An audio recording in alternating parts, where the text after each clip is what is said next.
Hey,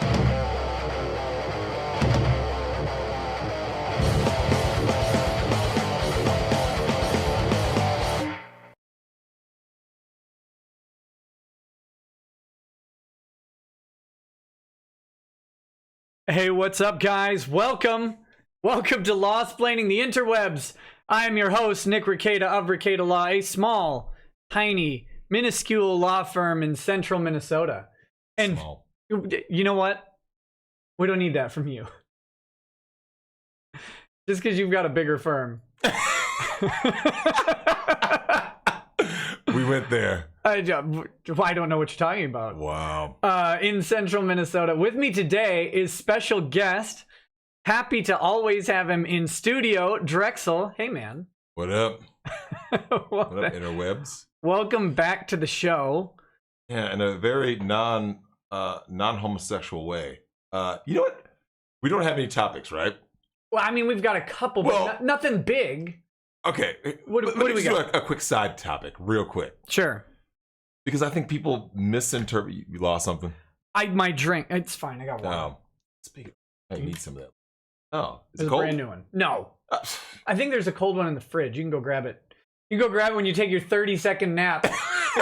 That's 7 hours later. Hey, look, man. What had happened was, okay, so, Demon's Wrath. Is this the same shirt I used last time? Maybe. I think it is. I washed it at least. Come on. So I washed it. Do you know what? This white privilege coming through. Pre-recorded. Yeah. It's white privilege. It's white privilege. Can't have more than one shirt. Yeah, it's blackface privilege. Yeah. Okay, so let me just play Battletoads. Let me just say real quick, something that was pretty ridiculous last time. So I think a lot of people think that when I spoke on defeating feminism and I explained how the trans community was the major Trump card of an ally, people were thinking I was like promoting, like, yeah, everybody go out and get a tranny girlfriend. Like, that's not what I said. I mean, well, it's close. So no, that was never the case. Like, so it's the same thing with gender segregation. Gender segregation is a big part of what you need to defeat feminism. So, you know, in the workplace and schools, like, because you need to starve the beast. That's part of what you need to do. Yeah, so, I got you. Let me just say, I was not running to tell everybody to go find the nearest trans woman, I guess. Yeah, trans woman. And be like, you wipe that up. You wipe that up. No, didn't say that. I just said, make sure you know that in order to defeat feminism, that part of intersectionality is a major part. Yeah. To defeating feminism is to turn intersectionality on its head, because they're a more protected class than men, especially straight white men. Yeah. You have to move up the ladder of intersectionality to learn who do you need to be on your side to defeat feminism. So I just want to clear that up, because I think some people thought, like, this dude banging trannies on the low. No, I'm not. Well, I mean, man. Not on Thursdays, but Not on Thursdays. Craziness. Speaking of Thursday, speaking of the week, are traps still gay? I mean, it's the internet has to answer this question. Are traps gay? By definition, yes, because you're a homosexual male who transitions to a female. You never stop being a homosexual male. What if you're just waiting for them to touch your wieners to laugh at them? That's still gay, man. Okay. You know, I wanted to make sure. We had that cleared out. Yeah. But speaking of the rest of this week, tomorrow, and we're going to talk about this. This is one of the subjects for tonight. Ooh. Is the ethics of doxing. You're familiar with doxing? Yeah, right? yeah. We're going to talk about the ethics of doxing tonight, and I'm going to show you. It's not cool, by the way, ever. Ever. I don't think so. Well, we got to save it for the subject. Okay. Save it for the subject. The context, of course, is that a cosplay. How do I put it nicely? Lady, I guess. I mean, I haven't looked under the skirt, and I can't judge based on her husband. Anyway, this cosplay person, that's fair. Okay. Was doxed. Mhm. Doxed and we're going to talk about exactly how tonight, but we're going to talk about it again tomorrow. So prepare yourselves for a double feature. Tomorrow, I'm going to talk about it, but tomorrow I'm going to have Null of Kiwi Farms, where she was doxxed. I'm going to have the doxer, the person who actually did it, the woman who did it, come on and explain her, I guess, what she was possibly thinking to do this. I can think of a time when you need docs. I can think of lots of times, but okay. When I said doc, let me just rephrase that. Well, see, that's the thing. That's why I want to save this topic. Yeah, I know. Because we're going to talk about it, but I'm giving a preview of the week. Okay. But we're going to go right into that subject in just like a couple minutes, and we'll talk about like this situation, and you can evaluate this particular situation and tell me what you think. Tell me what you think. But so we're going to have Null of Kiwi Farms and M Specs of Kiwi Farms, the notorious doxer, the collector of skulls, will be on, and we will be talking about it. And I'm going to tell them. I'm going to tell them that they can't be doing that, and we'll see how that goes. Because we can't, that's what you do. I don't know if you know this, Drexel, but when you want the internet to not do something, what you do is you just tell them not to do it. Yep. And then you have full control over other people. Yep. So we're going to make sure that's very clear. Of course. Yeah, you got to do a little reverse psychology on the interwebs. There's no reverse psychology involved in this. I don't want them to dox people, but it's funny because people think I have control over what other people do. Of course not. That's you know what? I gotta adjust your chat because you can only see the censored chat, the unfiltered. There's YouTube censored chat. YouTube has a filter built in for top chat. And so it's only the good live comments. They actually have wasted resources on having an algorithm live policing people's comments for like profane words and stuff. Really? Yeah. But okay, now that went back. Okay, let's just do a quick little aside right there. Yeah. That goes back to the issue of the trolls in the comment section, right? Sure. So if you have trolls who are just saying words that they know the algorithm will pick up to, get you demonetized or get you, a strike against you, or whatever. That's lame because someone's just doing something intentionally, right?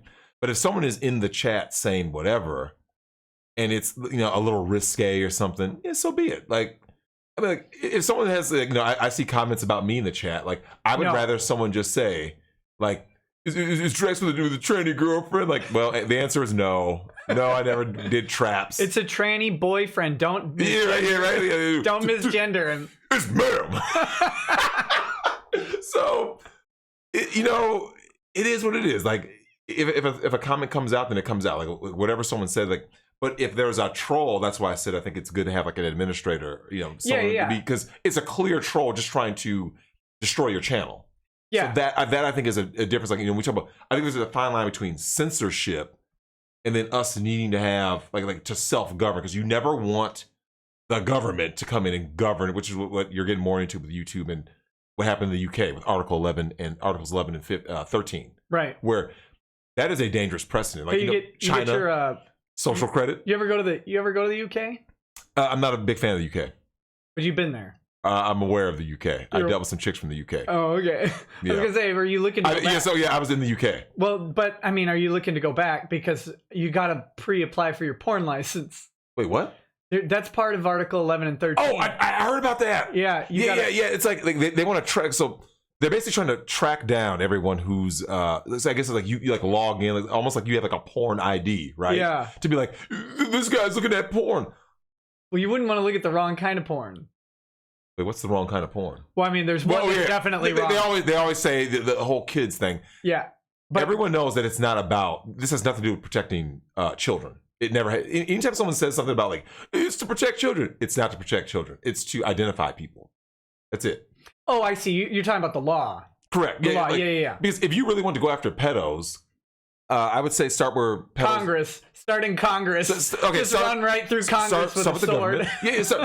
Start with the government, then go to the entertainment industry. Yeah. Then go to schools. Oh yeah. Because the women are having sex with their underaged male pupils far more than the Catholic Church even. Yeah. Yeah.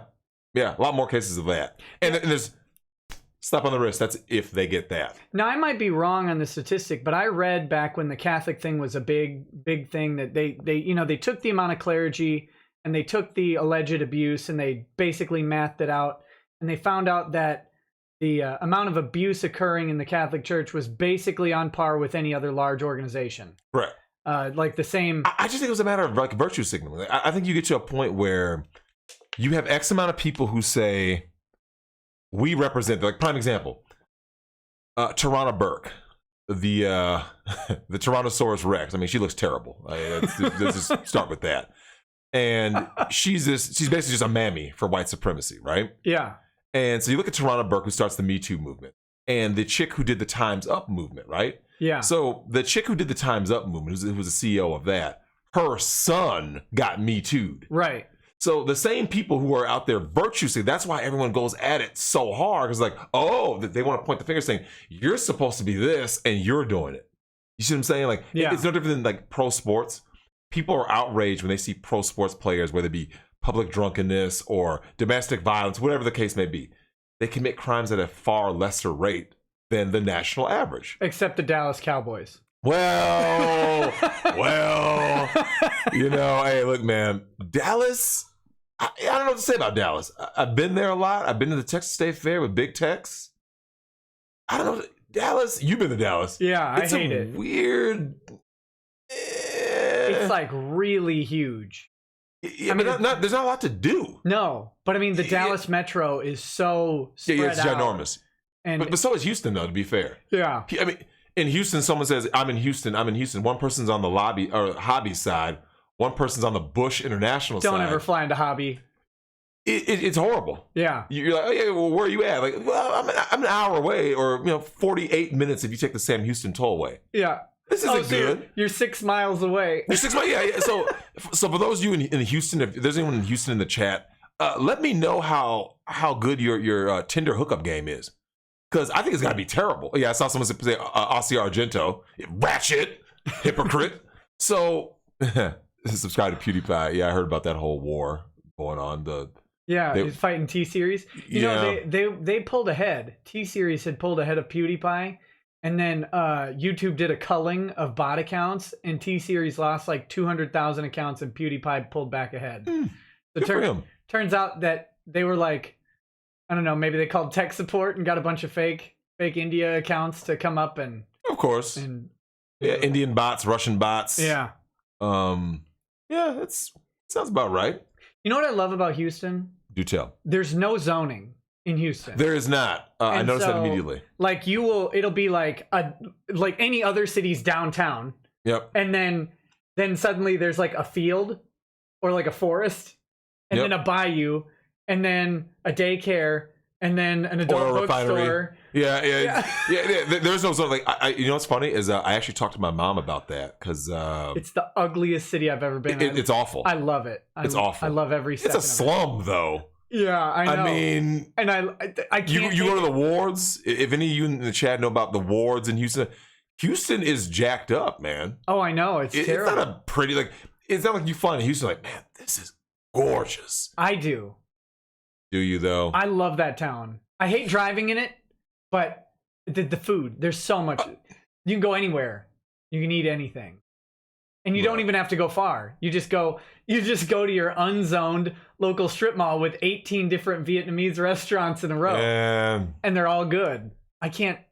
Here's the thing. I won't knock a city for certain things. Like obviously, I'm a food guy, so I always give cities credit for having good food. But when you have bad zoning, the schools aren't that good. I mean, Houston, it's not an impressive city. So it's not that I have a bias against Houston, but you find in Houston, like, it's not like it doesn't like wow you. Like, some cities you go into and it's like, wow. Oh, right. Go into like Vienna, right? Going to Vienna, you're out in Italy, you're like this. I'm wowed. No one's wowed by Houston. Look at you. Go to Vienna. You and your white privilege. I mean, going to Vienna. It's like there's places to travel to, and it's just serve me. Look, man, I look at it like this. Here's how I judge most cities. Like, I'm a huge San Diego fan, right? Yeah. Except for that night at Thad's. In San Diego, I go in, okay, women, check. Food, check. Mm-hmm. Nice weather, check. I mean, now you're asking too much. And before Mexico became a complete crap show. What are you talking about? Tijuana is right there. Like if you want to go okay, let's say like I don't smoke, but if you were a guy who smoked Cuban cigars, you could, back before Mexico became completely terrible with cartel violence, you used to be able to just go to Tijuana right there. Here's Coronado Beach. You got Black Beach, which is the nude beach. You have the nude beach. You have Coronado, and like University of San Diego's right there. It's all kind of right next to each other, right? Yeah. And like there's Mexico. So if you want to go smoke a Cuban cigar, you have that option. I mean, you call it a Cuban cigar. Some people call it a donkey show. I mean, we'll just... Hey, look, Clerks 2 is real. Look, man, there's some people that I know. I mean, people I don't know, people I heard about. That the donkey show is real, and it's exactly what you expect to happen. You're out there thinking like you're about to see something that's going to be intriguing and cool. It's not intriguing. It's not cool. It's a donkey doing a chick. Yeah. It's exactly what you expect it to look like. Like, so for anybody in there who was looking at bestiality or something, that's pretty much what it is. Yeah. Just a side note. And just remember, in the UK, you got a license for that. Yeah, now you got a license for that. Like, you got to license that bestiality. Wait, why isn't Drexel telling us to be single fathers with our home bots? That's coming next, though. Alexis Texas is great. She is. We'll talk about all that. All of our IR is off screen, by the way. Oh, I've got to I never finished previewing the show. You distracted me. Oh yeah, go ahead. Come on. Okay, tomorrow, Null and M Specs talking about the ethics of doxing. Wednesday, I don't know. Who knows? Thursday, Sword and Scale. Sword and Scale, Mike Boudet, the guy who was the voice of Sword and Scale, which is a true crime podcast. They talk about like really horrific crimes or whatever. And he got he said something inappropriate. So now he's gone. He's done. Wait, done from YouTube? They ran him off of they ran him off the podcast. Like people, I don't know how it happened entirely, but here's the long and short. Like he is no longer the Sword and Scale voice on the show. They brought someone else in, and he only does bonus content now because of something he said. So we're gonna. Here's the thing. What was the context though? Like usually. That's not. I mean, when someone says out. They said something, but what is the something? Because the something really does matter. I don't know. I could find it. Because I mean, it's a huge podcast. The Sword and Scale host. Just type that up and see what happens. List of accusations directed at him from Sword and Scale. Oh, this is April 5th. You want to read these real quick? Well, we can go through a list of accusations. All right. Oh my gosh, how many stupid ads. The Boudet drama first kicked off when reports surfaced of predatory and downright creepy comments towards female fans. Mm-hmm. Boudet moved from inappropriate advances to straight up requesting nudes and back again, swiftly blocking anyone who raised concerns about his behavior. This is during a time when he was still in the My Favorite Murder Facebook group, one of the only podcasts to rival Sword and Scale in speedy popularity and fame. MFM is hosted by comedians Karen Kilgariff and Georgia Hardstark. Oh, I thought that said Hardstank. Whew. Georgia Hardstark, and boasts a diehard group of fans known as Murderinos. That sounds nice. Okay. Let's see.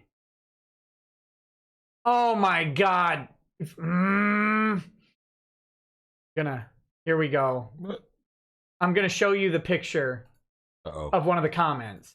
Okay. Here we go. Here it is. Notice they've got the blackout box on the thing. Can you read that? Yeah. So, okay. Oh, you mean like read the actual thing that missing the who said so. Yeah. It won't let me post a picture, but I found a great Valentine's Day one for this page. Damn it. And then read his response. So Sword and Scale responds. Scroll down. Oh. God, you can't. What is even happening? You gotta go. Yeah. There okay. we go. So this is him. Yeah. Okay, so this is Sword and Scale. Also include a naked pics in the attachment. He says, message me. Oh yeah. Well, yeah. Email me. Message me, and then also include a naked pics in the attachment with a laughing face, a crying laughing face. So it kind, I mean, Context. I don't know, but it kind of looks like a joke. It's meant to be a joke. Yeah. Context. Okay, so who knows? But that's just. I'm sure that's just one part of his creepy behavior. Wow. Waiting for justice for Holly, but it means a lot to help you bring attention to her case. And then, damn, is everyone from that town insanely beautiful? So he compliments someone on their looks in the comments. I guess. So that's what's going on with that. But we're gonna have Sword and Scale on the show. Do you know what you should do though? When you get him on the show, ask him if he ever made the biggest mistake you can make, which is apologizing. I don't think that he needs to stop. Yeah. Anytime someone, I'm gonna shut up. Never apologize to these people, man. Ever. These people. What do you mean by these people? Yeah, these SJW, NPC. You know, I mean, you got libtards out here. It's not.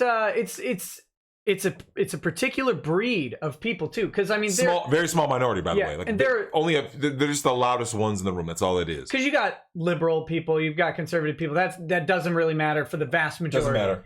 But there's this group, and you know, the social justice warrior, NPC, whatever. Yeah, whatever you want to call them. Term du jour. Yeah, you can't apologize because the second you do, it's never enough. And they're like, now we got him. Now we got him. See, because he admitted guilt.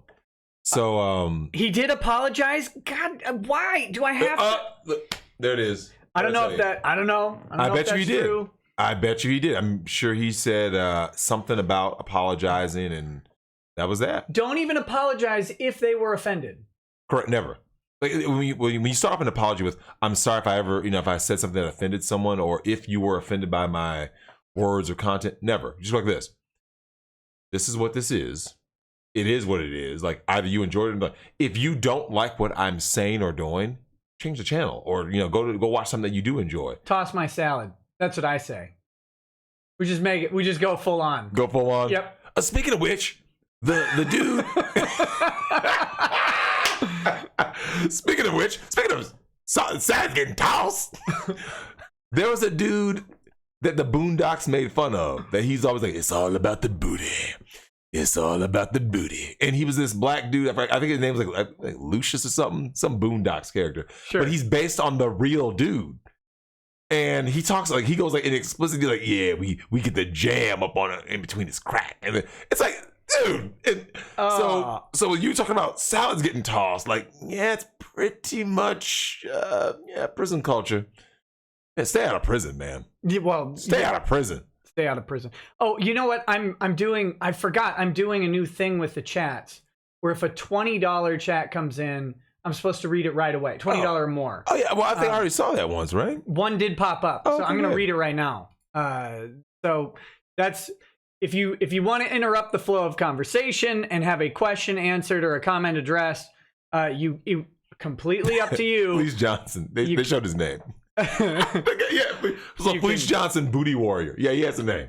Thanks for that, guys. Go ahead with the comment. Yeah, so you can do a $20 chat. Completely up to you. All of them will still get read by the end of the show, but these will get addressed immediately. So Ragna Bloodedge says, late, but hey, Nick. Hey, Drexel. How goes the orca porking the sleepy beard? Wait, poking. How goes the orca poking the sleeping beard? Repeatedly at that. Also, how about the double standards today? Double standards are great.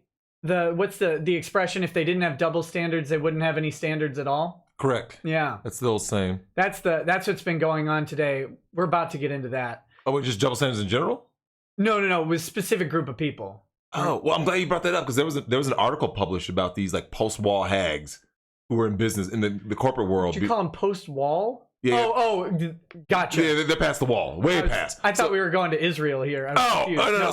So these post-wall hags, like I'll have to find the actual link, but these chicks, and I've seen this in my own life, where here they are like projecting what they want in a man onto men. So they'll say like, but I have a college degree, I got a master's, I got a PhD, I make $150,000 a year, and guys are like, and yeah. So, but you're 37.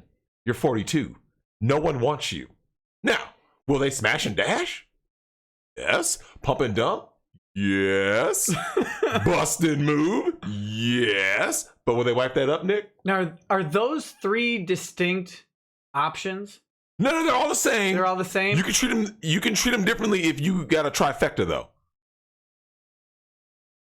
3 chicks in one night. Oh, okay. Yeah, you can do that. You can go ahead and treat it as a trifecta. No, I was just wondering if the smash and dash, the pump and dump, the bust and move, if those were different. Like, hit it and quit it. Yeah, that doesn't mean different terms. I'm just wondering if the terms have different meanings. Nope, all the same meaning. Yeah, someone put the walls undefeated. Yeah, because it talked about Charlize Theron, and you remember back in the day when we first started even talking about law way back when, she was in my VIP room. Remember? And yeah. that's for those of you in the chat, Charlize Theron. Oh yeah, who's at Berserk Pride. She talks about so my VIP room is basically like the hot Hollywood actresses or porn stars. Adult actresses, the hottest ones I call in the VIP room. Like, these people have a permanent spot in the VIP room. So Charlize Theron was like one of those chicks. I was like, she is in the VIP room, and now the wall is proven it's. I mean, the wall was monster. No. We can't say that. We can't say because she did that for the role. And that was 2004. She did that for some roles, that's for sure. But you can't knock someone if they gained. Okay, Christian Bale got to be 90 pounds for The Machinist. Yeah. You know what I'm saying? So the flip side of that is... And he looked like Skeletor. He did. He looked worse. So with Charlize Theron, it was like, okay, I'm going to pack on this weight, and then I'm going to look as horrible as I can, put in the fake Billy Bob teeth, and pretend to be Eileen Wuornos. Okay, yeah. Fair enough. Now it's 15 years later. I'm shockingly available. It's not a shock. Have you seen her son? Her little black son. She snatched out of somewhere in Africa and tried to make him a girl. Yeah. Look, Google Charlize Theron. Honestly, I don't want to do this. You need to. You need to. This is I want you to imagine being a man trying to date Charlize Theron. So for those of you guys in the chats, I want you guys to imagine you don't really know Charlize. You don't watch movies, and you're going on a date with her. You're whatever. And she said, oh, here's my kids. I think she adopted 2 of them. And you see this boy, who's clearly a boy, dressed as a girl. What is happening here? You're like, what is this? That's terrible. Yeah. Oh man. Yeah. For those of you guys in the chat, man. I'm not bringing it up on stream. So okay. So question. Google it though. Question.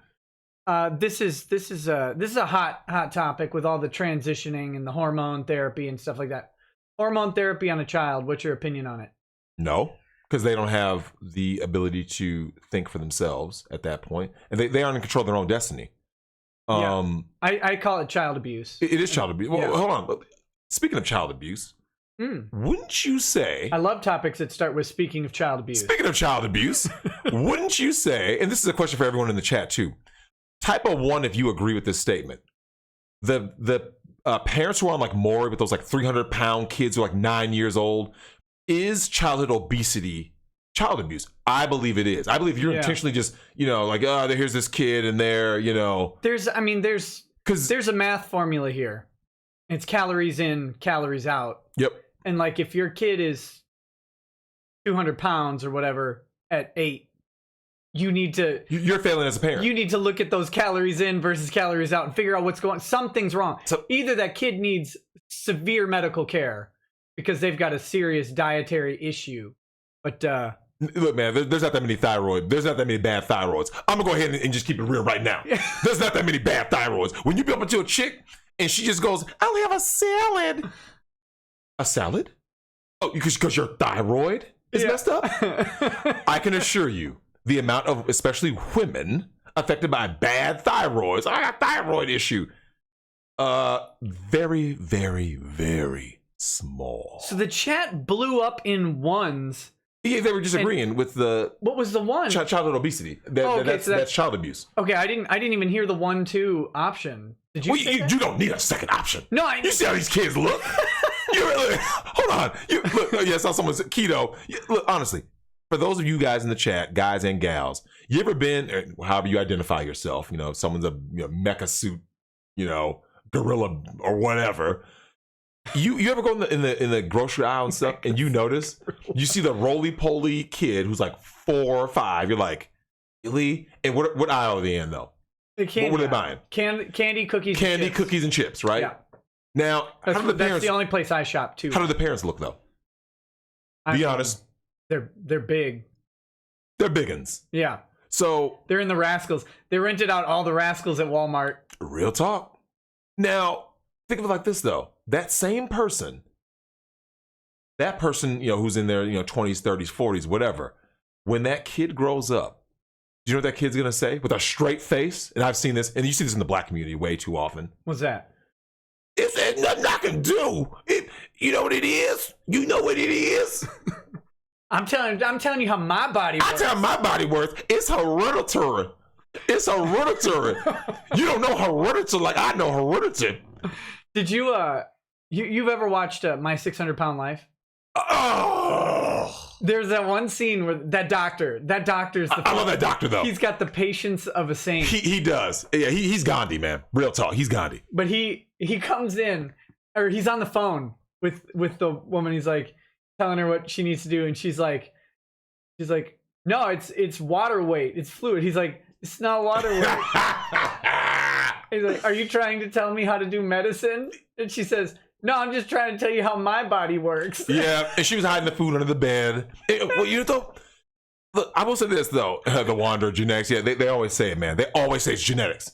Every land whale I have ever dealt with talked about it was genetic. Like, I got bad genes. Now, you can be shortchanged genetically. I get it. Yeah. I was born.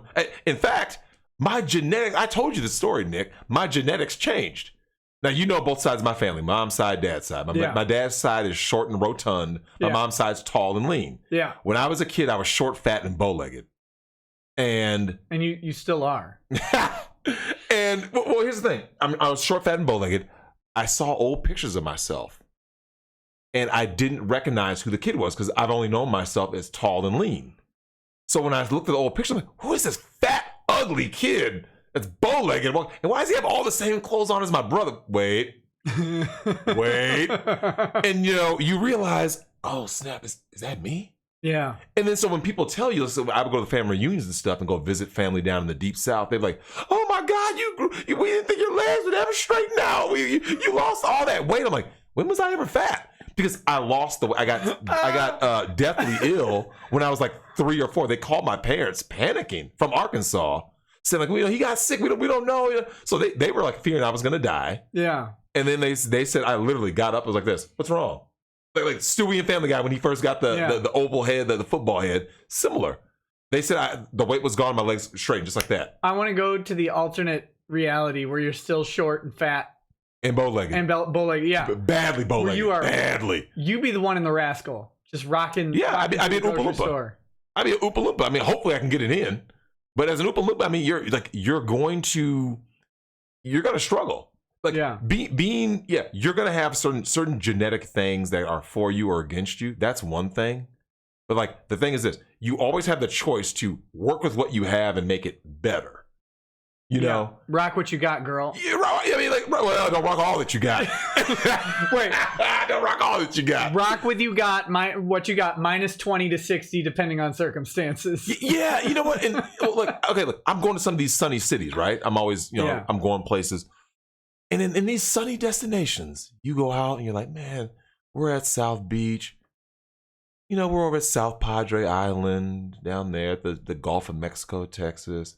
And you see the bodies. Bodies look great. They look great. And then you go to a water park. And then you hit a water park up. We're going to the Dells. And you look at the horror. And you say to yourself, what happened? And it hits you. These are people coming from cold climates. So people who grow up in they want to raise families in these cold climates, you look in there because they just don't care because the market in those places is like this. She can be a Minnesota 8. A Minnesota 8 is a South Beach 3. 3. And if she goes to Brazil or Colombia, she might be kidnapped. Let's be real. Well, she'd be kidnapped if she's white. Yeah. She'd be kidnapped if she was white. Okay, I got a couple chats. Go ahead. Gabriel Eving says, about this culture, I am into BDSM. Been single for almost 4 years because if a lawsuit is filed, there's no way to defend myself from these kinds of people. What jury would believe that kind of stuff is consensual if the female says it wasn't? That's a good question. I hadn't thought about that. I'm glad you brought that up. I didn't. Gabriel Evings did. Oh, well, Gabriel brought it up. I actually just encountered something like that. I was at a, if you guys look in the chat, there's a place in Portland called Sanctuary. It's a bond. It's like a bondage swing club, sort of like bondage swing / kink club, right? Right. And this would be my suggestion to anybody who's in the BDSM lifestyle. I know people who are in that lifestyle. I actually worked security for a dominatrix years ago. And my suggestion as a man, this is for the men, because if you're a woman, nothing can happen to you. You know, you're protected by the law. But the man, if you're the dominant, you know, if you're a male sub. This information is not for you. This advice is not for the male sub. We're gonna have to get into this subject. We're gonna get. So my suggestion would be this: only go to venues. Honestly, like go to a place where there's other people. Because if you just say like this, I got a sub. If you're the man, you say I got my submissive coming over, and I have my own little like dungeon situation, like set up in my house, or my basement, or my garage, or outhouse, whatever it is you do. You know what happens if that relationship falters at any point? Nah, we signed this contract. Yeah, I'll tell you where that goes in court. Nowhere. Yeah, it'll get you in the clink. Yeah, courts don't enforce bondage contracts. They don't enforce it. Now, in England, they do though. In the UK, they were the originators for the bondage contract. Go ahead and put it on paper there. Put it on paper there. And good day, Governor. Go ahead and you get the situation where you look and you go, look, man, if this is what you want to do, if that's what you really want to do, okay, but play by an updated rule book. You know when you get on your phone, it says software update, you go, hey, why does this thing take 47 minutes? Do a software update and make sure that you do not wind up doing BDSM stuff with your submissive. If you're a man having a female submissive, don't do that stuff in the house. Like, always go to a venue. That way you have those witnesses, because it's a lot. Because now if that woman Me Too's you, all of her dirt is gonna be out there, right? It's like, so where did this happen? Oh, it happened at the swing club. It happened at the bondage club. Yeah. It's a lot harder to think about how ridiculous your claim sounds. So you're saying someone raped you with 80 people? Like, that's happened in the porn industry, right? You've been hearing about those cases where people are like, he raped me on set with the cameras rolling with 50 people. Yeah, okay, get out of here, man. You're lying. He dropped some 50s on you. It was fine. Yeah, come on, man. They know what it was. I'm kidding. Dubler says, we're going to go back to that sub issue. I got an important question for it, but in a minute. Dubler says, MGTOW night, lawsplained. Yes, also education about nutrition. Don't take the kids. Don't take the kids. I don't know what that means specifically. They mean like kidnap it? Or what are they talking about, don't take the kids? That's good advice. Don't take the kids. Don't kidnap the kids. Oh. But I don't know specifically what don't take the kids was. Dubler, if you can tag me in the chat and explain that, I'd love to address that. We've got Mr. Obi-Wan 2020. The thyroid creates hormones which can interfere with fat burning. However, it cannot stop fat burning. Keto and carnivore diet cut out sugar, which forces your body to use fat as an energy source. Yep, and the hardest thing about the keto diet is that your body thinks you're starving. Correct. And it makes you hungry. And you have to have, you have to be able to overcome that. Correct. It's like it's about discipline. With anything that you do. Anything is about discipline. Well, you and I have we had worked out for years together. Yeah. Yeah, see, that's why we're the same size.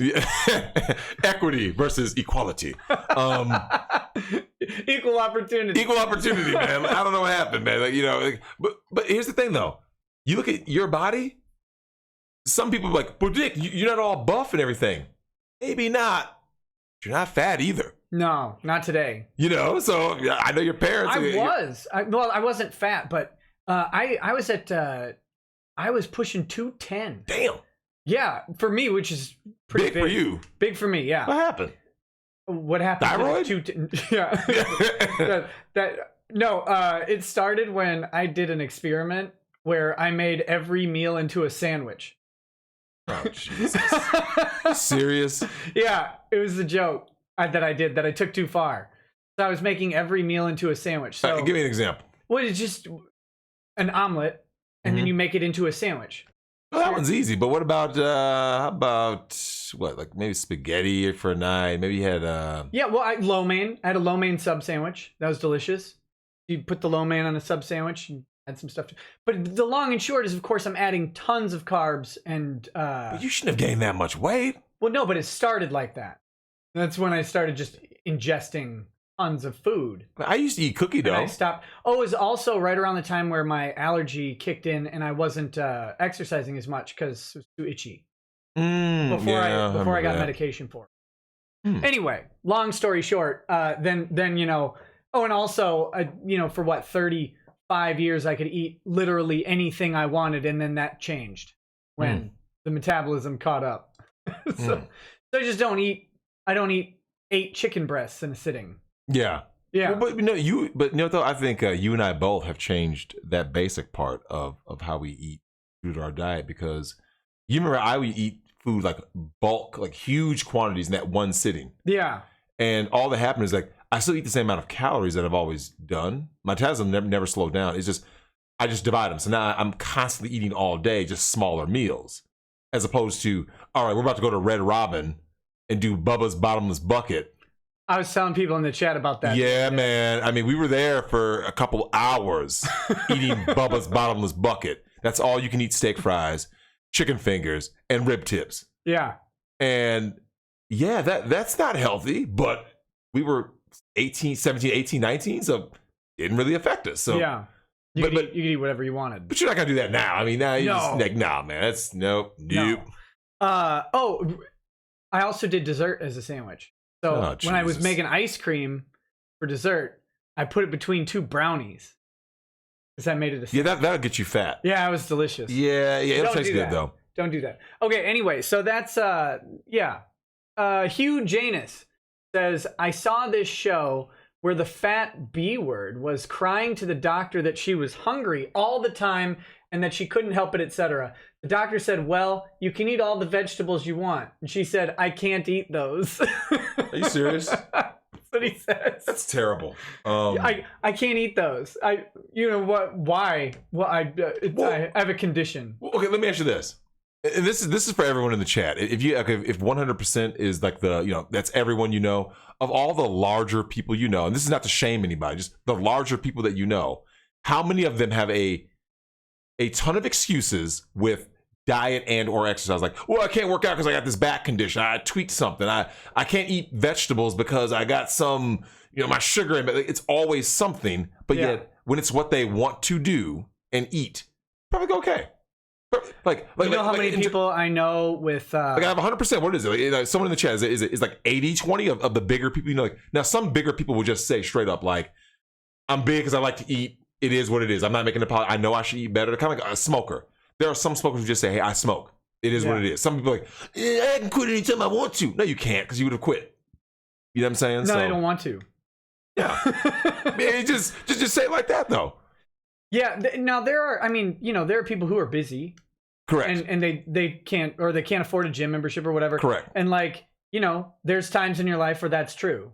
And that's fine. Yep. But yeah, if you want to work on it, you got to work on it. You got to change something. That's the weirdest thing about this is these people who want something in their life to change, and it's not just about being fat. It's anything. Yeah, anything. Like I want to be successful, but I don't want to work. I don't want to do anything other than what I'm doing. I got a thing going here. I just wish I made $1 million doing it. Yeah, it's. Anyway, let's see. Quietness says BDSM usually entails contracts for a reason, and yeah, those contracts are evidence of consent. But I'm going to tell you that the United States specifically has long upheld that contracts involving sex, contracts involving marriage, other than the marital contract itself, they will not enforce it. And they don't, if you notice, they don't really enforce a marital contract either. They do not. Which is why, let me ask you something. What if, because the sex is part of a marital contract, right? The man is basically going to provide provision and protection. Used to be. Yeah. But okay, so let's go back. So we get to a situation where the marriage doesn't work out. Why does the man have to pay? Well, usually the man is paying alimony, but yet part of the marital contract is also sex. So it's like, why doesn't the woman have to then, usually the woman in that case, who's receiving the alimony, why does she have to provide sex Look, for you that better dude? pony up or you better hire out. You know what I'm saying? But you know what I'm saying? Like, it's. I want my. I gotta get that court ordered Thursday handy. But that's what I'm saying. Like, so no, real talk. A man, like, and that's why I told you. I said the original incel is the married guy. Sure. Everyone thinks that an incel can just go in and pay a prostitute because there's no consequence. If a married guy pays a prostitute, he's in trouble. He's in trouble. So, yeah, so by definition, that could be trouble. So the true incel is the married guy who's unsatisfied. I've always said that. I bumped into dudes who are like, yeah, if I'm lucky, I get a little something on my birthday. Like, word? Once a year? But so by definition, that's an incel. He's involuntarily celibate. Right. He wants sex with his wife. Yeah. He wants affection and attention and sexual intimacy. He can't get it because it's not being provided to him. But yeah, he still has to provide, right? He has to provide. He has to pay the bills. He has to uphold his end of the contract. So that by definition, that is the true incel, is the dissatisfied married guy. Sure. Because what's a worse fate? If you're just a guy who's like unattractive, or maybe you're considered a dweeb in school. If you're Russell Greer. Who? Just trust me. Oh God, is it that bad?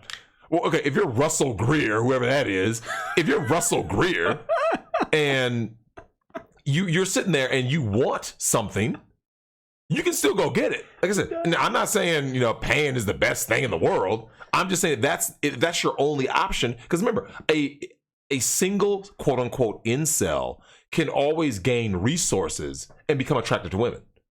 Yeah, you be the ugliest dude in the world. Hit the lottery and see if you're an incel.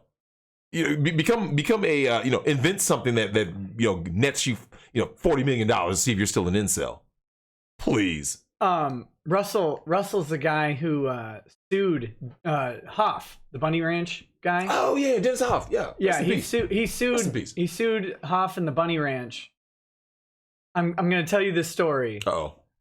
In just a second. Yeah, after the super chats. Yeah. Moist John, worst name, says that's terrible. Deep dark fantasies.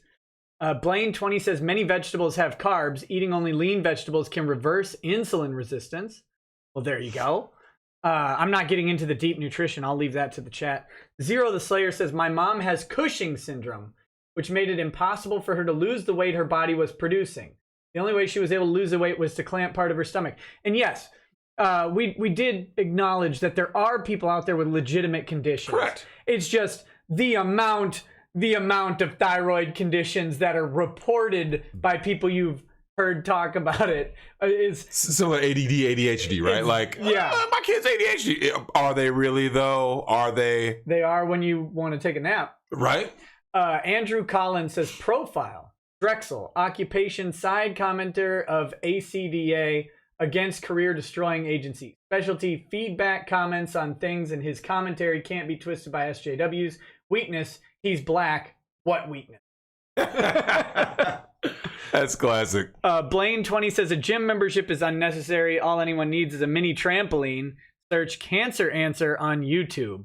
Mini trampoline. Hey, you get a real trampoline, although bad people on trampolines is funny. It is. But you jump. Quite humorous. You jump. I don't care who you are. If you're not used to a trampoline as an adult, you get on there, you jump 10, 12 times and see if you aren't huffing your life away. Yeah, you can. Yeah, especially if you're in any kind of like physical shape. Yeah, you can definitely kind of feel like a little like whoo. I mean that movement of your all of your organs going up and down inside your body, that Absolutely. will work you out. Absolutely. Well, jumping in general, like just go outside right now and jump, or like get those little mini trampolines. Yeah. Get on those and just jump and like touch it and just go like this. Like you can keep your hands like this and wave your hands, or try to hands to knees, and you will start working up a sweat. It's no dying joke. In a minute. Okay, so here, let me tell you the tale of Russell Greer. All right, so who is this guy? Russell Greer. Russell Greer was raised, he's adopted by a Mormon family, raised Mormon. And then in high school, now Russell has a condition called Mobius syndrome. So his lips cannot close. Always like this. Right? Damn, that sucks. That sucks. And his eyes cannot move left or right. So, you know, his eyes are always looking forward. Oh, wow. So communication with Russell is weird, right? A little awkward. Mm-hmm. And he drinking and eating can be kind of messy if he doesn't plan right. Mm-hmm. Russell is a very great individual. Russell, how do I put this? He has sued Taylor Swift, Katy Perry, Ariana Grande, Farrah Abraham, a random stripper. How did the stripper get in there? Because he loved her. Drexel, he loved her. She should have loved him back. It's a lawsuit. Hey.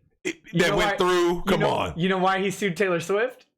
Because he sent her a song. Not a song to sing, but a thank you song for how inspirational she was for writing the song 15 and singing it while he was in jail. You know why he was in jail? Wow. Allegedly. He allegedly wrote a kill list on his high school bathroom wall in Sharpie. And they allegedly found it. And he allegedly went to jail, and then his parents allegedly paid a whole lot of money to get a plea deal. So he's got rich parents. He did. Now they disown him because he's... Why does everyone disown someone after they pay the money? Yeah, well, I know that's you just own them before. That's not why they black disowned people him. do. That's not why they disowned him. They disowned him because he went away from the Mormonism, I think. Oh, and also because he's insane. The man's insane. So he starts going to the bunny ranch because he's got this weird face, right? Mm-hmm. Can't get girls. He thinks it's because of his... I see where this is going. Thinks because of his face. So one of the times... Now, he apparently at this time is a bunny ranch veteran. He goes and he works the night shift up in Salt Lake. He's got to take the 8-hour... He doesn't fly. Terrified of flying. So he takes either a bus or a train. And he takes the bus, I think, like an 8-hour bus to Bunny Ranch. So he works the night shift. I actually had his boss on my show last week. I'm not even kidding. He was working the night shift as a janitor in a suit. He's in his suit janitoring because he won't have time to get from work to change to get on the bus to go meet his girlfriend at the Bunny Ranch. So he goes to the Bunny Ranch. He gets there at like 7, 8 in the morning. Mm-hmm. And I guess he's working second shift. He gets there at 7 or 8 in the morning, and he buys 4 hours of time for like $4,000 or something like that. As a janitor? He saved up. As a janitor? He saved up. You got to understand, Russell. He's got 4 racks just for 4 hours of time as a janitor. Hey, you don't understand how much she meant to him. Okay? Oh we call her Kiara on the show because we don't want to. Can't use the real name. Yeah. Anyway, so he drops, I think, 4 large to get 4 hours. Now here's the problem. Russell. That wasn't the problem. But dropping 4 racks on 4 hours wasn't the problem. Oh, okay, yeah, okay. So the problem. So the problem. The second problem. He can't just pay to lay it down. That's not how Russell operates. I think you need to know that Russell takes her off site. Oh, God. He's got to take her to lunch first. Now, Drexel, you are going... I mean, we'll ignore the paying thing. You've got your lady, right? You show up in the morning and you're like, girl, I'm going to take you to lunch, and then when we get back, we're going to put it down, right? Where do you not take her to lunch? Of major chain restaurants. Like, just limit this to major chain restaurants. Just major. Wait, we're doing breakfast, right? Wait, no, lunch. Don't take her to Fridays or Hooters or I'm trying to think whatever, like a lunch. Would you take her to an Olive Garden? Now, mind you, what you're planning on doing for 4 hours after Olive Garden.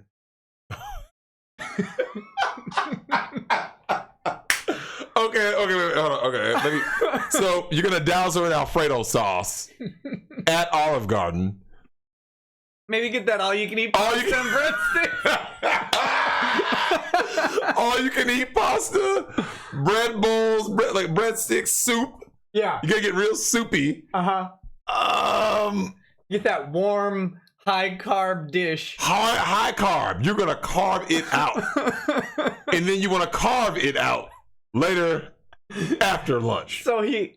Wait, hold on. Was this $4,000 part of the time? Hold or was on. it separate? That's what we're getting to. Oh Jesus! Oh, come on. Now what's your dilemma here? He's there at the ranch at what 8 a.m. That's creepy enough as is. Well, he's got to take the bus, right? He has $4,000 spent on a prostitute. Stop he it. takes the bus. Don't call her a prostitute. How dare you? Oh my God! Go on. So he pays for the 4 hours. Now we'll say it's 8. Okay. Yeah. Pays for the 4 hours. Well, Olive Garden doesn't open till 11, right? Because Olive Garden doesn't do, huevos rancheros or whatever. Yeah. You're not going to Olive Garden until lunch. So they go back to the room, and they have a conversation. What kind of conversation do you have for $4,000? But go on. Listen. Don't pay attention to what Russell's doing. Pay attention to what the prostitute's doing. So, put yourself in the prostitute's shoes. Okay, I'm a prostitute. You're in 6. Well, I'm the what's it? I'm a sex worker. Okay, so I'm the sex worker. Lady okay. of the night or morning. Lady of the night or morning. You're in her 6-inch heels. Now you've got this guy looking, suspect. And he's gonna take you out for the girlfriend experience. Now he takes you back. You take him back to the room. What do? Do you make the move? Oh, as the prostitute? Yeah. Wait, I haven't eaten yet, right? You haven't done. Sorry, I haven't done anything. Okay, so I haven't eaten at Olive Garden. He took me to the place. So, wait a minute. Do you make the move, or do you let him make the move? Wait, have we discussed what is okay and not okay? Nope, nothing.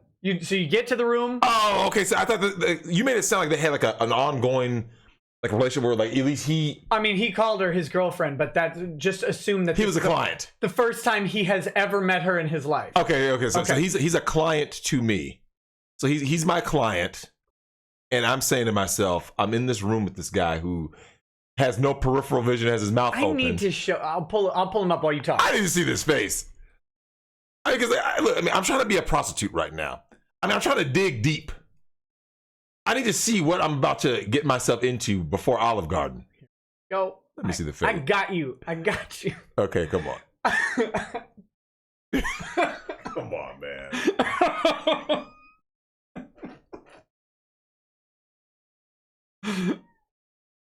I gotta go off camera. I removed that for you. Come on. No shaming the Russell here. I'm not shaming, dude. No, we're not shaming. But so you are walking that back to the room. You get to the room. Sits down. He sits down on the bed. Sit down on the chair, or maybe on the bed, as it were, next to him. All clothes are still on. What do you do at this point? I would talk to him about what we can and can't do. I would discuss limitations. You have a conversation. Conversation, yeah. How long does that conversation last? Well, okay. If I have wrong answer. As long as possible. I was about to get to that. Look, based on the face I just saw, I'm going to stretch the conversation. If he's paying for my time, I want the talking part to be very long. You want infinity talking, if possible. Yeah. So if I'm due for 4 hours and I'm about to get it in, and I'm thinking to myself, man, this is gonna be hard. Even with lube, this is gonna be hard. I'm trying to let that talking time go to about 3 hours and 58 minutes. Yeah. And then when he undresses me I'll be like, take it slow. Yeah. It's slow. Yeah. It's very slower. Right. Slower. Yeah. Get off me. Get off. Time's up. Time's up. And then at exactly 4 hours, the time's up. Now he pulls out another wad of cash. I don't know what to do. Yeah. Real talk. You might just go ahead and take one. You play that Iron Maiden song, "Run for the Hills." Yeah, you gotta run. That's all you got. Yeah, I don't, man. So okay. So I'm assuming she. Okay, so tried to talk to him. They talk. Okay. Until it's time to go to Olive Garden. Wait. But he's paying for this time. But maybe he doesn't know that, or maybe he doesn't realize that. Maybe in his mind, he thinks she's just talking to me out of the goodness. So they go to Olive Garden. They have lunch. They get back, and she goes, "Peace," right? Mm-hmm. We're done. Time's up. And he loses his mind. He loses. Obviously. Is understandable. Yeah, it is understandable. This is why, all honesty. This is why Russell sues the Bunny Ranch. Is that, he paid for booty and didn't get it. That was the basic premise. Hold on. But by definition, didn't he pay for time? I mean, yeah. Because if he says he paid to get some of her garden, but he technically only paid for time. Okay. Someone in the chat is challenging me. They say he can't look as bad as I'm making him out to be. I'm telling you, Google him. Google Russell Greer. I think that's unhittable. Real talk. If I were a female, now, yeah. I'm imagining because you got to try to lower your standard to a point where you're like. Do you remember Anthony Toupin? Who's that? Tony Toupin. He would have been in my grade. Yeah, kind of. He's in the chat. Oh, what is he doing? I don't know. I just saw him in the chat. Oh, okay. Well, how you doing, Tony? Yeah, I think he's out in a manlier part of the country than we're in. Oh, is he? Yeah, we'll talk about it later. I don't want to. Oh yeah. We're not going to out him on. Yeah, we're not going to out him. I mean, out him on stream. You outed me. And here I am on all these live streams. So if I'm the girl, my answer would be, yeah, I would do what she would have done. I would have been like, yo, that was our time. Deuces. Yeah. And then like that's that. Yeah. And then what? She ends up getting served, or the Dennis Hoff of the Bunny Ranch gets served later by saying, "You stiffed him." No pun intended. You stiffed him because he didn't get to stiff you. Yeah, exactly. Exactly. Wow. Yeah, no. So that's what happened. And now rumor has it, Hoff made good on it. To settle out the suit, because I mean, what's Hoff do? Give him an hour of time with a lady, or go. He's gonna want the same girl back, right? I don't think. No, I think because you know what I'm saying. Like, I think she was let go for unrelated reasons, or she moved on to a different brothel. But here's the thing. So someone, bad player in the chat says this: Drexel, Russell's looks are his best feature. He's an abject failure of a human being. Wow. And you know what? That's the thing that I learned, because he wrote a book about why he sued Taylor Swift, and I read it with a female comedian, Sriracha. We read it one chapter at a time on here. And I mean, at first you feel bad. Like I put on those lips when I'm doing Russell Greer impressions. I was wondering what the lips are for. Yeah, okay, they're for Russell impressions. So at first you feel bad because you're like, I'm making fun of this weird disabled guy. And then you realize that the real disability is that this is the most horrific human being you may encounter in your entire life. Oh yeah, so he sued Taylor Swift because he sent her a song as a gift. And her agents are like, she can't accept music. Copyright issues, right? Mm-hmm. Like, she can't accept music, and they rejected it. So he sued her for $100 million to force her to say when she accepts any gift publicly, he wants her to say that she might not accept every gift, or might not show every gift, or whatever. So when she shows up at a burn ward to talk to the little kiddos there, she needs to have a disclaimer that she might not. That's what he honestly sued for. Now, he sued her twice. The first time he sued her in Utah State Court, and he offered settlement to her attorney. I confirmed this with her attorney. He offered to settle the lawsuit for a dinner date with Taylor Swift. Wait. And the attorney went from $100 million to just dinner? This is his first lawsuit. So this was only $50K. Hold on. Let's back up just a quick second. Yeah. Where is he getting the money to retain these lawyers to keep suing everybody? He's a paralegal, so he does it himself. So all he has to do is... Oh, God. I think he was a janitor. All he has to do... Well, he got fired from all of his paralegal jobs because of his obsession with Taylor Swift. Oh, my God. This guy, he's a miracle worker. He is an endless well of comedy.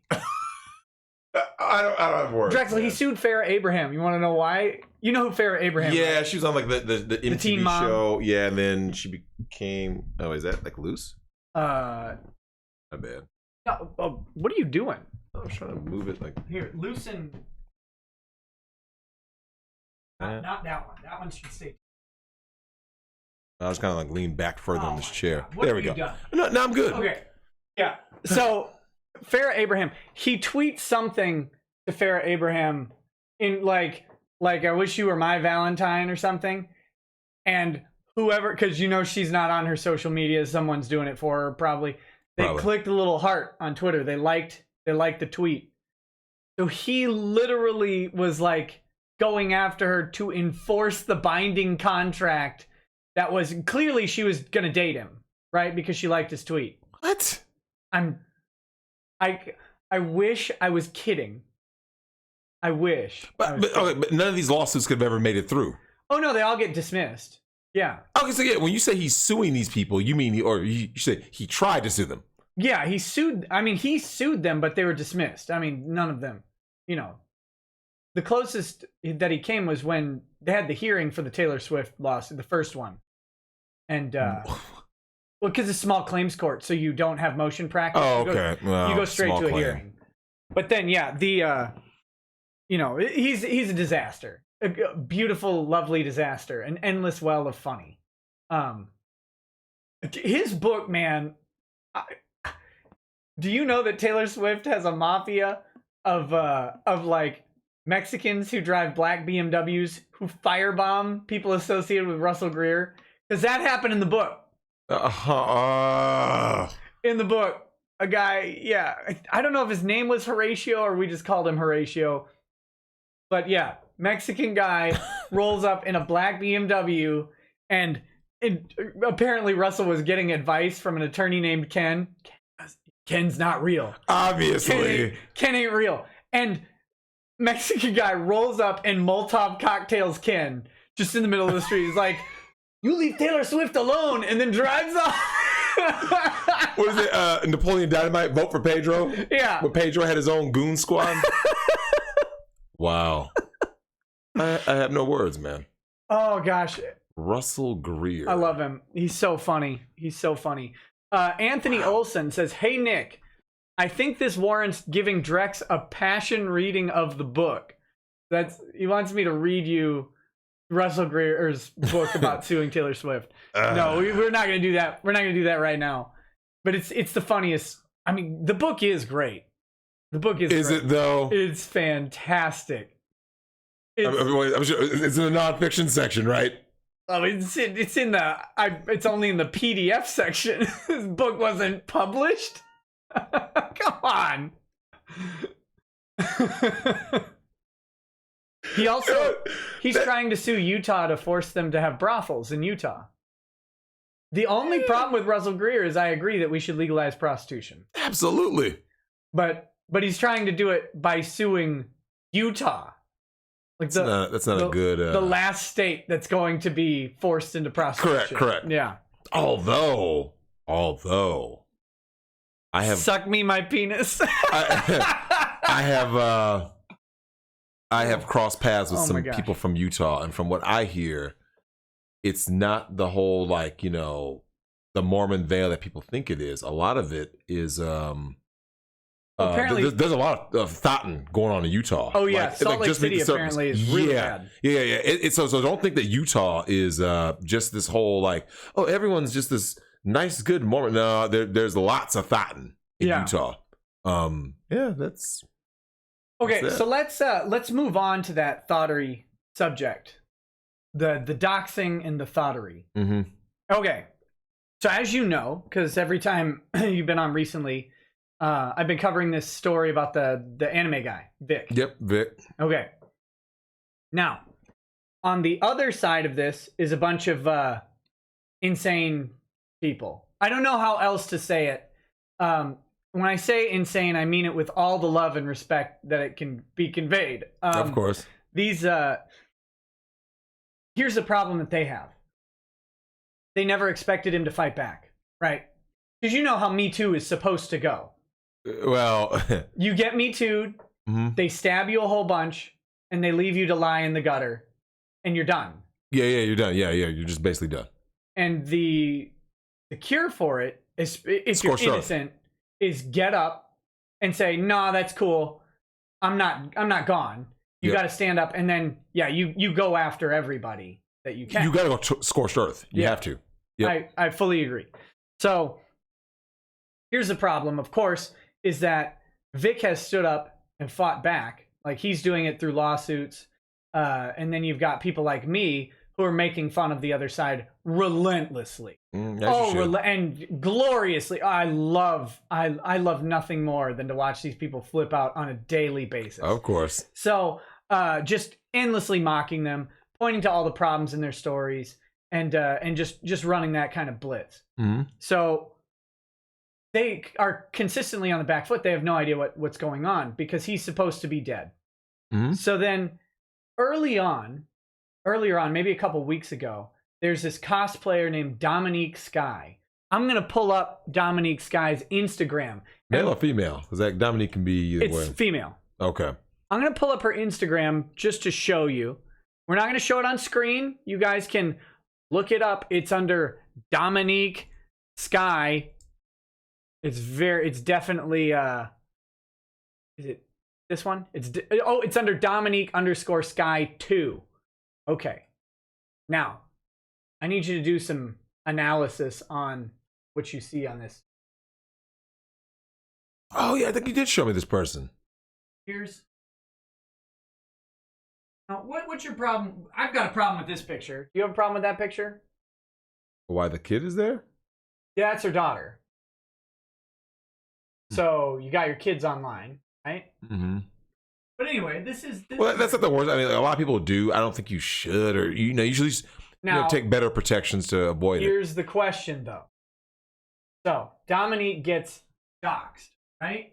By doxing, what they did is they pulled pictures off of her Instagram and Facebook page and put them in a forum post along with her address, which was publicly available. Wow. And her husband's name. Okay? So that's what they've got. They've got the public listing of her address, because if you own a home, your name's on it somewhere, right? They've got the pictures from her Instagram and Facebook, and links to the Instagram and Facebook. So, honest opinion, ethics of that. Is that good, bad, wrong? Given the circumstance, I would still say no doxing in that, because. So wait, you're saying don't do that, or you're saying that's not doxing? No, that is doxing. I'm just saying I don't like the idea of someone, like, because you start dealing with people's families. That's my big issue. Sure. So let's say you have a beef with this Dominique person. So you have a beef with Dominique Sky. But when you start talking about people's families, especially if they have children, those kids can, whether it be bullied in school or some kidnapper or something, like, you see that in Mexico, right? Like a lot of people with these kidnappings, like, so they have like the worst form of doxing, which is basically that's a high profile person or their children. We're gonna kidnap them and hold them ransom. That's one thing.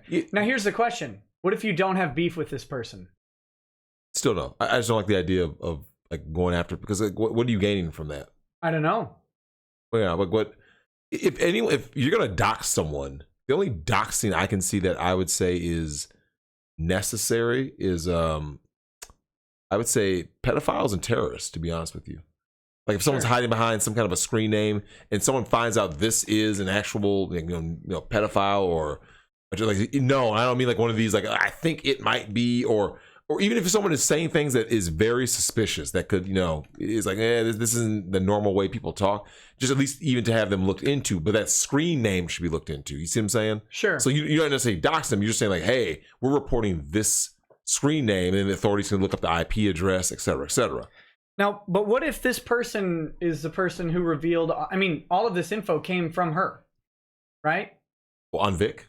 No. Dominique Sky. I was saying, like she's the one that's running her mouth about Vic, or just. Well, she's been doing that. I left out the part where Dominique Sky did exactly this a couple weeks ago to someone else. Oh, okay. But ignore that. Ignore that.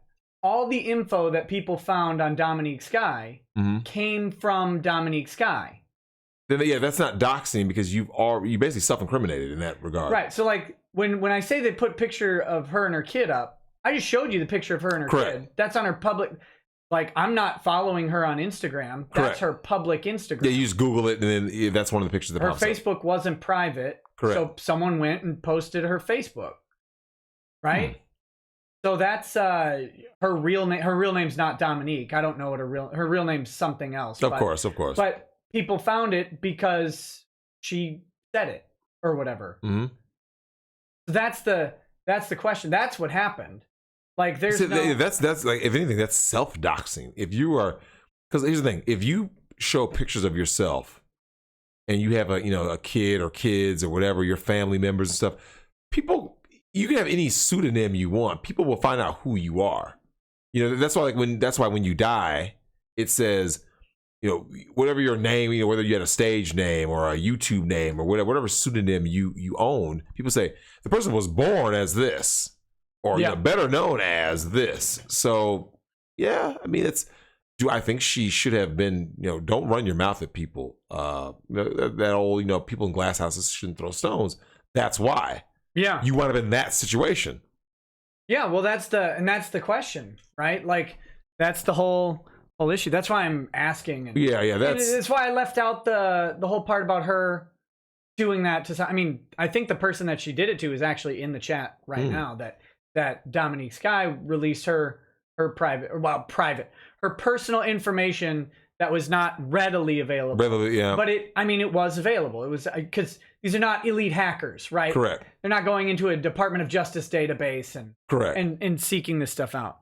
So, well, and of course the same people, they posted my office address. Now, I closed my office, so I don't really, I didn't care. But they did the same thing to me. They posted my address, and I just think that's lame because what types of people?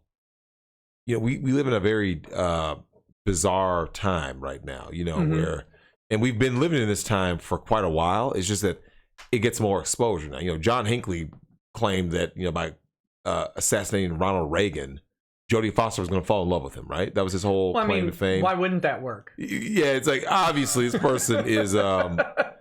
It's very sad, but it's like at the same time, it's like, you know what? If you want to be that guy, that's who you are. Like, first of all, we need to get to the source of the problem, and these people do need help.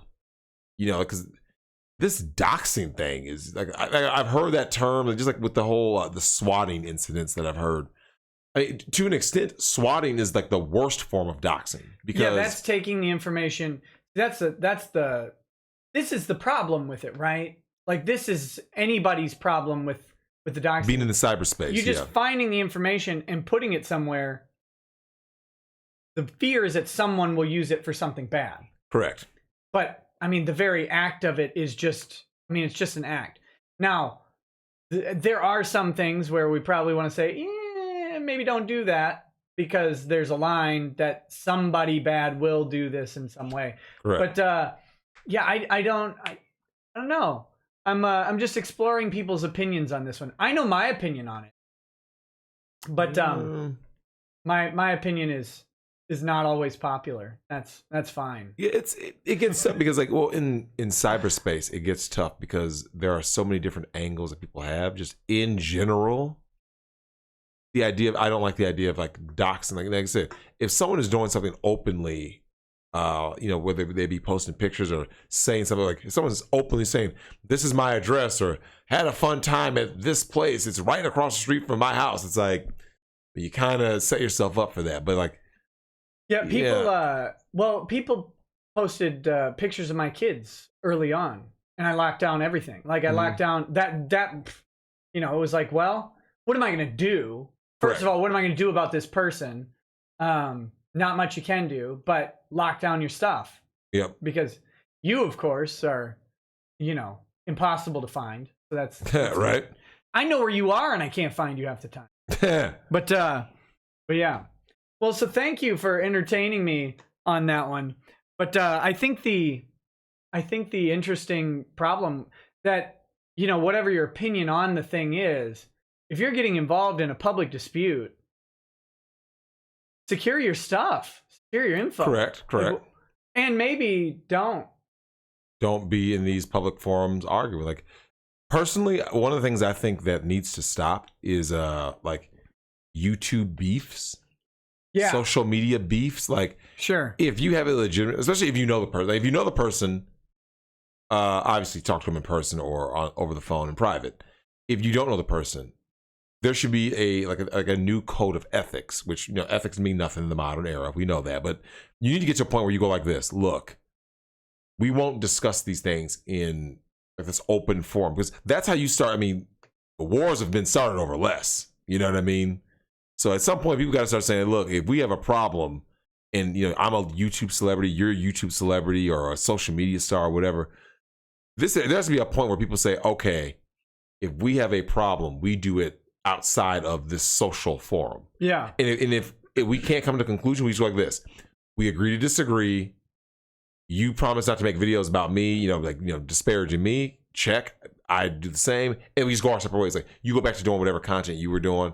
I do whatever content I was doing, and that's that.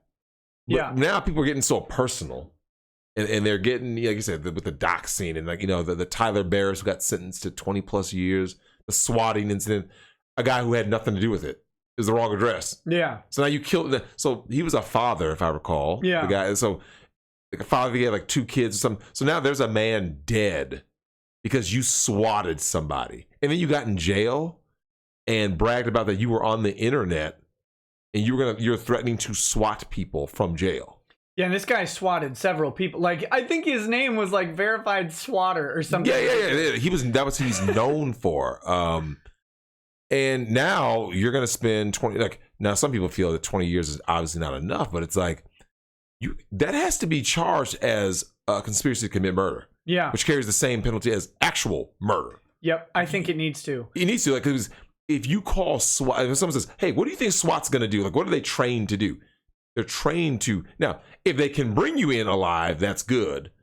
But make any move that they, you know, believe might be threatening, they will kill you. Yeah. So by that definition, then yeah, it's basically you. And again, I was talking to you earlier. I watched that shooting, and what they consider believed to be threatening is, woo-wee, that was some perception that needed adjusting, in my opinion. Right. I don't think anybody was in any danger, even if that guy had a gun. Especially across the street. Yeah. What it sounded like. That's very unfortunate. That's very sad about that guy. Swatistic. Swatistic was the name, apparently. Wow, that's sad, man. Yeah. That guy needs to go. It's a sociopath. And he had no remorse, obviously. But, you know, now, did the cops in that case? Oh, you haven't watched the video.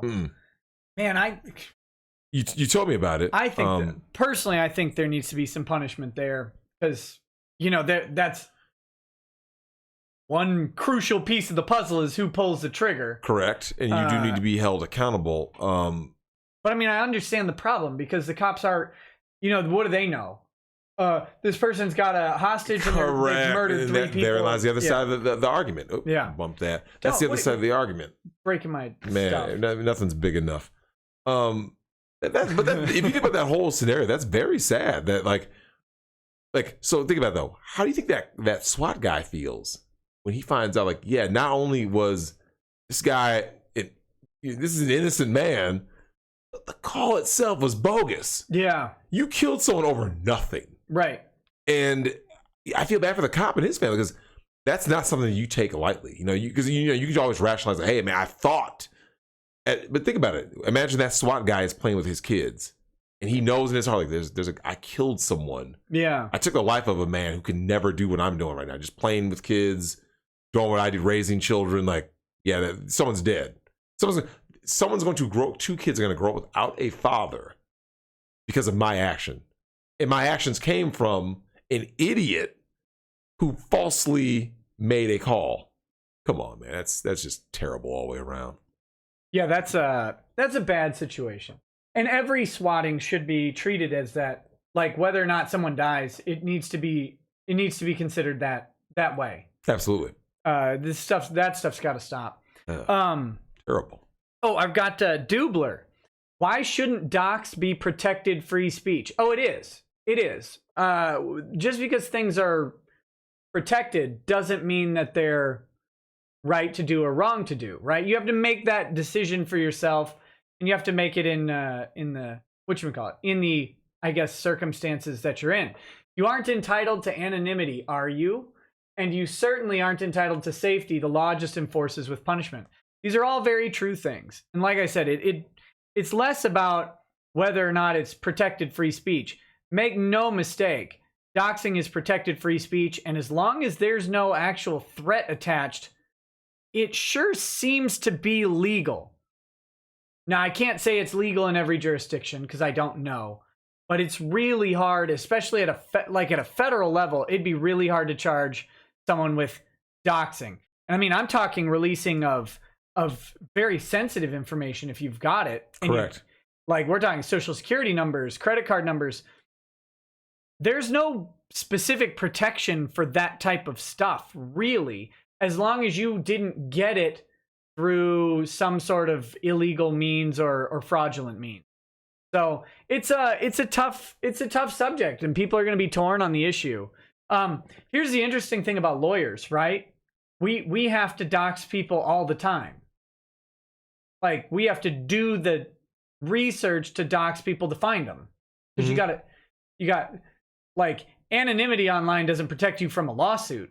So it does not. Lawyers have to use tools to subpoena information and get Correct. that. Now, we can't release it, right? We can't release information that we find through these legal processes. That would be privileged stuff. But like the ethics of doxing, I think from my perspective, are probably a little different than some other people. Well, here's the thing, though. I think we're talking about two different things. I think we're talking about ethics is one thing, is separate from legality. Right. So yeah. legality is one issue. That kind of goes to what I said about even like when it comes to like pedophiles and stuff, where it's like I think you do have a responsibility if someone is actually out there to try to cause harm. Like, so if this Tyler Barris dude, if someone knew that this guy was swatting people and they knew who this was, they, like, even if you didn't know who it was, like, he should have been reported earlier. Like, hey, this dude is doing stuff like this could get someone killed. And they always, it's a very reactionary kind of world we live in, right? Everyone waits till something happens and go, oh, swatting is a bad thing because now someone's dead. Like, you already knew that. Right. You should have seen. You should have been able to see where this could go early on. Like, whoa, man, if you're swatting somebody, what if a SWAT officer pulls the trigger? What if it's not the right guy? What if you should say, what if, long before you ever get to the point where, oh man, it happened. Like, come on. Yeah. Yeah, I agree. I mean, think about it. That could be me. It could have been you. Like you said, imagine just seeing a bunch of squad cars outside, and you just walk outside your door and go, what's going on? What is this? I'm sure he's probably like in a quieter neighborhood, unsuspecting. Boom, dead. It's like, I take your dad's approach. Catch me outside, get my shot. Oh yeah, My dad is. I mean. You get to a point where you look around and you say to yourself, when it comes to who's going to wind up getting whacked, the black population is very small when it comes to whacking outside of other black people, especially gang violence. But we don't come outside for there's a bunch of squad cars out there. We're not going to go like, I wonder what's going on. No, the shooting in Las Vegas, that tragedy, and the country music concert. Let me counter that. Atrocity. Yeah. My buddy Larry was really pissed off that they kept calling it a tragedy. Oh yeah. Tragedies are accidents, right? Mm-hmm. Whereas atrocities are man-caused disasters. Yeah. So he goes. Yeah, it is an atrocity. Let me tone police you there. Yeah, tone police. You want to call that the right word? Yeah, right. So you get to that thing where you kind of look at what's going on and you say to yourself, people need to, obviously, that was terrible, but just because you're getting bullets rained down and you don't know, like, they're like, you saw the video, I'm sure, and there are people out there like, what is that? Like, they thought it was like fireworks. When black people hear, nah, man, nah. Well, but there were no black people because it was a country music concert. It's a country music festival. Yeah. But, I think there was a black, I think it was like a police officer, like security guy was killed or shot, maybe, I think, if I recall. I don't know. But he was there because he had a job to do, not because he was there listening to country in front of a festival. You notice a shocking lack of news on that mass shooting? There was a lot of stuff that was not really said or reported or because like there's a flurry right when it happened, and then like 2 days later, poof, gone. Like that story ended quick. Very quickly. Yeah, I kind of think back, like, obviously it was a while back. It was like, I think it was like October or something. Was it October 2017? I don't even remember when it was. Yeah, it was around the same time as like Me Too first kind of really jumped out there. I want to say that was 2017. I don't think it was 16. So 2017. And yeah, it was like, it came. It was like, they kind of vaguely told you some details about the dude. Like, oh, he's actually like a wealthier dude, which was very unusual. Usually these mass shootings, it's usually someone who's broke, down and out, kind of, whatever. And then they go on a rampage. But he was kind of like the outlier. That wasn't the normal kind of case. Right. They went after his wife. I think she had gone to Asia or something. Like, yeah, she just happened to be somewhere else that day with like, and he just happened to give her like $100,000. Yeah, it was very suspicious. Go visit your family. Here's $100K. Now, could that have all been a ruse to try to take your guns away? I mean, we wouldn't want to suggest. No one wants to suggest that. Hey, wait a minute. What network do you think you're on? Yeah, Newtown, Connecticut. Same thing. You think we're on some kind of truth network here? Oh man, I'm telling you that there's a lot of things that a lot of people are saying like, hey, this stuff is very suspicious because when you start having these mass shootings that are happening I think it's once per day a mass shooting happens. They aren't being covered. Well, and they're not like it's not like 17 people. It's not like these huge body counts, but it's not like we're not talking about just like a one-on-one. Yeah, because it's a mass shooting under that definition is 4 people shot by one person within like a 12 or 24-hour period. So you got a dude rampaging in Chicago. That's a mass shooting. Mm-hmm. Even if he doesn't kill anybody. Yep. If he tags a couple people in a drive-by, that's a mass shooting. Correct. So yeah, that's how that stat works. That's why I hate that stat though. Correct. Because they say, well, one mass shooting a day. It's like, yeah, well, one mass shooting a day, but not one Newtown, Connecticut, not one Pulse nightclub. Correct. Those are.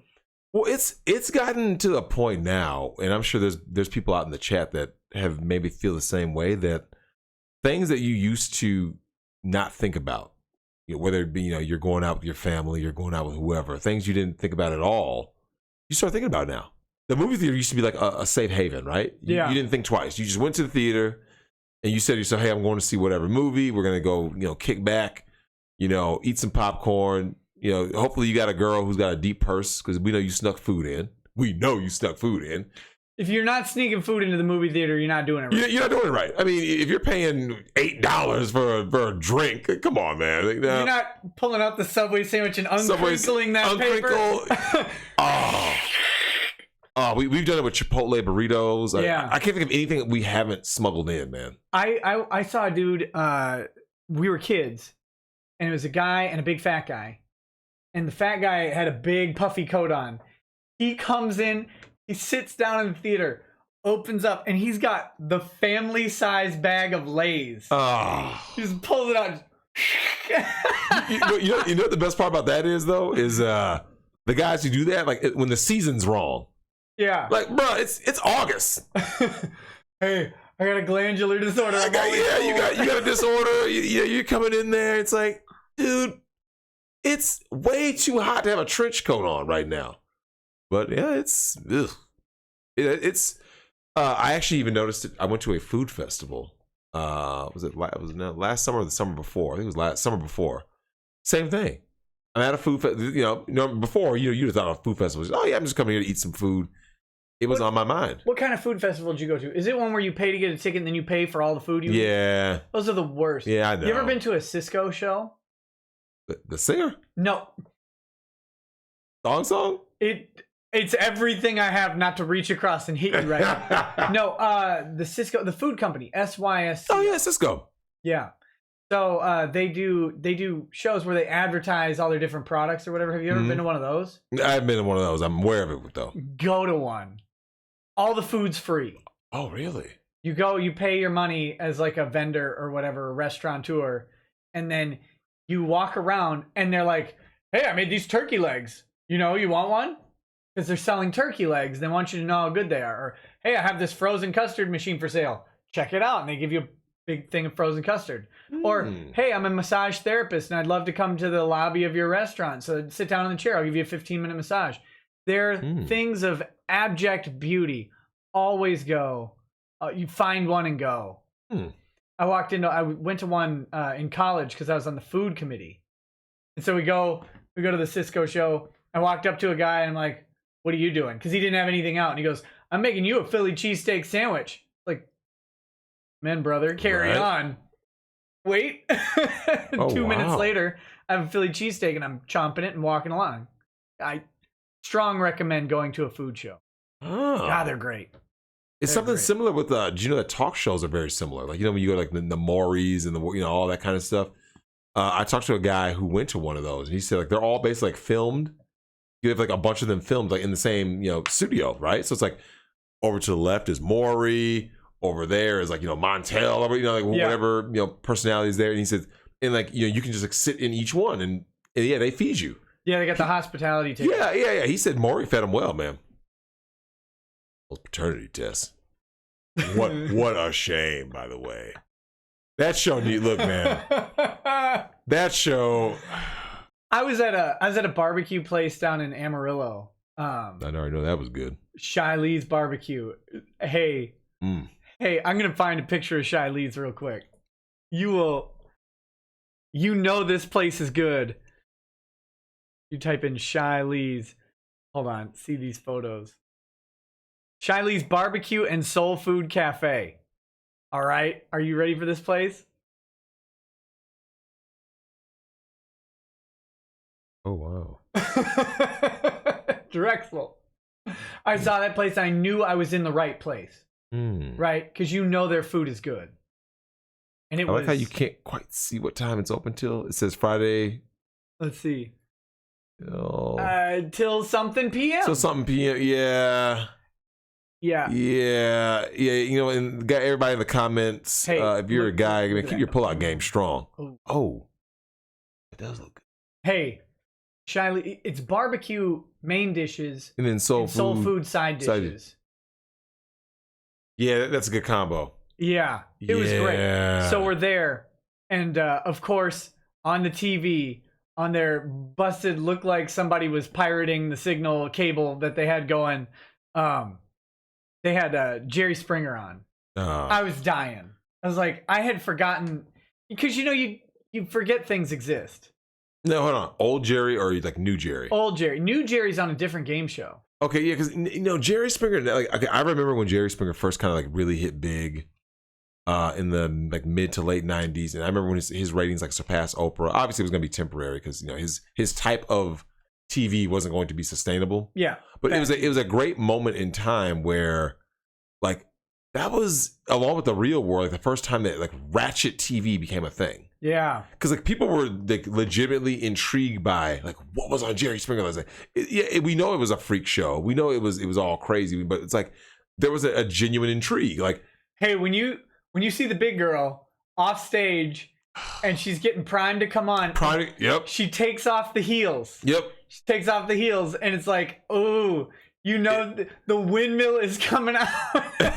you knew it was coming. They were gonna come out swinging. His bodyguard guy, that Steve Wilkos, I think he created his own show. Like that dude, it was all part of just like the theatricality of it. Like, oh man, here it comes. We're gonna see somebody with like 4 teeth, and they're gonna come out swinging and talking crazy, and it became like a true form of entertainment. You're like, oh man, this is great, because the topics were crazy. Yeah. He rarely had like Oprah. You watched Oprah to get the whole like Oprah was always crying, right? She's crying some like sappy story. You watch Jerry to get like that like just gritty, down and dirty comedy. Like, I mean, like I watched a guy blame the girl that he cheated on his girlfriend with for breaking up their relationship. Oh, really? Yeah. So he's like. I slept with you, ruined my whole life, and I don't even like you. Wow. Like, oh, because she's like, but I still love you. Oh, that's savage. I like that guy, man. That's savage. Someone said something about Eagle Loan, Las Vegas cover up media, something with Harvey Weinstein. There's all kinds of like crazy, like little conspiracy things. Like, there's always the question of, what's crazier, a conspiracy theory or finding out that it's real?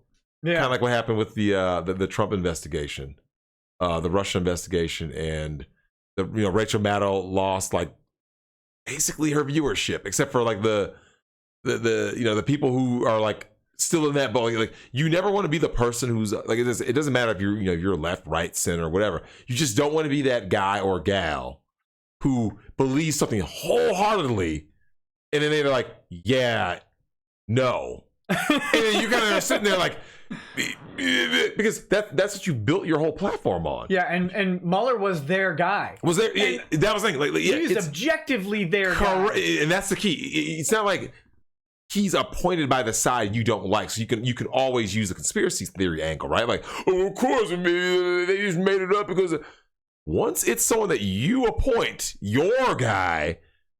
That he's an asset too. It's like, yeah. People on the right all complained about him too, because that dude had baggage. He was absolutely the wrong guy for the job. If we're talking about objective like reporting, Mueller had ties to half the people he's investigating. He's got ties to some of the companies that are alleged to be involved in this. The information in some of the reports came from like, I was talking to a guy about this, a guy named Hard Bastard.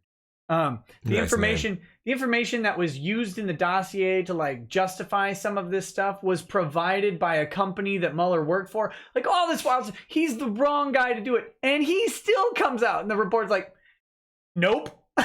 Yeah, it was hilarious. Like I'm still laughing. I just remember how it was like this, like this collective, just like blank, like stunned face, like flabbergasted. People just kind of had this like, just dumb face, like, because I didn't feel any way either way. Honestly, they could have been like this: Trump is a Russian asset. I'd have been like this: Trump's not a Russian asset. Didn't care. Yeah. Here's the thing: people get so obsessed about certain things, but ask your parents and grandparents. For the most part, their lives didn't really change, regardless of who was president, whether they were Democrat, Republican. Like, their lives didn't really change very much. It's very rare that, usually change is very slow moving, right? It moves at a glacial pace. Things are moving faster now due to the information age and the speed at which information travels. But like, in terms of a social level, like as a social speed, it moves relatively slowly. Mm-hmm. It's not like, you blink and all of a sudden, oh my God, something is now illegalized, or, even like when they legalize weed, still not federal. It's not legalized on so certain states were always, whether they, like a left-leaning state was going to be much closer to getting that than a right-leaning state. And then it was like slower. Okay, we're going to get a vote. We got shot down. It's slow. It moves because, hence checks and balances and people squabbling all the time. But it's very slow. But yeah, it's kind of fun to see people, lose their collective minds. I love it. You wait till that report comes out. You wait till that report comes out, and then it does. I stake everything on that report. Don't do that. You don't want to be on that side. That's why man. I loved, again, when Trump got elected, and these people are crying on television. I've never seen that. Drexel, they're crying. And not like Obama tears of joy, like we finally got a black man elected. Not like Hillary tears of joy, we finally got an Arklich elected. Something like that. It's, they got the wrong guy elected. Our country is doomed. They're weeping. Yeah, I've never seen that. I can't stop laughing at that. That kills me. Oh, look, I saw someone ask about the Green New Deal, which is actually an old deal. Look, 57-0. Even her peers didn't support her. Anyone who thought that was going anywhere was gravely mistaken. So labor unions. Let me ask you this: who would have been on the side of that? Honestly, unions refitting every single building in the country for efficiency on government money. I mean, ignore the fact that it's like $9 trillion to do. It's not practical. Like, well, for those of you who are Californians in the chat, you guys are familiar. You know, you heard about that whole like, you know, their wannabe bullet train. Yeah. And they started looking at that budget, and it's like, you invested how many billions? It's gone like nowhere. $5 billion in. It's the total project costs like 300 something billion. And Trump's like, you got to give it back. I want back every penny. Because it wasn't going anywhere. Like this virtue signaling, we need to connect all the peoples, and everyone's gonna be just love. And it's like, that sounds good in theory. You try to put it in practical use. Like, think about what. Let's just say they would have completed that rail car thing going from like San Francisco to L.A. Let's just say, for the sake of argument, it did work. Mm-hmm. First of all, obviously we know the budget for that, but like, how much would a ticket cost on that? Because to recoup 300 billion. It's the same as light rail in the Twin Cities and everywhere else. They all run at a loss. Always. All of them. Every single one runs Correct. at a loss, because otherwise you got to charge, what, $30 a ticket for someone to go every single day, and no one will get on it. No one will get on it. So therein lies the problem. It's a pure virtue signal. It's like, this isn't practical. Yeah. If anything, like I've spent time in San Francisco. And it works well if you have a monarch. Yeah, I'll tell like you. If you're in Dubai, right? Like, and you're run by a prince with what he considers to be unlimited oil money. Pretty much. I mean, you just make islands, right? Like Dubai just made islands. Yep. In the shape of palm trees. If you have that kind of wealth and resources. Yeah. But when you don't, when you have the current debt is $22 or $25 trillion. Yeah, you probably shouldn't be thinking about these light rail systems. You need to be figuring about, man, we probably should get on this budget and these in the markets, because crash is coming. Crash is coming, people. Well, I hope it doesn't affect my holdings. Crash everybody else. Yeah. Oh God, someone's talking about fads. Yeah.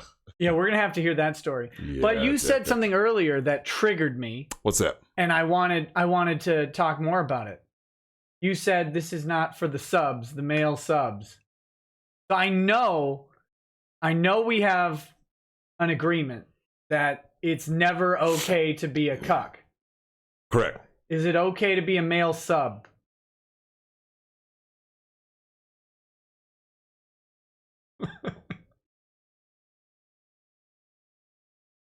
Wait, hold on. Who's the dom? Does it matter? Okay, so just do both. You're a male sub with a male dom.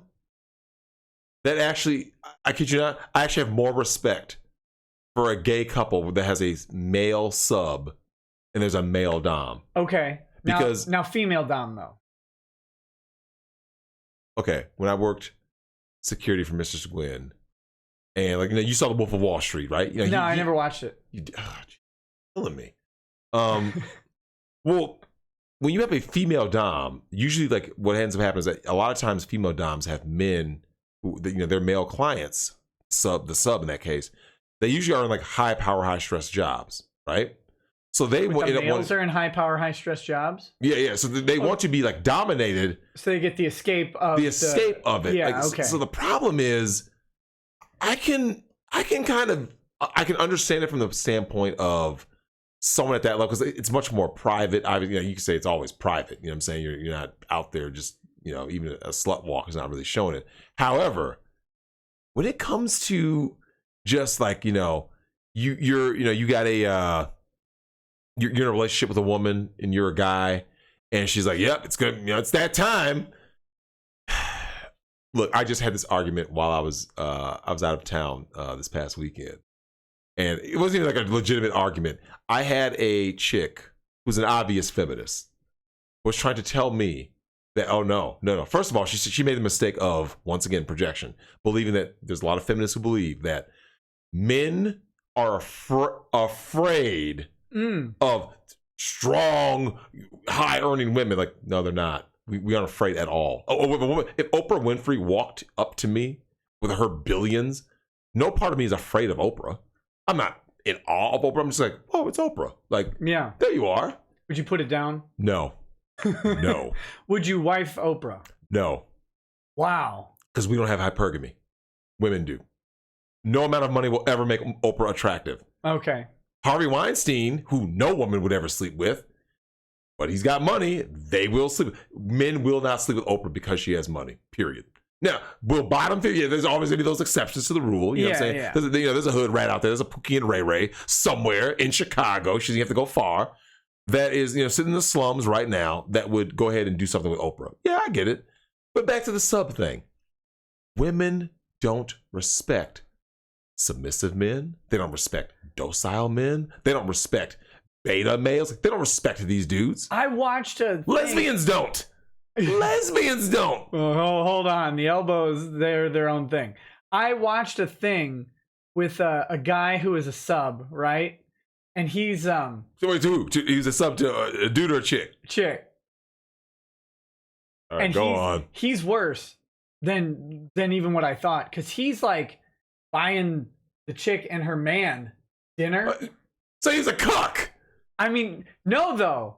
Hold on, man. He's buying him dinner, man. But He's not a dude dinner. to be a cuck, you have to be in the relationship with the woman and allow and like be okay with that, right? This guy was not in the relationship with the woman. He's just a literal ottoman. So he's just a guy. So He's like, a guy. so like, Pain. imagine you and your girl are sitting on the couch and you're like, I want my feet up. Honey, can you have your sub come and bend over in front of me so I can put my feet on him? So he was the gimp. Yeah, He was the gimp. full on. My mind was blown. I broke. I pulled a stupid muscle. Like what? How is that a thing? Okay, as bad as that is, I think that's still not as bad as you guys heard of the God, I wish I knew the term. If someone in the chat knows what the term is for, there's this new thing going on, like wallet subs. That's what this guy was. Yeah, because he would like he'd buy them food. He'd bring gifts. Yeah. And expensive stuff. But these chicks were like shaming the guys, like you're just so stupid. Buy me. They would like get their credit cards and they would spend money on these guys' credit cards. Yeah, they're basically cucking. Like, look, man. Obviously, no black people were affected in this. None. If you think for a second, I shouldn't say that because I'm sure there's some black dude out there who's like a wallet cuck. You've met him. Remember Brandon? Oh man, you know what's crazy though? When a pay pig, that's what it's called. Pay pig. Yeah, the pay pig. Oh, look, is there any way you could possibly respect a pay pig? Okay, this goes for the people out in the chat right now. Let's go ahead and let's get into some real talk, real quick. You're going out, having drinks or whatever. You do whatever it is you do, and all of a sudden, a dude is like, "Oh, I gotta go take this call," and he's like, like he's on a FaceTime or a Skype call or something. He's on WhatsApp, and she's like, "You're gonna buy me these shoes." Oh, okay. Like, because here's the thing: a general rule of thumb. If you ever want to know the difference between right and wrong, here's a general way to know if it's right or wrong. If you are trying to hide something about it is wrong, right? So like prime example, when Michael Vick got caught up in the federal dogfighting thing, and he was trying to explain that he grew up in an environment where he didn't fully understand like the magnitude of his choice or whatever. The reason why, like I said, I'm not one of those dog people. I'm just not a dog person. I'm not an animal person. But my problem with his logic with that was, if you didn't believe what you were doing was wrong, how come when they actually, they always have interview the athletes, kind of get to know the athletes. When they say stuff like, "Hey, Michael Vick, when you are playing football, what do you like to do?" You should be like this, like, "Oh yeah, I like hiking, I like going to the clubs, I like fighting, dog fighting this up to the death in bad news kennels." Like, if that is something that you do, but yet every time like you don't bring it up, that means that you are fully self-aware. Now, is it better if when you say you like dog fighting, if you get in the ring with the dog? That would be awesome to see. I don't know if it'd be that awesome though. Not one-on-one. Think about it. One-on-one, a human stands a very good chance of beating a dog. Well, if you're ready for it, if you're confident. Correct. Now, multiple dogs. Hey, that's challenge round. You're gonna go. You might have to go ahead and take an L and lose flesh, but I think even against one, you're taking a bite most likely. You will most likely take a bite unless you have the reflexes to, as they jump. You kind of get one of. Yeah, that's still gonna be. Yeah. Hey, Lido Enchanted. He says I had my ramen noodle sandwiches. I literally made a ramen sandwich, so let's not even talk about that. Ramen sandwich is the thing? I told you every meal I ate was a sandwich because sandwiches are delicious. What? How did you forget this? Matt Field says, did you hear California 10-round magazine law found unconstitutional? Another Heller win. Regular Class 1 passenger rail is very popular in SoCal, by the way. FISA, FBI, Mueller, all of it is bullshit. Subscribe to Hard Bastard. So there you go. There you go. I'm still disturbed by the idea of a male sub. They're called, the chat's been saying it over and over. They're called FinDoms for the women. They're financial dominance. Okay, yeah. Okay, so FinDom, well, I know FemDom is in female dominant and dominatrix. FinDom can be male or female, technically. Correct. But yeah. Here's the thing. Whatever, my personality is like this. Whatever your kink is, whatever you're into, as long as you aren't harming, someone or something against their will, when it comes to these, like I said, children or animals, something like that. As long as you aren't harming someone against your will, that's what gets you off. That's what floats your boat. So be it. Where I have a problem is, I try to tell people, from a social and societal standpoint, you will wind up having some very tough things to deal with. Prime example. Let's just say you're the gimp. You're this dude who's a pay pig. And you're being basically a male sub cuck to a couple, not just a woman or a dude, but a couple. She has like 4. I don't get it. She's multiple? Yeah, of course she does. Of course she does. Well, yeah, but still, because what's more degrading than being a male sub is being the third one. Yeah, one of the male subs. So now if you're a male sub, you're the gimp. And she's your fin dom, your financial dom. Think about this for a second. And you're one of them. You're not even the main dude. Yeah. You're just one of them. Is there a top sub? Like the super sub? Like what do they sleep at the foot of the bed or whatever? Yeah, that's what I'm saying. What I mean, I'm sure there's. I'm not even joking. I've just remembered this line when I said that. One of the things was the chick. And you know how this chick looked, right? Oh God. She's obviously a 10 out of 200. Of course. She just blasted nasty chick. She's like, if he's really good, I'll let him sleep at the foot of my bed. I'm not even kidding. You know what? I'm glad you just brought that up. Because there's a quick thing that we need to talk about, which is the amount of women out here who are like 4s, 3s, maybe on a good day a 6, who think they deserve a 10. And they will sit there and make these demands and this man better be. I'm like, and so when you say something like that sense of entitlement, right? That narcissism. Yeah. It's like, it only comes from these beta male simps, these cucks. That's who gives them their power. Think about it. When you and I were in high school. The girls who had a lot of times the girls who had the worst attitudes were the girls who got the most attention, right? Right. If a girl didn't get a lot of attention, she knew hey, I can't be a B, because if my personality is all I got left, or maybe she has looks, because usually if you looked really good, you're probably one of the more popular girls. So if she didn't have that much to go on, she had to be nice. Yeah. I mean, but now for the first time, you're seeing bottom feeders. Bottom shelf Beckys. These are bottom shelf. They got smashed one time by a dude who's a 9. I saw someone that was at Zeno the Stoic with this 80-20 rule. Absolutely. So what ends up happening is that these chicks truly believe that they deserve a man with 6-pack abs. And so there are people out there who tried to argue this with me. I said, I want you to think about this for a second. A guy can always lower his standards for a moment for even for a time period. Yeah. He doesn't want it for his lifetime. He can always go like this, lower his standards to be like, it's one of those nights, man. I got to take one for the team.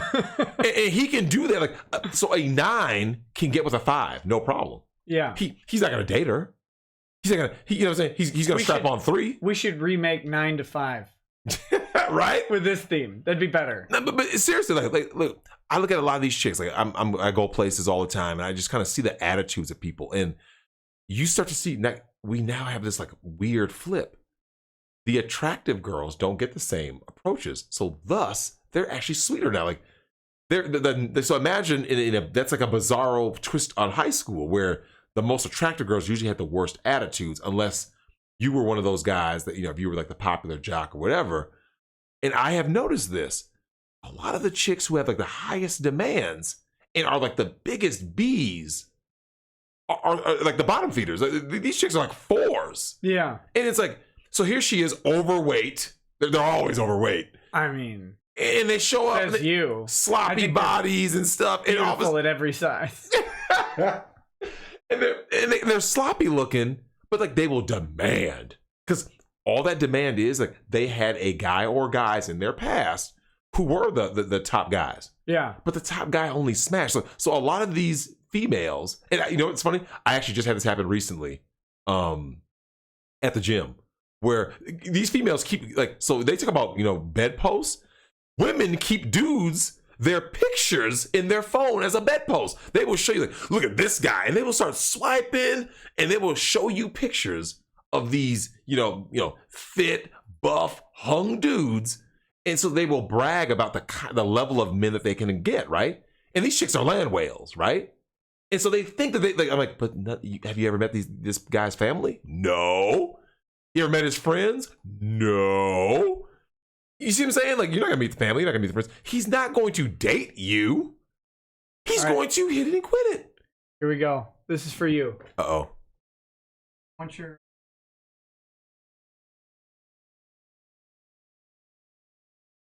What? That's a Gillette ad. That's a real, a legit Gillette ad. It's Gillette Venus. What is Gillette Venus? That's the women's razors. That's their women's line, right? Wait, look at that. There you go. I mean, smelling good. Now look at this. This is what bothered me the most about that ad. Oh, that first comment? From Gillette. Yes. Venus is committed to representing beautiful women of all shapes, sizes, and skin types, because all types of beautiful skin deserve to be shown. We love Anna because she lives out loud and loves her skin no matter how the rules, quote unquote, say she should display it. Now, hold on though. They put that disclaimer on any other post. On any other picture, do they put it on there? Pop quiz. No. No. What did they, like, that is the meanest thing they could have done to this fat chick. Correct. They put... It's condescending. Like, it's a backhanded slap. They put the biggest lady... Like, those thighs are absurd. Now, they put this big giant lady on there. And then they go ahead and they're like, oh, by the way, we put this picture up because she's fat. In case correct. You didn't see it, she's a giant fatso, and that's correct. Why we put the picture.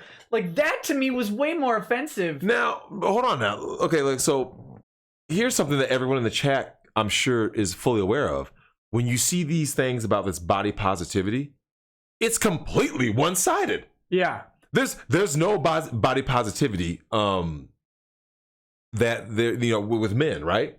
Yeah. Every time you see a man in an ad, how does he look? I don't mean, you know, he's just like someone's playing like a regular dad. I'm saying they're all big. If they're trying to sell something, they're trying to sell you something. How does the guy look? Oh, always cut. Super. He's you know, 4% body fat. Yeah. Super ripped, hyper athletic. He's just strapped. You have never once seen them try to sell you on something with fat, ugly dudes. It doesn't happen. So body positivity only represents women. So women have this goes back to what I was saying with the standard. The fattest, ugliest chicks will walk around with these sky high standards. Yeah. So they'll be like, oh, he has to. That's why they always say that he has to have, you know, he has to be athletic. I promise you. I bet you if you went on any dating website And look at any of the women. You will never hear a woman be like, I sure want dad bod, or I like big men. Do you know what a lot of big women will tell you? Two big bodies together, that's not sexy. They're right, though. But they don't want to lose weight. I just want to be clear. They are right. But you get to a point where you get to that level where you look at these people, you ask yourself, you can, because it's a free country, but like, it's kind of shameful that someone will try to bash men for, oh, he's not this tall, he's not this, he doesn't have a six-pack, he's not. So they'll bash men for that. But when a man has a standard, he goes like this, you know what? A chick has to fit between here. All of a sudden, you gotta hold that up. Hold that up. If you go like this, is that higher, right? Right there. If she has to fit between that, right? How many women can? Of any man, he puts his hands up. Like, most women can't fit in between a man's hands like that. Yeah. But if men, even if they widen out like this, and a man said this was the standard, even if you put in a W, if you put that as the standard, how many modern American women, the average modern American woman, I think, is between a size 14 and 18. I believe that's the average. Woo. The average woman is bigger now at any point in human history. So by ancient standards, she would have been like the queen. Like, she'd be the queen. Like, oh my God, you're an aristocrat. We got Curves Fitness. I don't know how that. Oh man, curves. But you know, all these thoughts are at my gym. Yeah. Right. We want our own gym. We want our own personal space. And as soon as the men dried up, as the bar started closing, the club started closing, I look around and what do I see? Gym thoughts everywhere. Yeah. Like, oh, I thought you guys want your own gym. You know what? Women are just so evil. Well, I mean, sometimes. Yeah, but it's funny, like, they didn't want to spend time with each other. So there they were back in the gym. And you know what? You look at it like, seriously, next time you go out with the wife, just pay attention to like little things. Like little ways that you get looked at or something. And if your wife is not a certain size in certain environments, you ever get any looks? You ever get people kind of like, yeah, because women are competing. Sure. When they see you walk up and they're like, they don't like her without ever meeting her because of her size. Right. She looks better than them. And I've always maintained this. When someone, like, I've had women who talk about how confident they are, right? Mm-hmm. There's no such thing as a confident woman. If you believe she's confident, put her in the company of significantly more attractive women, and what do you think happens to her? That confident woman. Oh, she melts. She crumbles. Because without starved of male attention, she collapses. She has no power. Because seriously, like I said, go take a Minnesota 6. Let's say a Minnesota 8. Bring her to an environment. Minnesota 8 should be a pack of donuts. I mean, come on. Right? Sorry, go ahead. I'm hungry. Right? No, I should have stopped and got some grow up too. But think about this for a second. Take a Minnesota 8. She thinks she's hot. Like a certain cheerleader we cheerleaded with. I mean, come on. We know. Yeah. But remember, in her mind, she thought she was that hot, right? Yeah. So she's walking around thinking, oh, I'm the big cheese. I'm so hot. Take them somewhere where like women are, like I said, Nick, not attractive, gorgeous. This guy says the chemo diet. Come on. That's classic. Why? Right? You gotta do that to me? I'm dying. and seriously, go put them in, like, and I actually, you know what though? Look, there's so many people I could dox with any story I tell. But let's just say I was in a place that has the same AIDS rate as a third world country. Sure. We all know what city that is. Detroit. No, it's close. Oh. It's close. Detroit is close. Okay. I was out in Atlanta. Oh. And we hit the twerk houses out in Atlanta. And I saw a chick get humbled. You ever seen what happens? You knew some of the girls that we went to high school with that have that, you know, I knew this Asian chick who called them a woo girl. I was like, what is a woo girl? Yeah. Woo! Oh yeah. Woo! They do the whole like I'm drunk, I'm YOLO kind of types or whatever. That's how I am when I drink too. Yeah, right? Like so she walked in. She was a woo girl when we got carded. Yeah. She was a woo girl. We got patted down that third time. Yes, you get patted down 3 times. Yeah. She was a woo girl all the way up until we turned the corner. kid you not. And when she saw the shelves and apple bottoms that were in this twerk house, she went from like, woo, I kid you not. She literally like this. Sat down and was like, oh my God. Put her head down.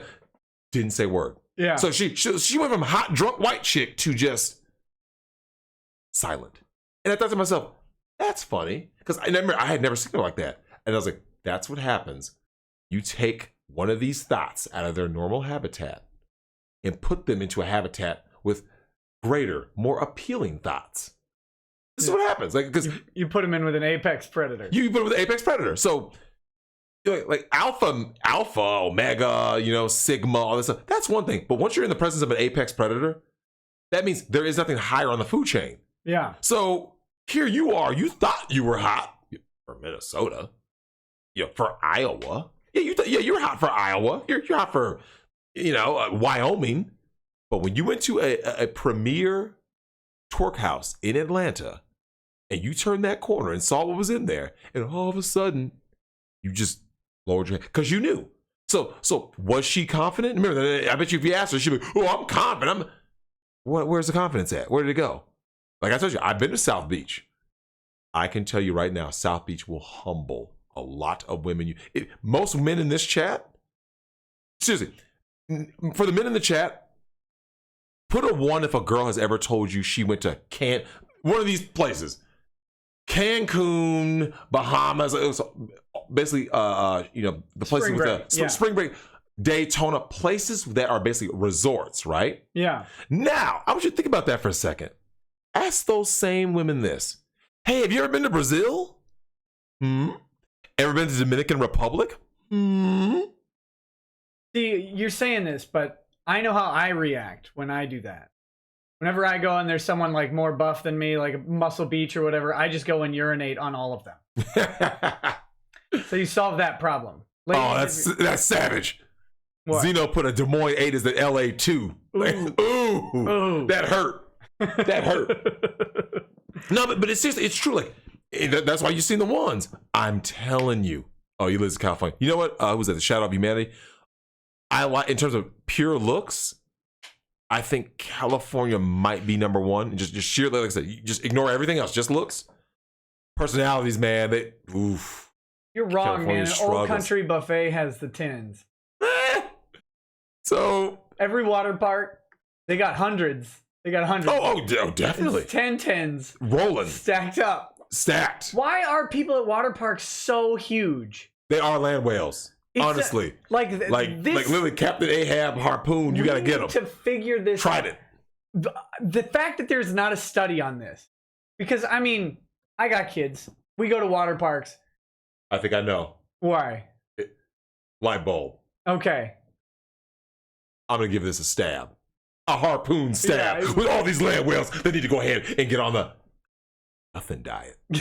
They need to go Ethiopian diet. Eat yourself diet. Eat yourself diet. Okay. Diet. You gotta go on a real diet. Keto? We're not doing keto. We're doing Ethiopian. Listen, not only do you not eat, you walk 2.5 miles each way to get the food and then throw it out.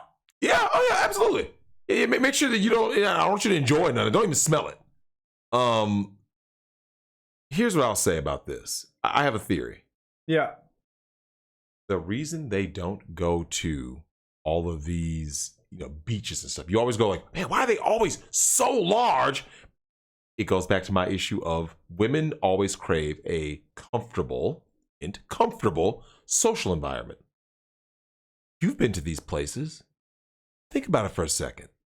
When you go, if you and I notice the same thing, which is a bunch of land whales, what does that mean? That's telling you they are aware that, hey, if I go to this indoor water park, it's going to be people who look like me. Now, let me ask you the people. So gravity. We got it. Right? But seriously, the people in the chat, if any of you in the chat are in California or around, beach climates, right? Yeah. It's competition. Anyone who lives in California, Florida, Gulf, you go to the Gulf in Texas, anywhere that is hot, that there's beaches, And God forbid there's lots of poverty. Like I said, you start going to places like the DR where, you know, all these chicks are out here prostituting. You go to these places and you realize, man, all the chicks are hot. Why are they hot? They're hot because in order to land high value men, they have to be hot. They're in a beach climate. So Sure. It's warm year round. They're not sitting inside hibernating, gaining weight while watching reality TV. Now, on the flip side, these land whales going to all these indoor water parks. How many kids do they usually have? Be honest. Several. Several. Yeah. So they already had a bad metabolism. It's probably the thyroid. So what you're saying, though, this is just something we've known for a long time, which is you don't ever shop at a water park. Never. If you're going to we're extending this to the There's some place like, look, you don't go to strip clubs to look for love. You don't go to water parks to look for love. You don't go to libraries. Why don't you go to strip clubs to look for love? Strippers need love too. Hey man, they're gonna make you pay for that love. I don't want to see you end up like your boy. How about what do you think about strippers who have boyfriends? Ooh, good question. Actually, better question. Oh, wait, I'll let you answer that one, but think about this one. Let's say it's April 9th, 2019. Mm-hmm. And let's say a man, I know not you, because I know your views on marriage, but let's say there's a man who's been engaged since October of 2015. What do you have to say to that guy? But first, I want your thoughts on the stripper with a boyfriend. Wow. Stripper with a boyfriend. Okay, I've seen this before because I've known strippers. Stripper with a boyfriend. The boyfriend is one of two things. He's either a degenerate thug or he's a complete beta male cuck. They're like, same with porn stars. Like, let's kind of like, okay, so for any of you in the chat who have ever seen the only exception to the porn star rule is that they connect with their co-stars. You see what I'm saying? Because that's just your coworker, you know? Yeah. We're at the office. At the office in the porn industry is just something different, right? Because, you know, you're performing sex on camera for money. But when it comes to, I've just kind of looked at the kinds of guys that these chicks date. They're literally like, these are bottom shelf Brads. Bottom shelf, like these are not, think about it. So think about this for a second. If a man makes six figures and he's attractive and he's, you know, a high value man, why would he be dating a stripper? He could do better. He can go get a hot 19-year-old who's not a stripper, who can play. Here's the thing. Men want our women to play the part of the stripper. I just had this conversation when I was out and about, right? I'm out west. Well, we had this conversation back in high school. What's that? You have a hoe and you have your hoe. Correct. Big difference. Big difference. Big difference. You don't want your girl to be everyone's hoe. You don't want that. Like so we had this conversation. We had this conversation when I was out there. They said, you know, alpha lays, beta pays, right? Yeah. I'm doing the PG version.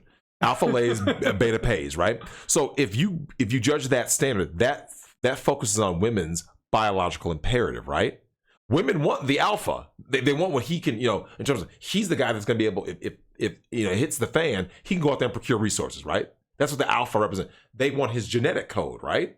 Like, oh my God, I want to have kids by that tall, dark, and handsome dude. That tall, dark, and handsome dude, because he's the alpha, he has his pick of the litter. He can just, that's why a lot of alphas, they don't have the same ambition as a beta male. Like Harvey Weinstein's a beta male. Yeah. He's not, Harvey Weinstein is ambitious because he's not going to get women on his looks alone. So thus, he has to go out and get lots of resources. Maybe Harvey should be in a Gillette ad. Oh God, he should. He should. Look at the beautiful woman, Harvey Weinstein. Yeah, right? Right? So think about this for a second.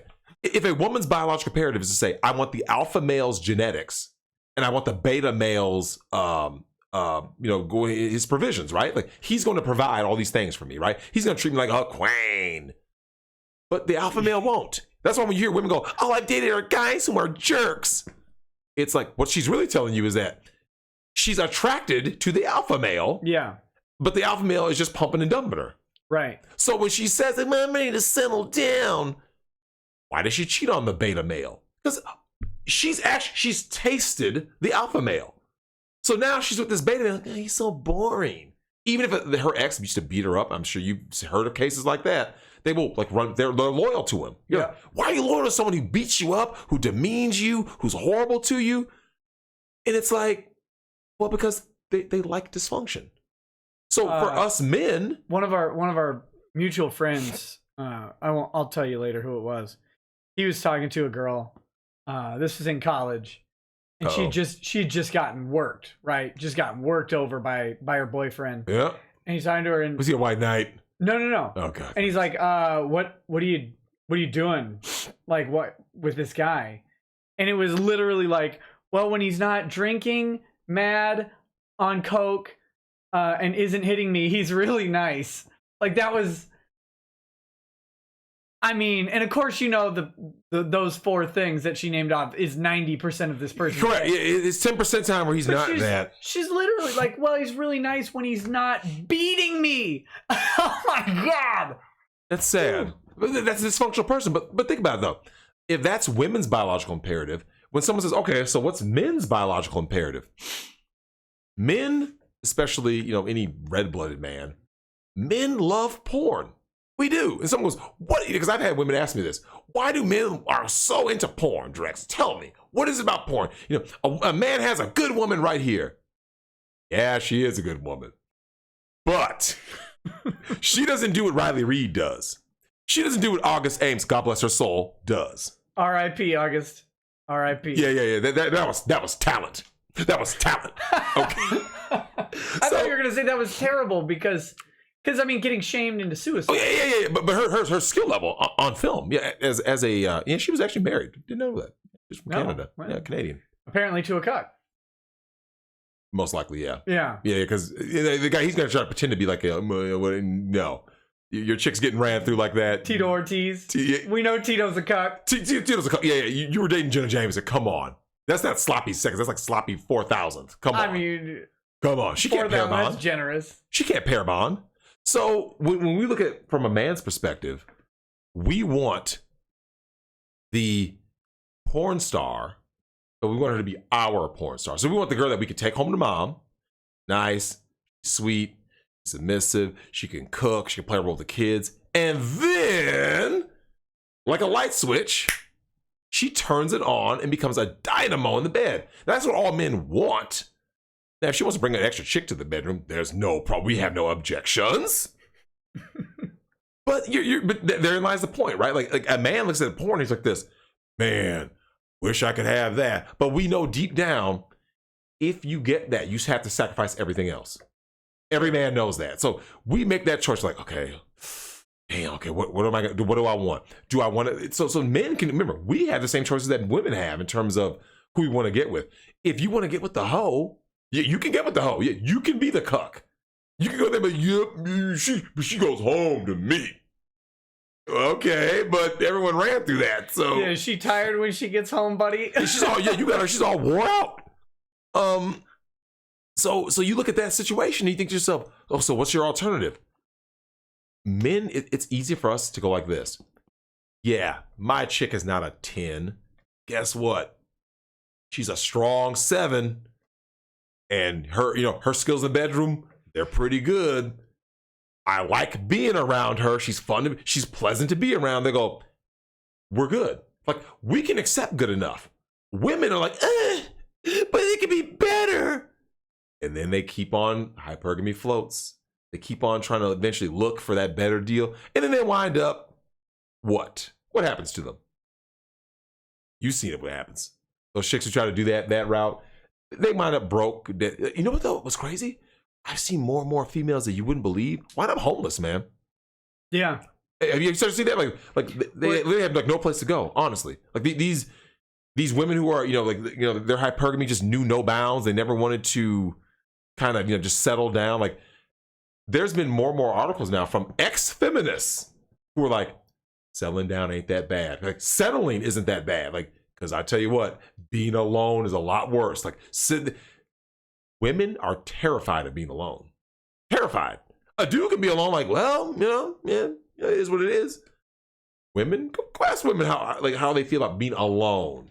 That's why if you are a bachelor, what do women always say? They project it, right? if you're a bachelor, I was like, what if you die alone? Oh, don't you want that one good woman to be with? And then when a man's just like this, he's, Sigma males, we're like, good, whatever. It's no big deal. I'll hurt you. It's like, wow. I mean, it's sad. They will actually, I've actually had it happen to me. Like, I've had females actually say that a woman had to hurt me because I don't want to settle down. I'm like, no, I'm good. I'm content. Like, I'm content. My life is good. No problems. All right. I need to ask you that question, and then we've got to do the chats, and then we'll wrap up the show. Oh, yeah, go ahead. All right, so, refresher. It is April 9th, 2019. Mm-hmm. You got engaged in October of 2015. Yep. What do you have to say to this person? So they've been there for going on 4 years. But what do they want to know? Like, just in general? I just want to know what your opinion on that is. A guy who was engaged in 2015? Yeah. And it's now 2019. Not married yet. Get out. Why? Okay. If she has a list of things that marriage will do for her, that is a longer list for the benefits of marriage than you can list, that's telling you something. Because there's no advantage of getting married in the modern era. I'm just trying to figure out what 3.5, 4 years to wait and figure it out. Now assume that these people are gainfully employed, so that like they could afford a wedding. Mm-hmm. Like that's so it's not like that. Do they have any kids? No. Get out. Hey man, real talk. Get out. Like. Now, I've told you about this when I said, look, Nick, there's a lot of dudes out there who don't know, but their girl is getting savagely smashed by Chad and Tyrone. Savagely, right? Yeah. And they're doing so if you're engaged and we're gonna make it work, it's gonna be great, we're gonna be happily ever after. If you do not have children with a woman right now, and like I said, now you and I have always had this conversation. Like, for those of you who don't know, Nick and I, we talked about this in the very first time I was on, where I was like, you've known me since 11, 12 years. So basically, like, we didn't start hanging out to like junior high. Yeah. So you're looking at, you've known me basically almost 25 years. Mm-hmm. In 25 years, you've noticed I have never changed. I never believed in marriage, never believed in having kids, never cohabitated, and never, ever, ever, ever, ever did I go around preaching it. But I always tell people, if it works for you, if that's what you want to do, make sure you know the risks. And like, remember, you and I had a conversation even back in the college days where I was vehemently against it. Mm-hmm. And like, I think you always understood I wasn't against you. I wasn't against her. I was just against the institution in the modern era. Yep. So that's all it was. Like, so I was just playing the odds. I was like, hey, look, man, I'm not saying it's going to be terrible or, you're going to get divorce raped. I'm just saying this is what's stacked against you. Now, could you get lucky? Absolutely. Yeah. But it's lightning in a bottle. I mean, you always leave out the ending of that story where I punched you in the dick and asserted my dominance. Yeah. So this guy, I'm assuming he was a super chat person that asked that question. Is that? No, it's much meaner than that. So this guy's he's being dead serious. He's been engaged for this long. This is not a question to the chat. Oh, this is about somebody that there's some information about them that recently came out. They're engaged and have been since October 2015. Yeah, get out. Yeah. This shouldn't even be a question. First of all, you are already married. What if this person would rather be a cuck with the other person than to not be with the other person? Oh, that dude? The one that was... I mean, I'm not saying who it is. I don't... Yeah, the one married to Bulma. Not married. Okay, he's engaged to Bulma. And he's a cuck. I mean, it might be him. Well, okay, I'll put it like this. Bulma's getting smashed by Chad and Tyrone. I'm just going to go ahead and say it. That's what's going down. Like, look, I used to always ask myself, was I betraying the brotherhood of man because I smashed so many dudes' wives and girlfriends, right? Yeah. I always had rules. I never smashed a wife or girlfriend in which I was aware of who the other party was. Sure. That's a key. Because, I think a lot of people think that, like, oh, Drex, you just have no morals or ethics. I'm like, but think about this for a second. If you don't know the other party, a man is not going to turn down sex. So when a woman's like, oh my God, my boyfriend's he's an a-hole. I can't stand him. Or, oh, my husband's this or that. He's not pleasing me. He's boring. He doesn't have time for me. A dude is not going to be like, you need to go home to your husband and fix the problem. A guy's going to be like, well, she's hot, so it is what it is. Yeah. I'm running out of time here. Can we move this story along? That's what he's going to say. Right? Like no guy, I mean, you know how guys are. Like, no guy is going to sit there.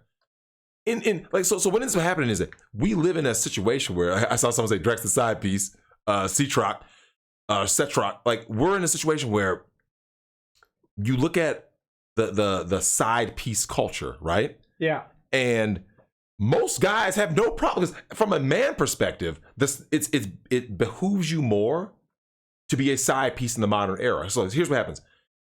A side piece is, okay, women seek out provision and protection, right? Sure. They're going to seek out male resources. Men seek sex. So look at this from this perspective, from our biological imperative. You're a Chad or you're a Tyrone. You're sitting there and you're the side piece as a dude. Yeah. You're multiple women's side piece. Like you're a gigolo, right? Mm-hmm. What's the downside? Because remember, these other men, these beta male cucks. Well, you cry at night to sleep. With Teddy Ruxpin. You look at this situation though. These dudes are paying full price, right? Like remember, they're whining and dining her. They're taking her on trips to Greece. And they might not even be getting sex. Yeah. I know this for a fact. I have seen the beta male cuck husbands that these chicks have. And yes, they will even show up and have photos of the dude and want you to humiliate the photo. This is the thing. Mm. They will even make videos with you, POVs. POV scenes are great. They want POVs and they will talk dirt about the husband. They get off on that, like humiliation.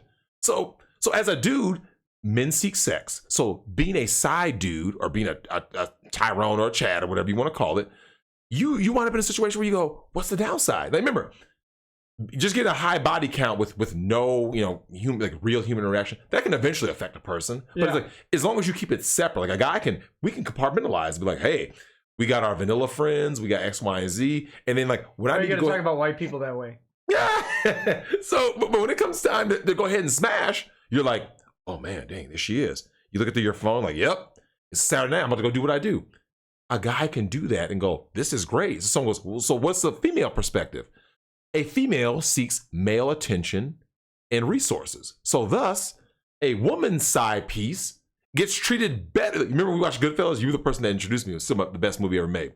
When you introduced me to Goodfellas, remember when Henry Hill, as he narrates, what does he say? He goes, Friday night was for the wives, but Saturday night was always for the girlfriends, remember? Right, yeah. And they went to the Copa or whatever they were going to. They went to those lounge clubs.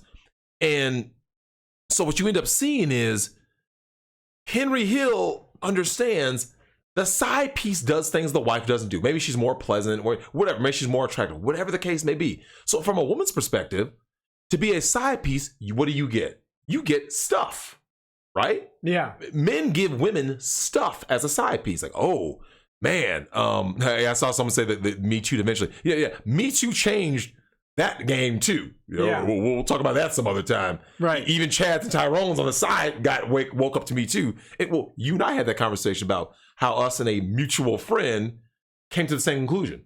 When we were on opposite spectrums in terms of like, female, success. Let's call it female success. And, he came to the conclusion like, I'm just done. I came to the same conclusion. Even though we're on opposite ends, and I was out there doing whatever I wanted to do, because when people said, well, she wouldn't get in a relationship, I'm like, do you know how many females I've helped cheat? You think I'm gonna get into a relationship? Like, I know what they're doing. I'm stuck on something. What's that? So you're telling me, I'm dying. I've been dying since you said it, that somewhere out there in the ether, you have shown up to do what you're going to do. Yep. And Broad has brought out a photo of her man. No, the wives and girlfriends always have that. Yeah, and you have had to sit and humiliate that photo? I've humiliated photos. Absolutely. I mean, how much can I pay you to make videos where I give you a photo of a cart and you just sit and just obliterate it. Like, absolutely. Yeah. Look, man, I'll do it for free. For $3.99. For $3.99, I'll do it. You should look. We're gonna have to make this happen. Oh, hold on. Well, here's the thing though. So I'm gonna go ahead and put this in perspective. So a lot of women that I've dealt with will show like they want, because they have this deep resentment for their guy, right? Yeah. So what ends up happening is like they will show you the male endowment. Mm-hmm. Like, look what I have to go home to every night. Mm-hmm. And of course, hung dudes laugh at, little tiny cocktail weenies. Yeah. She wants the bratwurst. The BBC. You mentioned going to Vienna. So yeah, you know what I'm saying? So you go ahead and you want to slay her, you're thinking to yourself, okay, she wants to get slayed. And like I said, a lot of these chicks want more than one guy. So they'll say like, okay, so hey Drex, you know what I'm saying? Who you want to hook me up with? And as a guy, we go like you gotta understand. I know there's gonna be guys in the chat who are like, oh, Drex is a scumbag. I'm sure. I get it. But understand this though. If you were given the opportunity, it changes. Remember, it doesn't necessarily change your morality. Like I said, there's certain rules to this. You don't get with certain women. You never get with a woman who who the other party is. Right. I've never done that. But if someone comes to you and they're just like, yo, you're only getting one side of the story, right? Yeah. Oh, my husband, he doesn't do what I like. Blah, blah. This is all we hear as men. Yeah, we don't care what the story is, right? Yeah. We just care about the end result. So we get to like, okay, yeah, we got all that. Yeah, your husband's this. He's lame. He works too much. He doesn't show you enough attention. So next thing you know, they all want the GB. And we're like, well, that's what you want. I'll make some calls.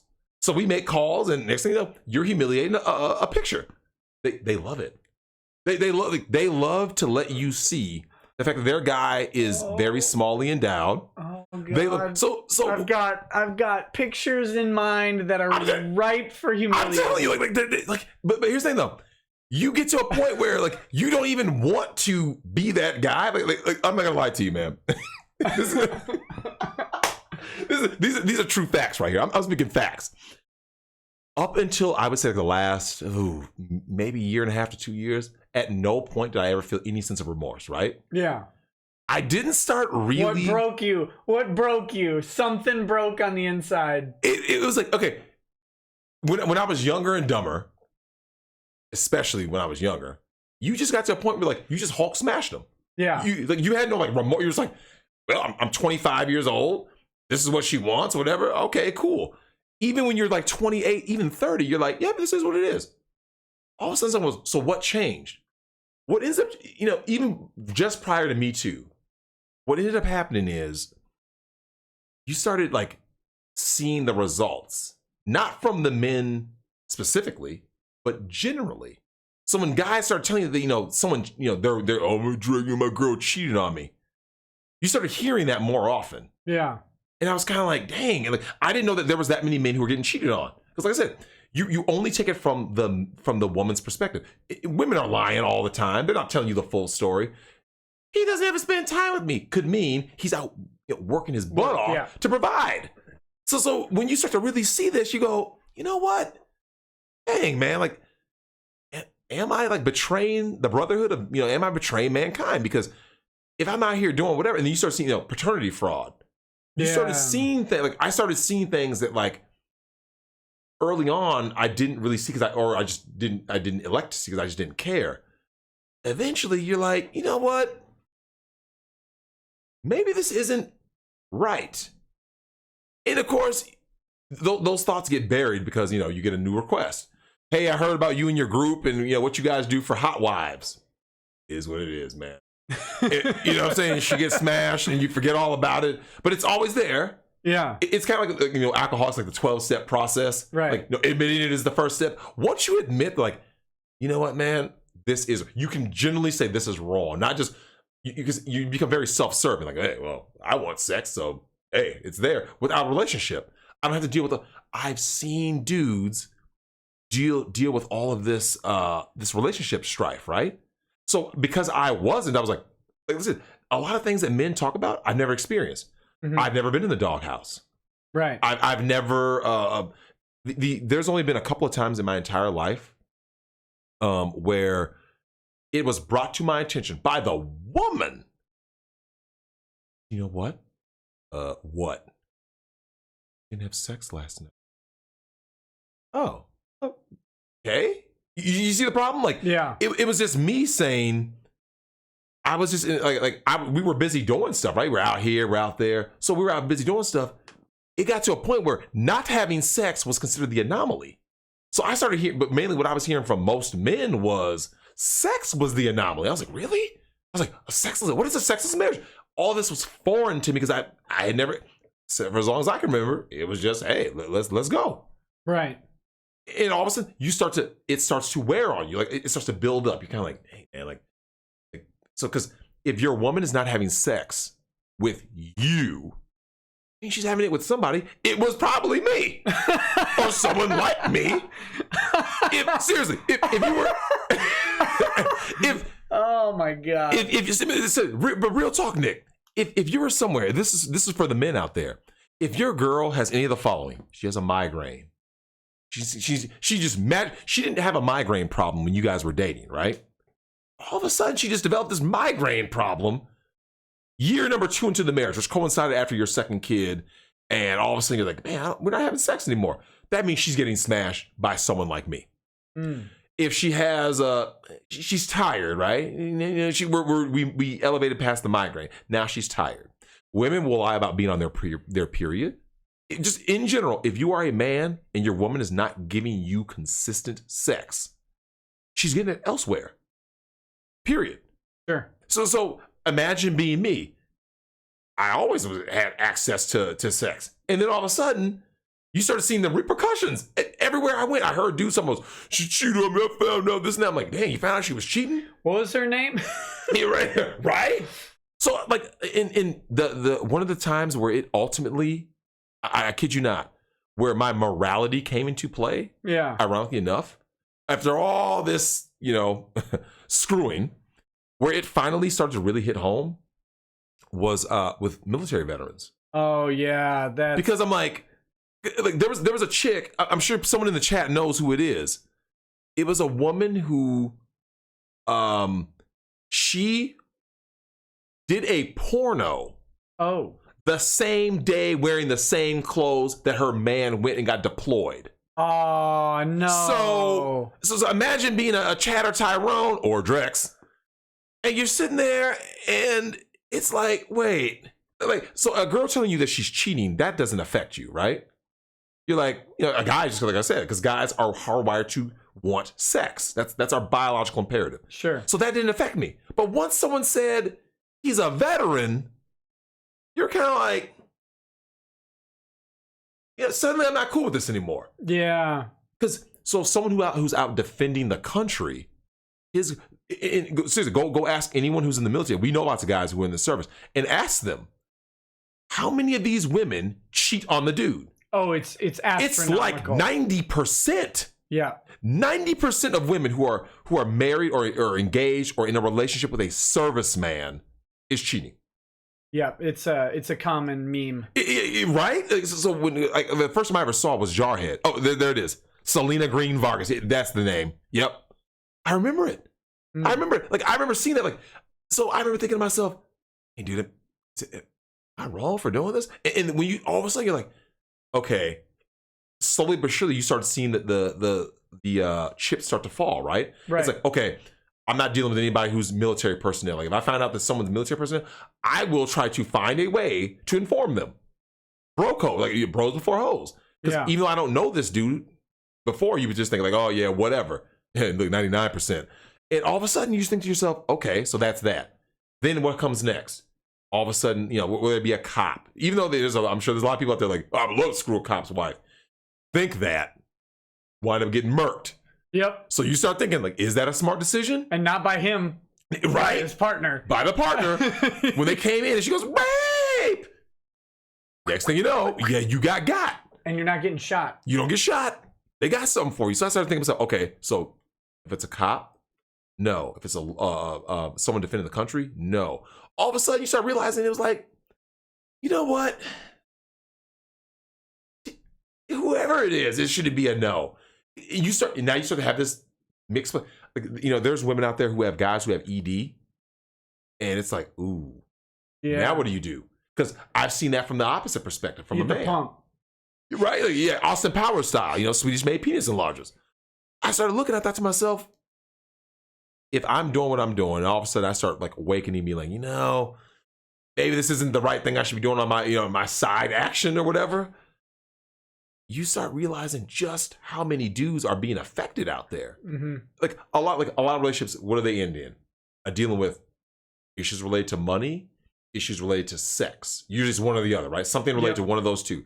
So if I started realizing that so much of it was sex related, I was like, dang, man, like I thought we were all having a good time. I was having a good time. I thought everybody else was having a good time. I was like, I'm smashing. Like I didn't know that there was I didn't even know what an incel was for a long time. I was like, well, what's an incel? Like I didn't know that there were so many men out there. Like, did you see that new article was published about the lack of young men having sex? No. And there were people making fun of these young men. Yeah. I was like, don't make fun of these guys. Oh, that's one of the things that actually is really frustrating in like this Vic situation, right? Mm-hmm. The people on the other side, their go-to insult, and Dick Masterson pointed this out on the Dr. Phil show when he was on it. Your go-to insult is to attack a man's sexuality. Correct. Either women do this or beta men. Other men do it. Yeah, absolutely. And it's like you're attacking their ability. Well, you're attacking your perception of their ability to achieve sexual activity. Correct. And why is this the place of shame that you go to? And it's crazy. And I mean that's one of the biggest insults out there on Twitter right now, where it's if you stand like people who stand for Vic, right? Mm-hmm. And are like, hey, this guy, he at least deserves a day in court, right, before you ruin his life. And they're like, look at all these incels out there, and it's like, yep. What does that have to? One, what does that have to do with anything? And two, why is that your go-to? Why is it's always a go-to. Like, do we get to shame women for being poor? I mean, that's what I already do. Right? You can shame them for whatever. Like you get to a point. I saw someone put military women are gross. Just a side note for anyone out there who maybe not know. If you deal with a female who has been in the service, when I say she's been ran through, watch this. Tell me okay, excluding the military for women, name the profession that women get ran through the most. If you just had this name, like, you'd be like, oh yeah, porn. I can promise you, the body count for most women who are in the service is higher than porn stars. I'm not even joking. I've heard that. I'm not joking. Look, I've met with women in the service. I'm not making myself look good tonight. No, you're not. It's cool. Military women, cops. These female cops. Yeah. They're horn dogs because most men, because remember, let me think about it. In their work time, they're in uniform. No one's going to come at them. They become real submissive when work gets off. And yeah, we take advantage of that. And there's something else too. Like this goes to all people. People reward themselves with sex, right? And if you don't have someone to reward yourself with, that's masturbation or whatever. But especially when if you're thinking about these jobs like not military as much, police, where a female police officer, like they go out, they have a tough work day. Yep. And they put someone, they arrest some guy or whatever, they overcome some high stress situation. Yep. I mean, that kicks that sex drive through the roof. Absolutely. So, well, you got to think about the adrenaline that goes through their day, and then they wind up, they come home, and like I said, like a lot of female cops, you'd be amazed at how well they clean up, because like I said, you're only going to see them in their uniform, so you're like, no thanks. So women, a lot of female cops, because they're trying to be, they bought into feminism. They try to be so masculine, not understanding, like, hey man, dudes don't want a masculine chick. And they understand that, and so they start to realize, like, oh my God, like my uniform scares men away, because they're like, you could be researching me because you could be a crazy chick. So dudes are kind of like, eh. So all of a sudden they're like, I want to get into they want to get to a different department. Like they can stay in law enforcement. They want to do like forensic psychology, anything that does not involve them being a beat cop, because they realize that they won't have access to men. Yeah. The average female B cop, she has access to like a man that she wants. So that's why you'll see them with either deadbeat men or they just get ran through. Like these military chicks, when I ran through. Nick, it was so bad. It got so bad that I saw someone in the comment section say Drex helped. He's one of the guys who helped create MGTOW with all of these chicks get ran through, and then he became MGTOW. Like, well, remember I told you about how my transformation happened with the whole Me Too, even before Me Too. Yeah. Where as a black man, we were always conscious of like Jim Crow era. Even though, we didn't grow up in the era, we were always conscious of the whole false accusation.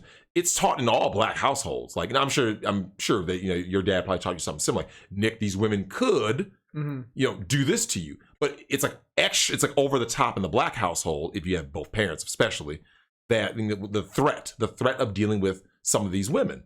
So for a guy like me, like we started doing, like we were doing videos and stuff and all that way back when.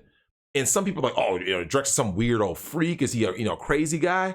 I had a female recently ask me. She was like, she wanted to get with me, and I said, we'll see, because I'm the kind of guy where I'm not going to get with a woman one-on-one, because that's an environment that she has leverage. Yeah. No, I will not meet up with you in a one-on-one environment at your place or especially not my place. God, no. So what happens? I'm like, look, if there's a swing party going down, if we're going to a club or something, it has to be somewhere where I have leverage now. So now you can't Me Too me. Right. Yeah, well, I would never do that. They always say that. Right. They always say, every woman says that. So when they say that, you go like this, no, we're good. And Terrence Popp talked about it too. These chicks, they had miles ran through them. So you get to a point where you go to yourself, you say, okay, if I'm going to play the game, I have to make sure that I already know all rules are against me, I have to try to tilt it to a point where I have some form of a fighting chance. Eventually, this goes back to the conversation you and I had way back when, which was with that mutual friend of ours.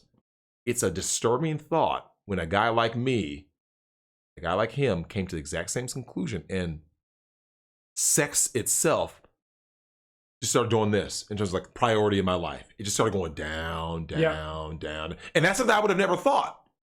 I mean, think about it. We grow up as young men, young boys, we grow into young men. I didn't. And we're always about, looking at, our uncles or our dads or our friends' dads. Hey. We won't dox.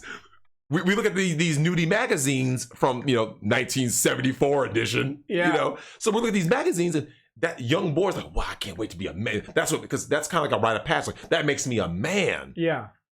All of a sudden, you cross over, you're thinking like, oh yeah, man, I'm in it to win it now. And so a lot of guys go buck wild, especially like the chicks go buck wild because they have more opportunities because they're women. They don't have to try. You're an attractive female, go to college, and every guy's gonna throw themselves at you. Right. So as a dude, we have to do some work, some more than others, but all of a sudden it hits you. You're like, why am I not enjoying this? Do you know what I realized? It's because I was thinking about everything but the sex. Sure. I started thinking about, who does she know?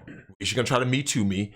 So when you start having all these things, like, what is her angle? What's her motive? Look, man, if these chicks say that, I'll supply you with a condom, don't ever take a woman's condom. Thing's got the whole punch. It's got the whole punch. She put it through the shredder and then just taped it back together. So you get to that point where, like, I never thought I'd see a day where, like, when sex is on the table, I could just, they say, take it or leave it. Like, you just start saying no. I had always turned women down, but like, it just got to a point where it was like, I looked at all the effort involved, all the things that could happen, potential things that could happen. And I was like, man, I never thought I'd see this day come where all of a sudden I'm just kind of like, I'm good. Because in Me Too, and like I said, Me Too was the last straw. Yeah. You're a married man. You could get Me Too'd right now for nothing. Out of nowhere. It's just some random chick that you said hello to. Nick put his hands on me. Like, no, I didn't. Is there any proof? You don't need proof, too. It's like you didn't need proof in the Jim Crow era. And I feel sorry for guys like Vic. Because I'm like, bruh, you got to change your playbook. I got a question on. I heard a Vic story. You tell me what you think about this. This person says, at a convention, at a convention. They're with a girl, and they're doing a photo with Vic, right? Mhm. They go up and they do the pay, and they get the photo op. These are all in public, right? On the main floor of the convention. Mm-hmm. Cameras are on. This person tells me that Vic grabs the woman's breast. She says, no, and he grabs it again. Wait, hold on. Do you believe that story? Hold on. So everyone's watching, right? Well, I mean, apparently, at least this guy is watching. At least someone taking a picture is watching. Saying, like, you're okay, but you're probably a a line of 50 That's what I'm people. saying. Like, I say everyone's watching because like it's a public forum, right? He's at a signing. So there are hundreds of people. X amount of people have to be there. And he grabs a breast, and then she says no, and he grabs it again. Apparently, allegedly, according to this person's account. Now, here's the thing: you've seen. I mean, you don't go to conventions. Nope. Anime. You're familiar with the crowd. Correct. How many attractive women are at an anime convention? Wait, in cosplay? That's hot. Quite a few, right? Yep. Now imagine you're this guy who's famous in this community, which makes you like God. Who has been in this community for 20 years. Mm-hmm. He goes, on average, 40 conventions a year. Mm-hmm. How many people? I mean, how many women is that you run across? Yeah, 40 times. Like okay, basically, the amount of women he comes across per convention times the amount of conventions he does in a year, which is around roughly 40. Now I don't know how many people he comes across each convention. Let's just say it's 200. 200 times that 40. You're looking at 8,000 minimum per weekend. Oh, is it? Because that's per. Oh no, that's 200. Let's put it this way. Or that's 8,000 per year. Yep. Per year. So you got 8,000 women that he takes a photo with. Is like, right? Man, it's probably a low ball number. It's probably I'm sure it's much more than that because that's saying he's only meeting with 200 women over the course of a year. I think, over the course of a convention. But we'll take it. 8,000 women per year. You multiply that out by 10 years, you've got 80,000 encounters. Correct. Guy's handsome. Yep. Guy's successful. He's known. He's looks money. He's got in this community looks money status, right? What is this guy's hand to breast opportunity ratio? It's astronomical. Because he could do it to all 80,000. Right, because he could. Yep. Like he could if he wanted to. You got to imagine that there are women who are more than happy. Yep. Now, what if I told you this guy has a policy against signing breasts? Because, women will come up and say, will you sign my chest, right? Yeah. So they come up and do that. He won't even do that. How much do you believe this story that he grabbed a breast, was told no, and then grabbed it again? Based on everything I know, I would say 0%. Well, you know how I feel about Me Too in general. Yeah. I know. But I mean, that has to be the best breast on the planet, right? Like, what on earth? You're in public. Mm-hmm. You're in public. You're aware of everything going around. Woman comes up to you. You don't know her. And you just grab her breast. She's like, hey, I want a picture with you. You're tall. Because this actually happens to you, right? Like, you're tall. It actually happened to Vegas at Caesar's Palace. But yeah, I know what you're saying. Yeah, you're tall. Not normal, yeah. I want a picture with you. Yep. Do you just go for the boob grab right there in public? Never. That would never happen? Never. That story sounds really stupid, doesn't it? Mm-hmm. Sounds pretty stupid to me, too. Like... It does. Here's the thing. Certain things just don't happen. Like when you hear something that just sounds like, wait a minute, why does that sound crazy? It sounds crazy because it is freaking crazy. Because it doesn't happen. But see, that's the thing with this Me Too stuff and these movements is most people are not in the position to grab 8,000 women's breasts per year. Correct. Like, most people can't imagine that. So they go and they think through themselves and they're like, oh man, actually, if I had a chance to grab one of these, maybe if I thought the things we're into, we might do it. I might not even thinking about, I'm in public. I'm being watched constantly. Correct. I'm on camera. There's hundreds of people staring right at me. It's ludicrous. We got to get to these chats. Oh, go ahead. We got to do them. Sorry. Joseph Kerwin says, if you want a loyal woman, find one who was born a man. Architect of Fate says, when is Drexel going to put up and discuss relationships with Dr. Jordan B. Peterson on the Lawsplaining the Interwebs new podcast? We'll get Jordan Peterson on. You can talk to him about relationships. You know what? I only have one thing against Jordan Peterson. One major thing that I've seen, because I'm fully aware of who he is. His Kavanaugh thing pissed me off, but that's about it. What did he say about Kavanaugh? Oh, that he didn't believe her, did he? He said Kavanaugh should accept the appointment and then resign. Based on what? Well, because he was accused. But Jordan Peterson's a trad cuck. Yeah. So this goes back to my issue with Jordan Peterson. Let me explain what my thing is. Jordan Peterson, he has good points. Like I want to make sure that I always, give him the credit for what he does do well. And he has, smashed some feminazis when it comes to debates. I've seen him just demolish. You ever see that one where he's debating the British chick, the blonde hair? She's wearing, I think she's wearing blue or something. He just destroys her in an argument. She's just like politely too. Politely, yeah. And very she's just Canadian of him. Oh, you just see like she just can't come up with anything. He's like, oh, he even says, gotcha there, didn't I? She's like, you did. So I like that he has these good points. It's like, but it's counterbalanced with this bizarre trad cuck personality. Like men man up. No sane man. Like I said, you are a man. You are a married man. You are a lawyer. That being said, you can still look outside yourself. And if someone asked you, would you get married in the current year? Would you recommend that in 2019? Yes or no? Given the laws, given everything, or not like where the laws are now, but where they're going. Could you realistically say that? It gets harder and harder. Well, I'll talk about my progression. When I started out, I would have never recommended a prenup outside of very limited circumstances. Mm-hmm. And now more and more I would recommend a prenup too. But they throw those out. Way more. That's my problem. They throw out prenups are just toilet paper in court. Sometimes. Yeah, come on though, man.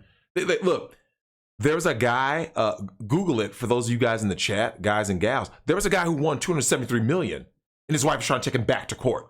Yeah, I saw you heard about that? He won the lottery. So he didn't work. She's paying alimony. She divorced him. He ain't nothing. All of a sudden, hits that ticket.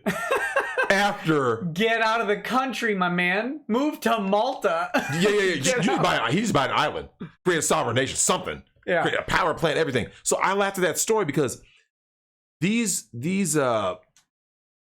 women pull all these little, like I said, every woman does the whole, I would never do that. Just like with the Me Too thing. We in the black community got red pilled very early on due to the fact that the people who raised us, moms and dads, they were telling us what happened in the world that they knew, right? They were saying, hey, look, black guys were getting caught with white women back in the 50s, 60s, and they were just going, rape, which is what Me Too is now. Like, yeah, something, some kind of social pressure or shame was going to hit you. And so rather than her take responsibility, like, hey, yeah, I was with this black man, I was with this man, nope, they would just say rape, and then dude gets lynched. So to avoid that, we had to take precautions. I look at the Jordan Petersons of the world. He sees everything going on, this hatred toward men, the blatant misandry. And he's like, you just need to man up. And everyone's like, he was bashing MGTOW. I remember hearing about that. And he was basically like, these guys are losers. Like Bill Burr, great comedian.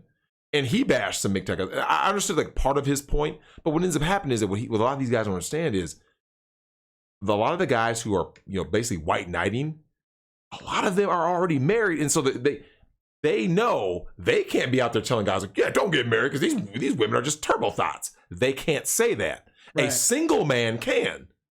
A guy who's not on the plantation can say that. When these dudes are saying, oh, no, you need to just man up. And I always tell them, I go, look, if it's such a great thing, it's all, marriage is so great. I always ask these guys, I go, then sell it to me. I go, and when you ask a guy to sell marriage to you, do you know what ends up happening, Nick? They sell you on things, right? And I was like this, but why do I need a contract with the state? But why do I need a contract with the state? But why do I need a and then all they can do is go, and then like women, I'll hurt you! And they got to pull one of those, just like a female. Because when you ask them, point blank, and Dr. Helen Smith talks about this in her book, Men in Crisis. She says, or Men on Strike. That's her book. Sean James does The Man Crisis.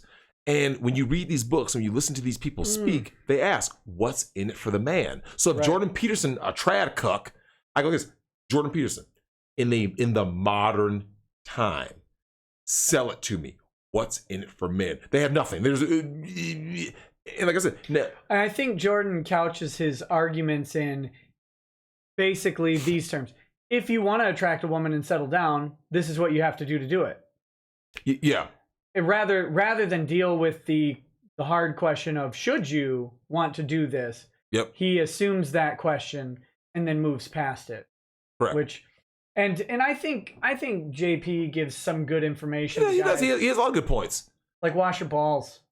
Yeah. Well, I remember he told people, he goes, for the men out there who are, these young men who are just like, completely, not knowing where to go, what to do, because they've just kind of been left out. He goes, just find the heaviest thing you can find, just lift. Do something. That's great advice. Doing things is important. Like that sounds dumb, but it's true. Okay, the Big Red Bear says paternity fraud is an absolute crime. What guy wants to raise someone else's kids? We're built to raise our own.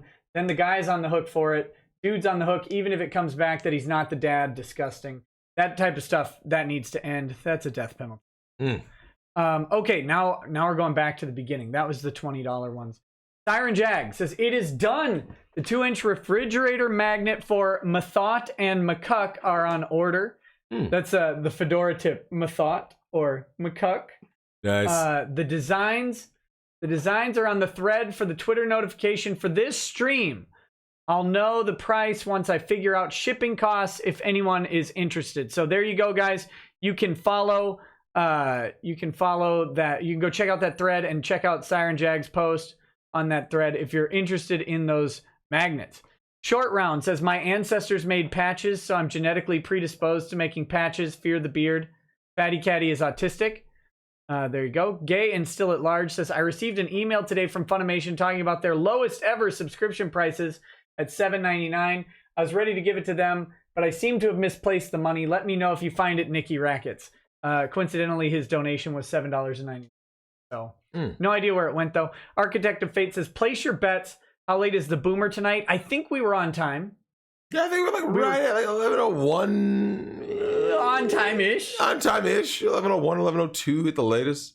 Blaine20 says, it's the white-faced lawyer. Jussie Smollett says, I might need new lawyers. I heard you're good, bro. Nice. Cesario JPN says, backwash privilege. Gross. Wyvern F says, WTF Drexel, what do I do with my new tranny GF? Tranny girlfriend. Oh, goodness. Deleted account says, transgenderism is a mental disorder. Cress Holmes says, offer is still on the table to chat about trans people. Heart. Yeah, Cress, I'll talk to you about that. Mithrin Emmer says, Renfamous and Wolfboy told me you and Ty are colluding to harass, dox, and intimidate people. How stupid are they? Well, they're quite stupid. I would suggest over and over to people, don't harass people, don't dox people, don't intimidate people. That's fine. That's what I've said the entire time. Oh, and by the way, hashtag fear the beard and hashtag it's coming. No one else should dox, harass, or intimidate people. But I do think people should be aware that lawsuits are coming. And I know you keep saying they're not, and it's going to be delicious watching you freak out when it happens in probably about a week. Mr. Obi-Wan 2020 says, you have to incorporate those men raised by single mothers. Those men haven't ever been taught to man up since they don't have a solid male role model in their life since their mom is riding the cock carousel. Yeah, a lot of these chicks are riding the CC. And guys like me usually go in like we don't take single moms seriously in terms of like dating. But we will go in like a thief in the night and smash. Yeah. Absolutely. And I will say this, though. Do you know what's bad? Speaking of the Drex rules, one of those rules is like not smashing when you know there's a child in the house. A lot of these chicks don't tell you that the kid's there. Yeah. Like, oh, yeah, come over. And like you'll get there like, oh, he's sleeping. Like, your kid is here? Yeah. Now, I got to go ahead and confess. Yeah, put it out there. I got to put it out there. When I said don't smash single moms, well, don't smash them, don't deal with single moms in general because they're crazy.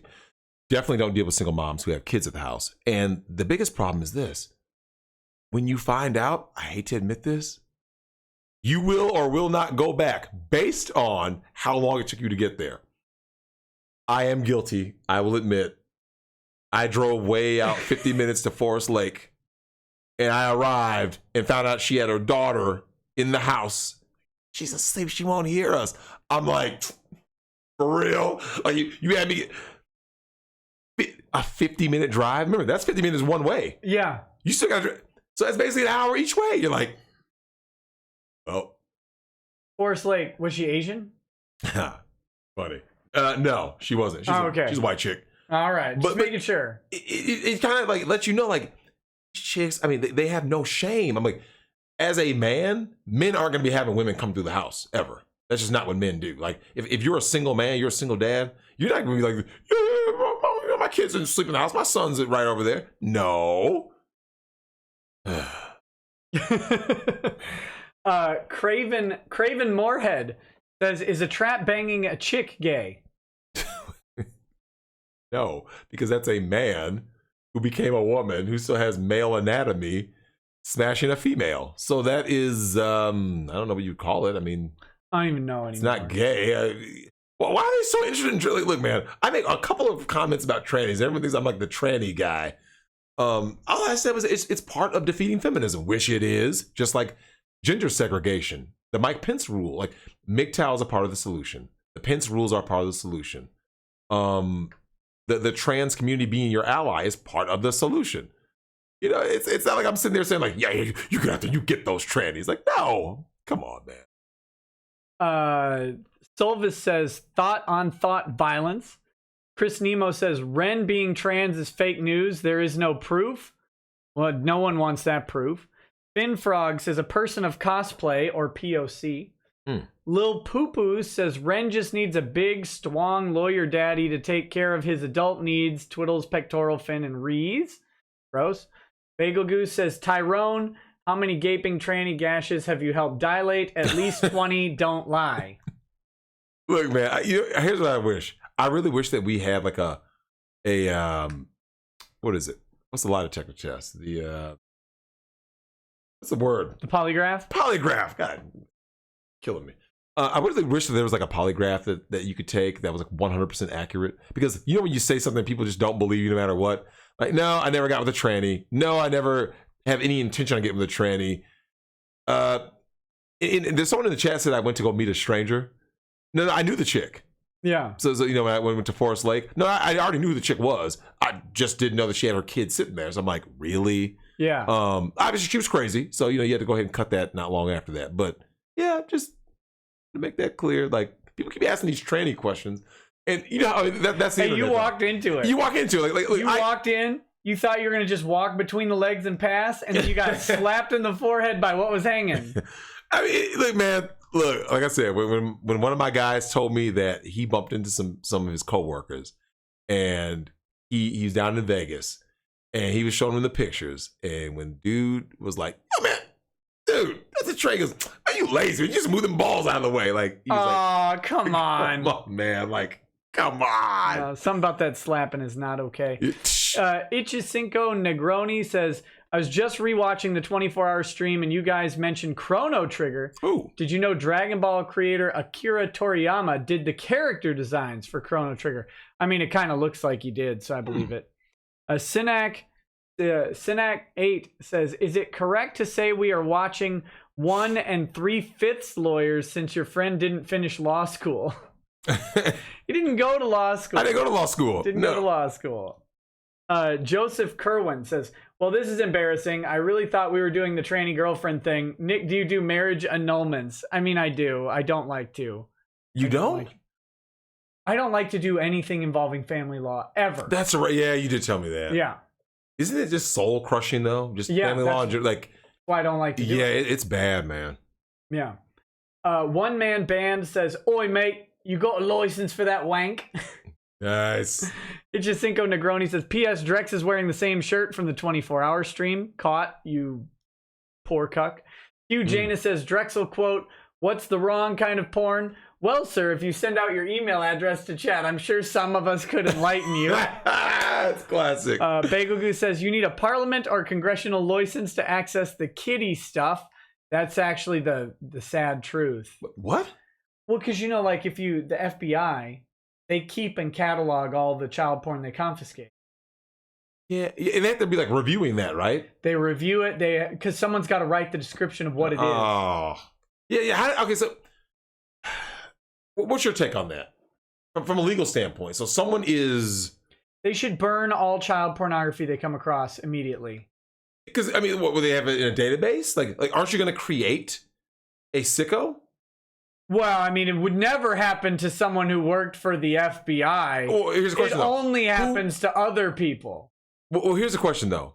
How many guys, I'm assuming, mainly guys would be the ones looking for that, like that would, much like most pedophiles and predators, they are attracted to the places they have access. So how many guys out there do you think are like, I want to work for the FBI, I want to nail these child predators? Now they have access to all that. You know what I'm saying? Like how many guys, I mean, I bet if you did some research and people start doing some sting operations, they'd probably find that a lot of those guys are out there doing something like that. Yeah, the FBI gets a ton of it. The other people who do are the review Child staff. services, maybe? No, the review staff on Facebook. Oh, yeah, good point. Imagine how, like, those people, if you find an article about the people who have left Facebook because they were on the review team for offensive content. That's too bad, man. They are wrecked. They're husks of people. Because what do? All day you're looking at murder and kid porn. Yeah. Like, that's all they do. That's sad, man. Yeah. Here's your $12 an hour or whatever. Gross. Let's see. Lily Liver says, thoughts on the Joker movie trailer. Oh, I just saw it. I haven't watched it. Okay. I'm intrigued. I'm not either way. I'm not saying like, yes, I'm going to go see it 100% or no, I'm not. I'm intrigued. I'm just, it can't be worse than Suicide Squad. That was terrible. Yeah, I never saw that. You'd be grateful. It was terrible. I don't. DC movies are largely. I know they say Wonder Woman's good, but I don't. Shazam. I don't even care. Shazam was legit, man. Because they're so bad. Cyanide Nova says, I guess it's free, so here's $2. Thank you so much. The Fabled says, if Kevin Landau ended up representing Soye/Rial, how much funnier would this case be? Oh, it'd be the funniest case in the world. Oh my goodness. I wish. Tess not on holiday. Says Drex once on. Check your vault. Slater Danger says, show Drex Mr. and Mrs. Ron Toye's complaint and tweets. Not on stream, but maybe later. Architect of Fate says, what were you two doing at Thad's #swingers? I was not at Thad's. Nick wasn't there. He was being a good husband. I was being bad, has been the case since probably 1982. Yeah. Yeah. Well, we'll save that story. Save that story for another night. Stream. Yeah, another stream. One that's already demonetized. Oh, don't worry, this one will be. Didn't even say anything. They have an algorithm for black people on my show. Wait, you didn't say nothing. Just saying, It's gonna be. I've also managed to piss off a bunch of cucks, so they report every stream. Wait, hold on. So can you report them though? No, of course not.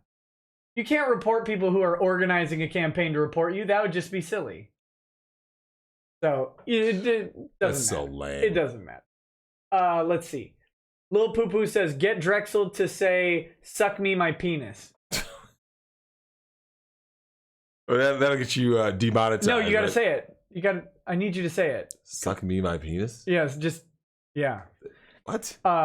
Russell Greer, remember that guy? Yeah.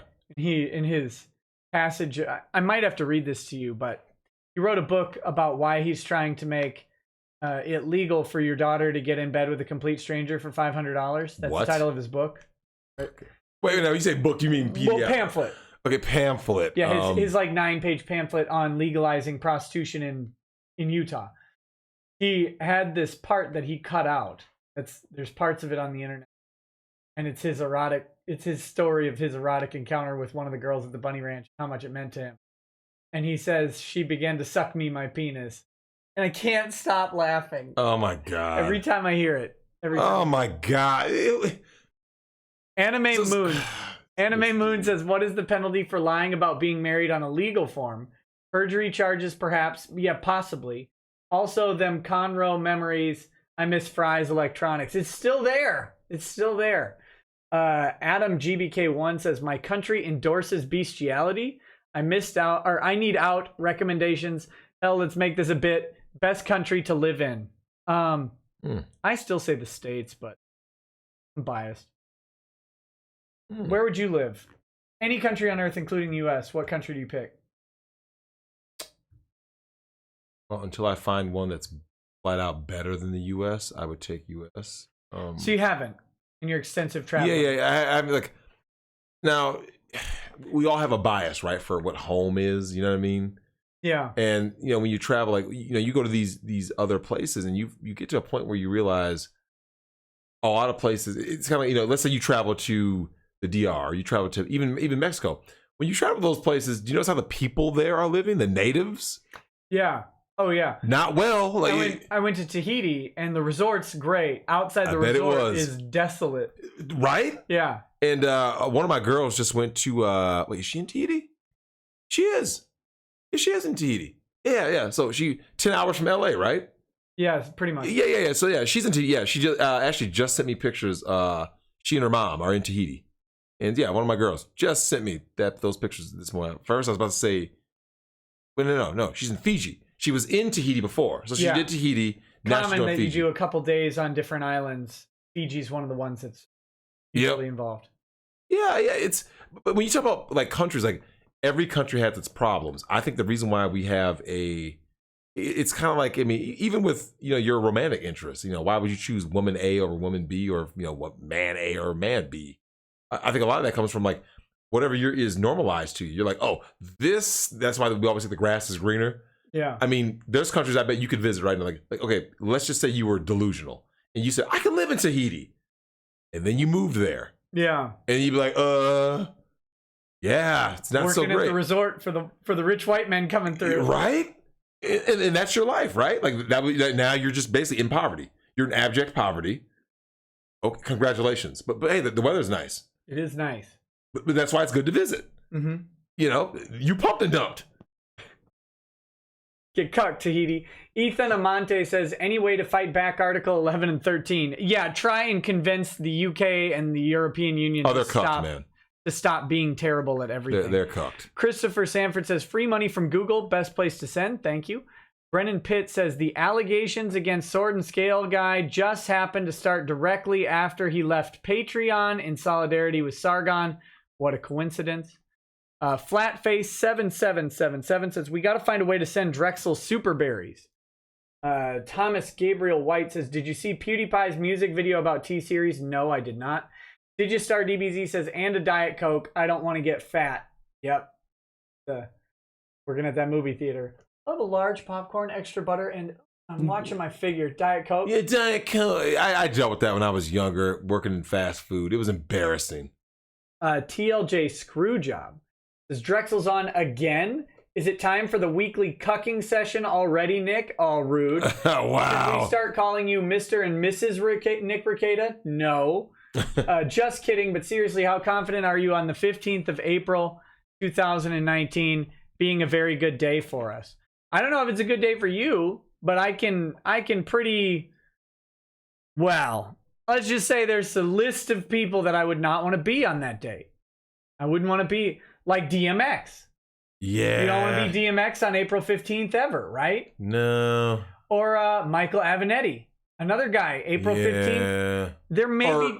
Or those new, was it Felicity Huffman or whatever, the college scandal? Oh, yeah. They're going to look into their books.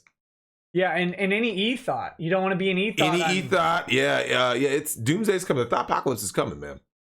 Yeah, but so just the thought of cost. The thought of cost, man, it's coming. Thought apocalypse, thought of cost. There's just we'll just say there's a list of people that I wouldn't want to be on April 15th. And you may know some of the names, but we'll have to see, right? We'll have to see what comes up. Cassius says, coming from a fat butt himself, I hate when others refuse to take responsibility. I'm fat for a lack of effort, trying to change, but it's my fault. Anime Moon says, my wife has a thyroid issue from falling off a roof onto an air conditioner 10 years ago. Ouch. She sees the genetics as an insult, all because of a PCAT. I don't know what a PCAT is. Spudnux says Q is alternate reality Drexel. Tillip says no one starves to death obese.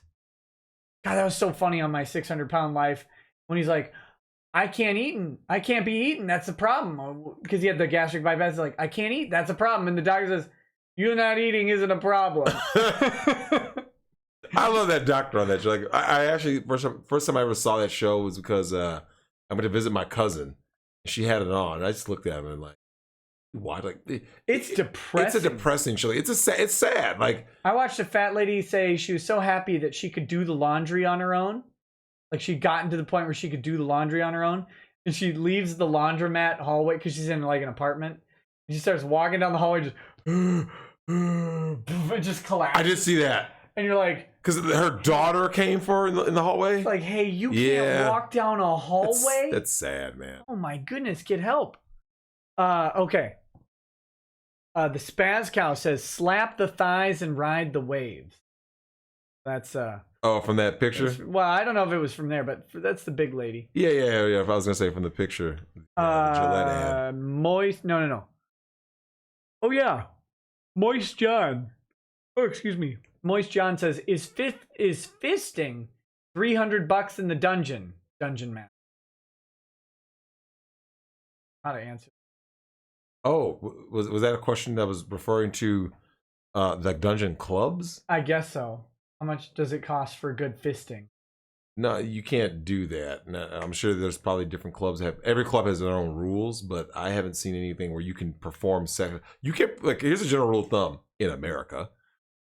You can't perform sex acts for money anywhere in America.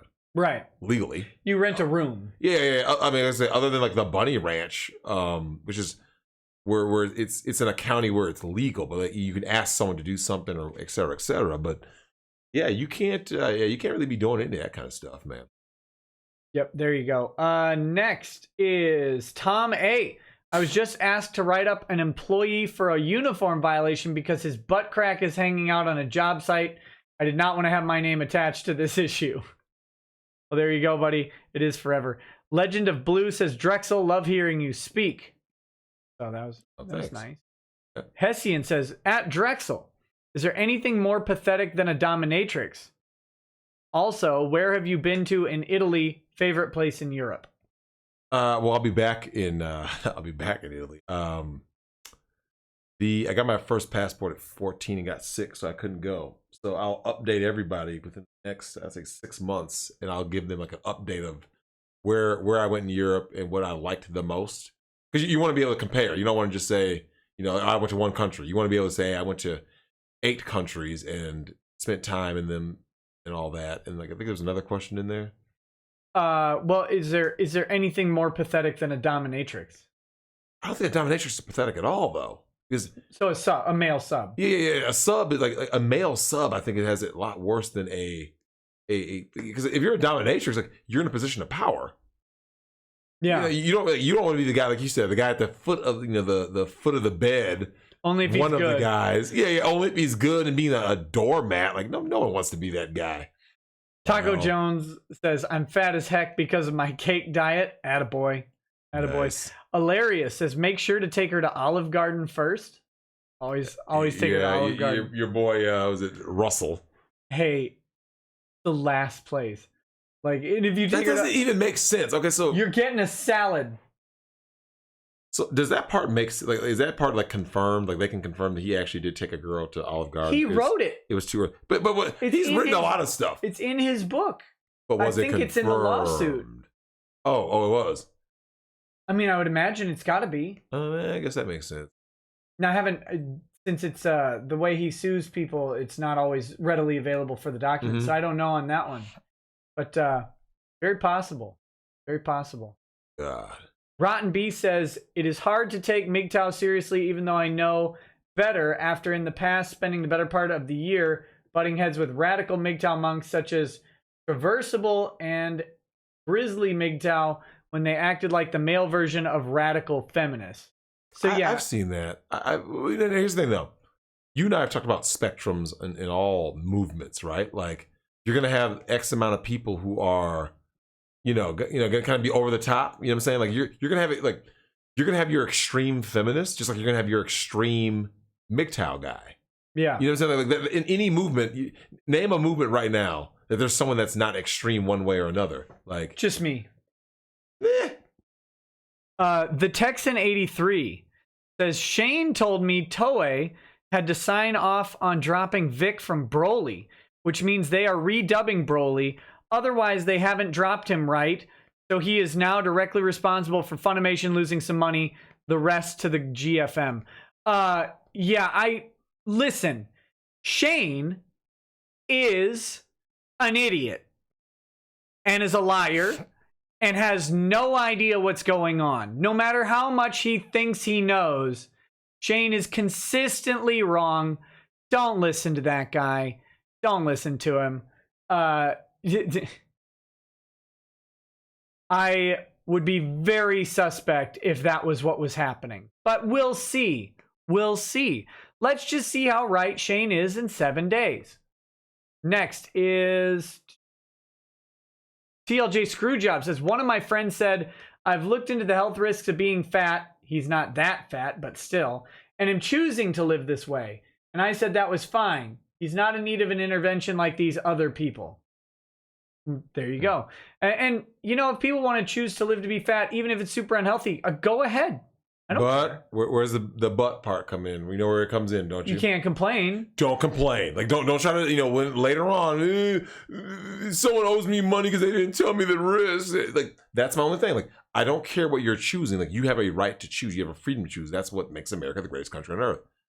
Don't try to kind of like those people who who are chain smoking and then all of a sudden now they want to sue the tobacco company. How do you want to sue you knew the risks. Yeah. You can't come back later and now because you got cancer, they knew, they didn't tell me. They told you. There's a Surgeon General's warning. So if you want to be fat, yes, there's actually a healthy level of being fat. It's like we talk about extremes. Too extreme to one side could be the anorexic bulimic crowd. Too far the other side is the morbidly obese 600-pound life crowd. Extremism. So if we want to be fat, be fat. No complaints when you suffer the consequences of what fat could be. Yeah, absolutely. Knight of Hopex says, I mean, it's the state's fault that monogamy is such a bad deal in our culture right now. Welfare and prejudicial laws against the husband are at fault. Prior to that, marriage was effective at preventing polygamy and harems, has been for millennia. Sure, yeah, you can ascribe all the blame on the state. That's fine. I don't think there's much wrong with the underlying institution of two people spending time together. The question is, do we need the state involved in that? I've always said, like, I actually had a guy tell me he was going to get married. And of course, I tried to talk him out of it. I tried to red pill him as much as I could. And I said, can you just give me this one thing? Give me one thing. If you just hate everything I say, you think I'm lame or you think I'm jaded or whatever, I go, can you just please? I know you won't get a prenup because you're too much of a cuck. But just give me this one thing. Get married through the church, not the state. Just give me that one thing. Right. You wind up having that state contract, game over. You're screwed. She's gonna file the divorce, not you. She's going to file it. And this guy, he didn't want to listen, but you can do it is what it is. We'll see. Flex Tape says, while it's true about married men being incels in the face value term, the truth is that the internet typical incel refuse prostitutes. They only want a mother that they also can have sex with. It's an Oedipus complex, pure and simple. I'll take his word for it. Asia Frazier says, doctors are quick to throw steroids for anything and medications tend to hinder weight loss more than medical conditions themselves. That's true. Meds can definitely mess with your ability to gain and lose weight. DLJ Screwjob says, on Friday I sent 2 super chats. One about Jamie's statute of limitation in Texas, only 2 years. In the they have no evidence DMs and how she might be lying. And 2 was about how if Monkey was nervous in fake cross-examination. How screwed are Kick Vic? They're very screwed. They're in a bad spot. Clarth1234 says, Drexel, please say I'm tired of these mother effing snakes on this mother effing plane. Well, I can't say with your... You can say whatever you want. Oh, they can. You can actually say that. I thought you got like demonetized or so whatever. No. No, I just don't. I don't. It's a meme now. I just don't use profanity on the stream. Oh. You can. My guests are always welcome to. The only words you can't say are the N word and the other F word. Bundle of sticks. Can't say that. That's one of the demonetizers. Okay, so are you gonna say the line or? Sure. Okay. Super chat person. Yeah. Wait, yeah. Do you have the enough is enough line in there too? No, he just says I'm tired of these things. Well, but you gotta have the other line. Otherwise, well, you do what you do. You. Yeah, he's like, enough is enough. I'm tired of these motherfucking snakes on this motherfucking plane. And then Samuel Jackson went back to being in a terrible movie. Yeah. Xander's Rand says, Drexel, Sonic Spinball is hard. I only beat it once as a kid. Great video game analytical reviewer Matthew Matosis said he didn't beat it as a kid, and on stream he lost right before the final boss. Nick, we need Shane versus Destiny and Dragon Ball FighterZ with Jim win. I don't know. Garrison Brown says, you see the Greer meme I sent you at you on Twitter? I don't know if I did or not. I haven't been fully on Twitter today. Blaine20 says Dominique doxed her own kid. She's a liar and a professional victim. Well, I mean, if she breathed. Wow. Andrew Collins says FYI 30 NTD equals $1 US. Dominique Sky is a gold digger trash person in my opinion. She's doxed someone she laughs at and trash talks other female cosplayers. Yes, that SWAT bastard has no remorse. There's also a PlayStation game called No Remorse. Timothy Reaper says, which position is best for male urination? Standing, sitting, or flying Superman? Wait, what? I was reading a chat while you said that. Which position is best for male urination? Standing, sitting, or flying Superman? I'll just stand. I'll be bored. That's the only answer. I'm just saying. Mundane Matt's Boulder says, swatting, doxing, false flagging, boulder kidnapping, all bad form. However, all's fair in love and war, except for boulder napping and boulder rape. Jarbo touched me in my no-no places. Motoko Kusanagi says, sneaking 3 large Cinnabon cinnamon rolls into the movie theater when the Cinnabon staff help you smuggle them in. Yes. Wow. That ruins, those things smell so good, they ruin everybody around you. That's the trick of sneaking food into a theater, is that the smell has to be pervasive and absolutely piss off everybody next to you. I mean, to me, the smell of nachos is repulsive. Yeah. Oh, and they sell them at movie theaters. Yeah. They sell loud, crunchy nachos. Terrible. Yeah. Ugh. Knight of Hopex says, constitutional case law needs to catch up with modern reality. There should be a certain amount of your own information you're entitled to keep private under the 4th Amendment, considering the internet and population size. Doxing automatically endangers people. Go. Thank you, Echo the Mel. Knight of Hopex says, by the way, as far as I'm aware, the shooting and homicide statistics still include justified and police shootings. I looked and I wasn't able to confirm that they parsed those out. Some unknown fraction, probably thousands, aren't actual crimes. Well, yeah, and a lot of the shooting statistics include suicides too, which is bogus. Are you serious? Yeah. Oh, when they say 40,000 people died a year from gun violence, 32,000 of those are suicides. It's 4 times the homicide rate. Wow. But again, manipulating statistics.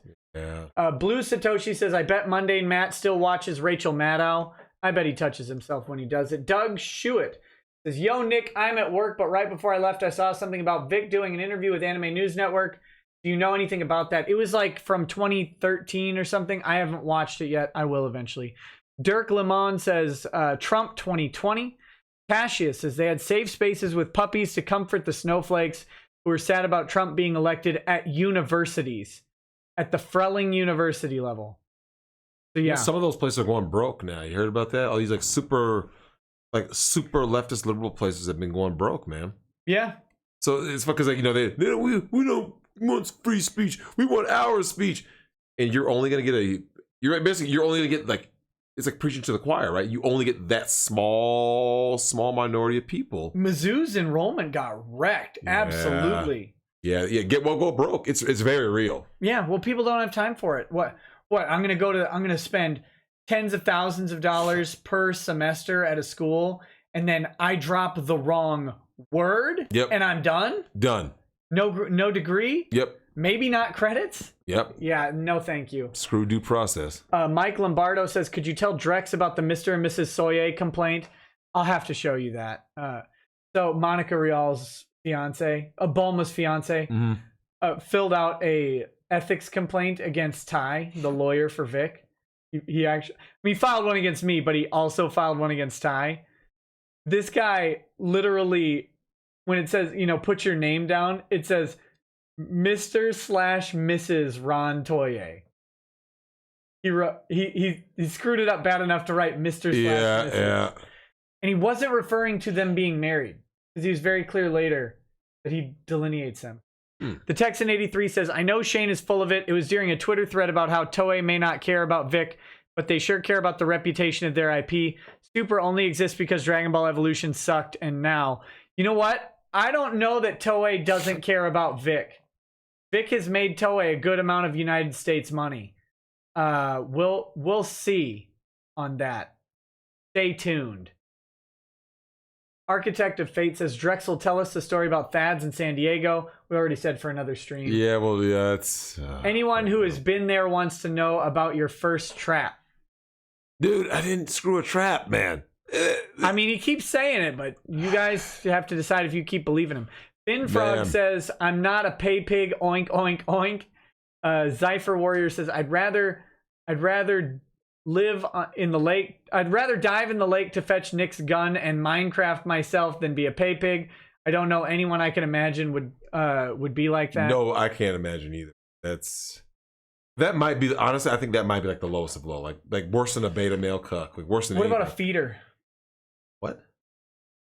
Oh, you knew all the degeneracy.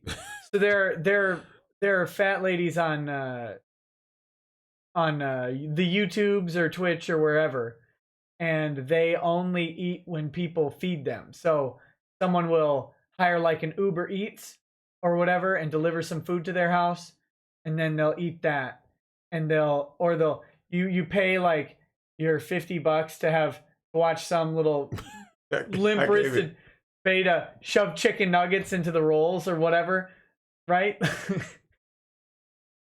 They're feeders. Come on, man. This is a thing. Yeah. These women make a fortune just eating and people paying to watch them. And what do they look like? They look like 700-pound women, right? Like, I wish I was kidding. I wish. The guy is coming on my show tomorrow. Feeder. Wait. I mean, that's the meme anyway. I don't know. Oh, I thought you meant like... I'll have to ask him. People keep saying he's a feeder. I don't know. So he's the guy that feeds the fat chick. Well, like he pays to see the fat chick get fat. What does he get out of that? We find out tomorrow. Why you got a kink shame? That's what I gotta know. Why you opposed to this? God, man. Well, how much would you pay to see a girl eat like a peanut butter and jelly sandwich? None. What about a jar of mayonnaise? None. You wouldn't pay to see a broad pound down a jar of mayonnaise. Well, here's a general thing. What about an attractive redhead sucking down an entire bottle of mustard? No. Really? First of all, look, let's think about this for a second. Eating in itself is not like a sexy act, right? That's why a lot of women don't like watch it. They don't like men to see them eat. Or they eat like, a salad. You know what I'm saying? Mm-hmm. You ask a woman, like, eat these barbecue ribs in front of me. They don't want to do that. Most women. You're telling me you wouldn't pay to watch her suck down a bottle of mustard? No. I just think seeing like, and plus I hate mustard, right? I mean, me too. I hate it. I wouldn't pay a dime. I wouldn't pay to watch someone eat. Like, now here's the flip side of that, though. On the flip side, by definition, people are paying to listen to you chat. So it's like, What are you doing here? Yeah, right. Get out of my vault. Yeah, you're right. Like, Get out of my vault. Yeah. Someone put Drex is black. He wouldn't pay. Period. I mean, honestly, like most black dudes aren't trying to pay for something that is like normal function. Like, I'm sure there's someone out there. You know what I'm saying? They got all any kink you can imagine. There's someone out there doing it. Like I get that part. It's just certain things are like more prevalent, I guess you could say. What about Tabasco? How much would you pay to watch a bald Armenian cuck down a bottle of Tabasco? None. Come on. None. You gotta throw 3 bones at that at least. Cause I mean, $5, wouldn't you pay to see a bald Armenian cuck drink a bottle of Tabasco for $5? Nope. I think I would. Now, would I watch it? Maybe. Yeah. What if this was the biggest cuck you've ever seen? What if this person were legally a cuck? What if they were proved in court to be a cuck? Yeah, maybe. I don't know. It just first of all, don't be a cuck, man. Don't just. Hey, how embarrassing is this? Let's say you're you. Actually, let's say you're not you. Let's say you're a YouTube personality. Okay. You listening to me here? Well, I was reading a comment. I know you're kind of zoning. That's why I'm making sure. That was. I didn't understand that comment. The guy said that you don't respect people that give you money. Oh, Dubler. He says you guys don't respect people who give you money and get nothing out of it. I think I've made a terrible mistake. Made a joke about that. Like you don't, because usually they have a little wink face. Like you don't know if the person is being serious or not. So okay. Yeah. Okay. Anyway, let's say you're a YouTube personality. Yep. And you've been dating this chick for like a couple years. Okay. Now let's say she breaks up with you, say 6 months ago. You monkey branch, but go ahead. Now let's say there's a post on this chick's Instagram that says, the best decision I ever made was blocking my boyfriend on social media, my ex-boyfriend on social media. He's a controlling, he controls people by bombarding women with messages and trying to force them to do their will. How embarrassing is that for you? You're weak, man. Yeah.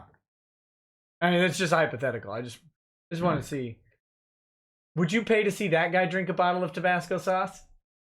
I saw something in the Maddox saga. Would you watch it if I paid him to drink a bottle of Tabasco sauce? Does that make you a fin cuck? Hey, right? Yeah. I don't know. It's someone said sarcasm broke me up because you don't always know. You know, good. You know, whoever that was, Fuji Jin or whatever. I think that's one of the things that's kind of funny about the internet thing, and a lot of you don't know the context. Like someone says something, like earlier on, you showed me the screenshot of the language that the guy used, the swords and scale, I think it was. Yeah, it's like by him having that laughy face changes the context of that entire statement. Right. So now you're like, okay, it's obviously meant to be a joke, but like. Yeah, that's one of the problems of cyberspace. You don't always know what is the content? Is someone making you can be sarcasm is easy with speech, right? Sarcasm on if someone texts you right now, like, "Hey, nice shirt." Are they demeaning you? Are they just making a comment? Like you don't know. Whereas the way we speak, you got to be like the pigeons in Tiny Toons or whatever. Hey, what do you mean nice shirt? Nice shirt. Funny how? Yeah, those guys. Well, of course it's just Nikki, but okay. Next is Comwest907 says, I don't tell about my animu hobby, but it's fine. There you go. No one important says, how about man versus bear? Bare-handed. That's when we were talking about man versus dog. Oh yeah, that's gonna look ugly. Yeah, you don't want to be like Leo in The Revenant. Yeah. Declawed bear? Think you could win? No, you don't want a part of a bear. Now, what, 900 pounds? Can you? By definition, anything could happen. And then the question remains, right? Are there weapons? What all that kind bare hands. If you're just saying just just one-on-one in a controlled environment, so there's no like, oh, I'm gonna grab a stick. Yeah, you're pretty much done. It's gonna look ugly. Yeah, one hit. Like animals are built so much funnier than. Now you and I have always made the comments. You get hit by a gorilla. If you could train animals weight training animals the way you train humans, it would be more terrifying than people could ever imagine. A gorilla can take. They weigh what, like 400? They can go like this and grab a branch and just go. Well, if you took, think about it, like imagine what a primate would look like lifting weights. Like it would be comical. They could literally rep out 300, literally like this, and just be like. So if you imagine if you gave weight training to someone a creature that is already your physical superior. They did that on Dragon Ball Z with Frieza. In Dragon Ball Super. Oh really? Frieza never trained. Oh yeah, I heard. You know, I'm not gonna lie, I didn't like that idea. I thought that was a terrible narrative choice, because like I think the whole beauty of the Frieza saga was that Frieza's hubris caused him to be defeated, right? Yeah. So he basically was like, I can't be beaten, not realizing that because Saiyans get better with every battle. Eventually, his greatest fear was the Super Saiyan. Like, and so it's kind of bizarre that someone who always feared a Super Saiyan never really trained, although he had different forms, right? Yeah. He would keep, each form he gave got him a more... new form when he trained. Oh, really? In Dragon Ball Super, he because they need another person for the world tournament, so they ask Frieza. He's like, I guess I'll do it, and he starts training. I think I'm getting the timeline on that wrong, but yeah, basically he trains and then he becomes Golden Frieza. He gets more powerful and gets a new, and he actually, but that was the thing. He was just naturally that strong. Correct. So yeah, it's like being like the freak athlete. Like they usually are kind of like lazy, for that reason, right? Like they're kind of lazy because they're like, well, I'm physically more gifted than basically everybody else. So yeah, I don't know. I like the idea that Frieza is just this galactic overlord, intergalactic overlord who loses based on his own hubris, as opposed to like now he's training. So yeah. Well, he's training for a different reason. Oh yeah, true. No, but here's how powerful was he when he trained though? Oh, he got strong. Like how strong is strong? Like the weird thing is in Dragon Ball Super, the Tournament of Power, all power levels are messed up and weird. Because like Master Roshi's fighting in the Tournament of Power. Oh yeah, okay, that's ridiculous. So it's and Android 17 is like one of the heroes, mainly because he doesn't run out of energy, so he could keep putting up these barriers and throwing. It was different style of fighting. Okay, correct. Roshi's not like a superhero in the tournament or whatever, but So was Cell in it, Majin Buu, and that kind no, of stuff? Cell didn't fight in it, and of course they didn't bring in Pikkon. They should have brought in Pikkon. R.I.P. Pikkon.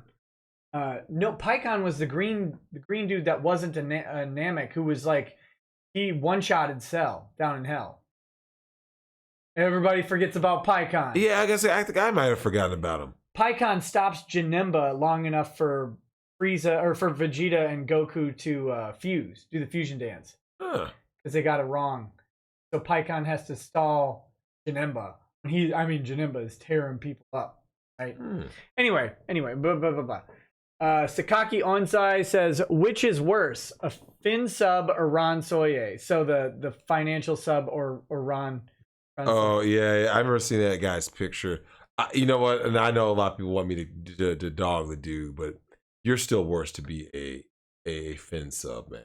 That is literally, because being a lame cuck is one thing, but it's different. You know what I'm saying? It's different for someone to literally be yelling, shaming you to give them money, and you actually do it, as opposed to just like a wife or someone nagging you to spend money. Yeah. Or you willingly spending money and being basically self-cucking yourself. So. Pycon's not canon. Broly wasn't canon either until this movie, and you know it. Russell T. Shackelford says California mag law was ruled unconstitutional, but the stay was issued against the injunction, so we have 1 week we could legally buy high-capacity magazines. 2019 Mag Rush, Million Mag March. Night of Hopex says, male sub-furry that watches anime. I own guns. Vote GOP, and I've never paid anyone for anything. Hi. You've met the unicorn now. I'm not even bad looking. I just like BDSM, saving myself for marriage, and I don't want kids. Shrugs. So I'm permanently single. All right. Wow. Eduardo Ramirez says, when is the next 24-hour stream? Big ups, AEG. It's going to be a while. Well, no, you know what you got to do. What? Since you already hit the 48,000 sub, you got to do the 48-hour stream. Shut your mouth. Shut your mouth. I'm not doing a 48-hour stream. You just got to go in shifts. In ships with what? With who? You gotta just trade off different people. Like have different guests be like part of the show. So I can't leave the show in the hands of amateurs. Maybe we'll do a 48-hour stream at 100,000 subscribers. and make sure you say maybe. Maybe. Don't let these people hold you to it. Yeah, because if you say it, then the internet never forgets. I'll definitely do another 24-hour stream at 100,000 subscribers, and I'd consider longer. Finfrog says they're flexing about how strong their Venus razors are. They can cover all them thighs for days. That's disgusting. No One Important says, feels similar with the women from the Me Too movement. He assaulted me even though I'm a 4 or 5 on my best day. Trust me. Alistair's Knight says, trench coats are never out of season for a neck beard, Drexel. Ooh, the neck. Speaking of which, have you ever Googled neck beard? No. Well, why would I do that? I had this girl tell me about it. She goes, do you know what neck beard is? I said, I don't know. What are you talking about? I said, like Andrew Luck? And she goes, it's physical neck beard, right? So then it has a double meaning. It's physical neck beard, and then basically like the like horrible incel dudes. Yeah. And the pictures you get are bad. You get some dudes who. I'm not Googling neck. Man. You need to Google secret gamer girl. Knight of Hopex says, oh hey, for people who are trying to learn how to cut, using intermittent fasting will cut down on your hunger significantly if you're doing keto. Clears up all your insulin and hormone imbalances so you don't get crazy hungry. Really worked for me. Well, there you go.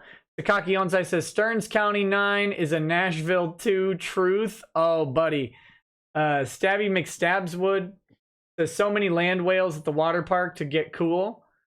CE says, beaches feel more open while the water park is enclosed, and I stay mainly on the rides. Rickard says, how dare you, Drexel? Men need to step up and marry. Yeah. Contrarian. I don't know. He's not a contrarian. He's a moron. He literally in the debate he had a shoe on his cutting board. I thought it was a joke. Like I could see it, but it kind of looked like the bottom of a blender. Someone DM'd him and asked him, "Why was the shoe on your cutting board?" He's, "Oh well, I got a dog that eats shoes." You've only got one shoe on the cutting board. Yeah. That dude, man. Come on. Anyway, no, Shane's terrible. Knight of Hopex says, part of the ethics of not committing adultery is also that you're harming the person's children. Men are biologically programmed to go into a homicidal rage over cheating because their investment in reproduction was threatened. Broken homes also hurt kids. Shame on you. TLJ Screwjob says, Ron's pick is her plus him. Monica is just herself. Oh, that's rude. Vinamine says, not to morally grandstand, but I can't bang a girl with husband/boyfriend in good conscience. Wouldn't sit right with me since I've been cheated on. B. Yui Samadare, a detective, says that's why Vic gets all the ladies. I guess because of the boob grab. Eduardo Brandy says, would like to see Drexel debate with another guest with Nick as mediator. Make it happen. I have no idea who you'd debate. Yorgamundo7 says, well, dang, here's $3.99 for Drex. Nick, you know the photo. We'll have to figure out a photo for. Gosh, we gotta have a cuck shaming segment. You just shame. Some dude's photo. You know what's bad, man. Like I think it does sound pretty savage. I kind of like that idea. Yeah, I could do that. Yeah, just kind of go at some of these beta male cucks because. I mean, it wouldn't be hard. It's not hard, but you get to a point that. They a lot of these guys really do bring it on themselves, though. I'm not gonna lie. Like, I don't want to discount the fact that a lot of these women are breaking up families over momentary side action from Chad and Tyrone. In the day, man, a lot of these guys, they aren't helping their situation though. Like, either it was one or two things. They didn't do the preemptive background check on her, right? They didn't do the vetting process properly. Sure. Yeah, they moved too quick, or they sitting there in a situation where you like, bro, what are you doing? Here you are in this marriage. Like, what are you doing? Like, I have seen some people, men and women, they just aren't doing it right. They don't like. So a lot of women that I've noticed, a lot of women want to be brides. They just don't want to be wives, though, right? Sure. And there are men who don't want to be real husbands and fathers. Like, they just kind of like, they want the title, they want the label. It comes time to actually do the responsibility. It's like, well. And those marriages fail, because you and I have talked about this. Like we live in this world now of instant gratification. Yeah. any kind of like hardship, couples just break up. Like, it didn't work out. And it's like, really? Just one little argument? Like, because people always talk about their grandparents. Our grandparents, Nick, guess what? Their relationships weren't perfect either. No. Go ask your parents, go ask your grandparents. Mine too. Like, nothing's perfect. It's work. It's work. You have to work at it. If you just sit there and, I mean, look at work at your job. I always use that analogy. You think about your job. If you have one bad day at your job, do you quit? Because if you do that, Nick, how long? Let me ask you something. It's very like work in your marriage life or your relationship life are actually parallels, right? If every time you have a bad day at work, right, and you either let's say how about 3 bad days? 3 bad days at work and a person quits. When does that person like accrue any like equity in a company, or if they work for themselves? You see what I'm saying? Like they don't really make money. I'm making lateral moves. Leave me alone. Right, forever. Yeah. It's just like at some point you got to say, hey, look, man, yeah, this was a bad day or this didn't work out so well, but I'm keeping it going. Let's see. Architect of Fate says BBC equals fake news. BBC said Brexit vote would fail. There you go. Joseph. TLJ Screwjob says, Nick, that chat I sent an hour ago was a joke. I didn't actually think it was weekly cuck session night. I know. Unless you meant Lasoye Choye or I am become death, the destroyer of chairs. Let's see. Whomsteadive says America is Sodom and Gomorrah at this point, to be honest. Landoname says, I think I found out why you and Keon hate Maddox so much, because he doesn't have a job and you guys can't ask that cuck how he is so employed. Brammerhammer says we need a Drexel nose meme. This guy is spot on with everything. Internet Tab says, what do you two think of that guy rushing Peterson on stage and crying about how broken he is? I didn't see that, did you? What? I don't know. Apparently some guy rushed Jordan Peterson. Oh, you heard Bret the Hitman Hart just got rushed. Why would you do that? Yeah, he was obviously stupid. Yeah, I think it was like his Hall of Fame speech. So Bret Hart was sitting there, I didn't see like a video or anything. Like, I'll look it up, but I saw it on ESPN where I was like, Bret the Hitman Hart got rushed on stage. Like, who does this? I don't know. Yeah, that's wild. lame. Next is Dank Lobo. Says, Nick, I sent you a DM on Twitter about a police-involved shooting body cam that just aired on my local news. There's a civil rights lawsuit involved. I'll give it a look-see. DLJ Screwjob says, hey, Drex, I hear Blacked is hiring. Interested. Also, what do you think of the theory that Jamie, Miss Go to Twitter and act like he raped me, I want his head, and Monica didn't know forced kissing was wrong, we're thirsty, and Vic said no? That would be Bulma and then another voice. Yeah. I remember you gave me the basic rundown. I don't know if I buy this theory, but... Now, you know how I feel about a lot of this. What's that? I've told you, which is, at what point do we just have to, like I said, gender segregation, just ghost, and let this whole thing collapse on itself? Well, here's the funny thing about this. Like, this is actually getting annoying on all this stuff. These people don't actually work together. Yeah, they just voice them. They voice them from their house. From their house, correct. They have their own recording studio. Many of them have their own recording studios. Vic had his own recording studio. He's not like working with these people every day of the week or in a traditional like workplace. Well, I think that's what a lot of people think. They're brushing shoulders every day like a regular 9-to-5 job, which I'm assuming in that industry in voice acting isn't that way, because I remember, Archer is a show I really like, and I remember looking at the behind the scenes of Archer, and they're like, yeah, people always talk about how great their chemistry is. Like, we don't even know how we have the chemistry because we aren't actually like in the same physical space. Well, you said one person's recording here, one person's recording there, but you have to somehow like make it work. Yeah. And it's, it is what it is. But yeah, all these allegations, always look at an allegation with a huge eyebrow raised up, because a lot of these have turned out to be bogus. Kind of like the fake hate crimes, like black person claiming that white person did something to him. You find out it was just a lie. There's always the same one guy running around doing it. It's sad, spraying man. swastikas everywhere. Right? Yeah, I'm always suspicious. Next, Labyrinth 9000 says, how do you think this Me Too hysteria is going to end, if you think it will ever end? Would it be similar to the Salem witch trials and McCarthyism? I think it's actually gonna. I think we'll see a big burst of it, and then it'll die. I kind of agree with you. I think we're already seeing Me Too kind of come apart and fall because, okay, do you remember back when Me Too first, like I said, obviously it was, Toronto Burke started over a decade ago, but when it gained prominence was when the feminazis in Hollywood hijacked it. October, right? So let's just say from October going forward. So from October going forward, do you remember anytime someone got accused, the public initiative was like, yep, they did it because Me Too was about, workplace, discrimination, this harm against women, allegedly, and children, allegedly. And, because remember, at first they wanted to make it sound like it was everybody, but they basically just meant just for women. There were, boys who were, molested as kids and they want to tell their stories. We don't care about them. Yeah. You saw the shaming language. I was like, wow, that's really terrible. Right. So now we got to a point where when people hear this stuff, and they've done studies on this, right? They were like, men overwhelmingly are basically like just desensitized to it.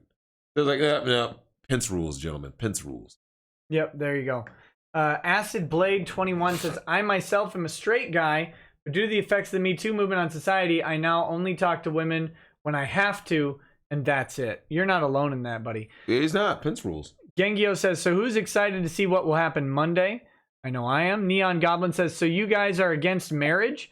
I just would like to hear another opinion as a person who wants to be married at some point. No, it's not against marriage. It's against the state being involved in the marriage because the state is not on, it's not an equal contract. It's not an equal agreement.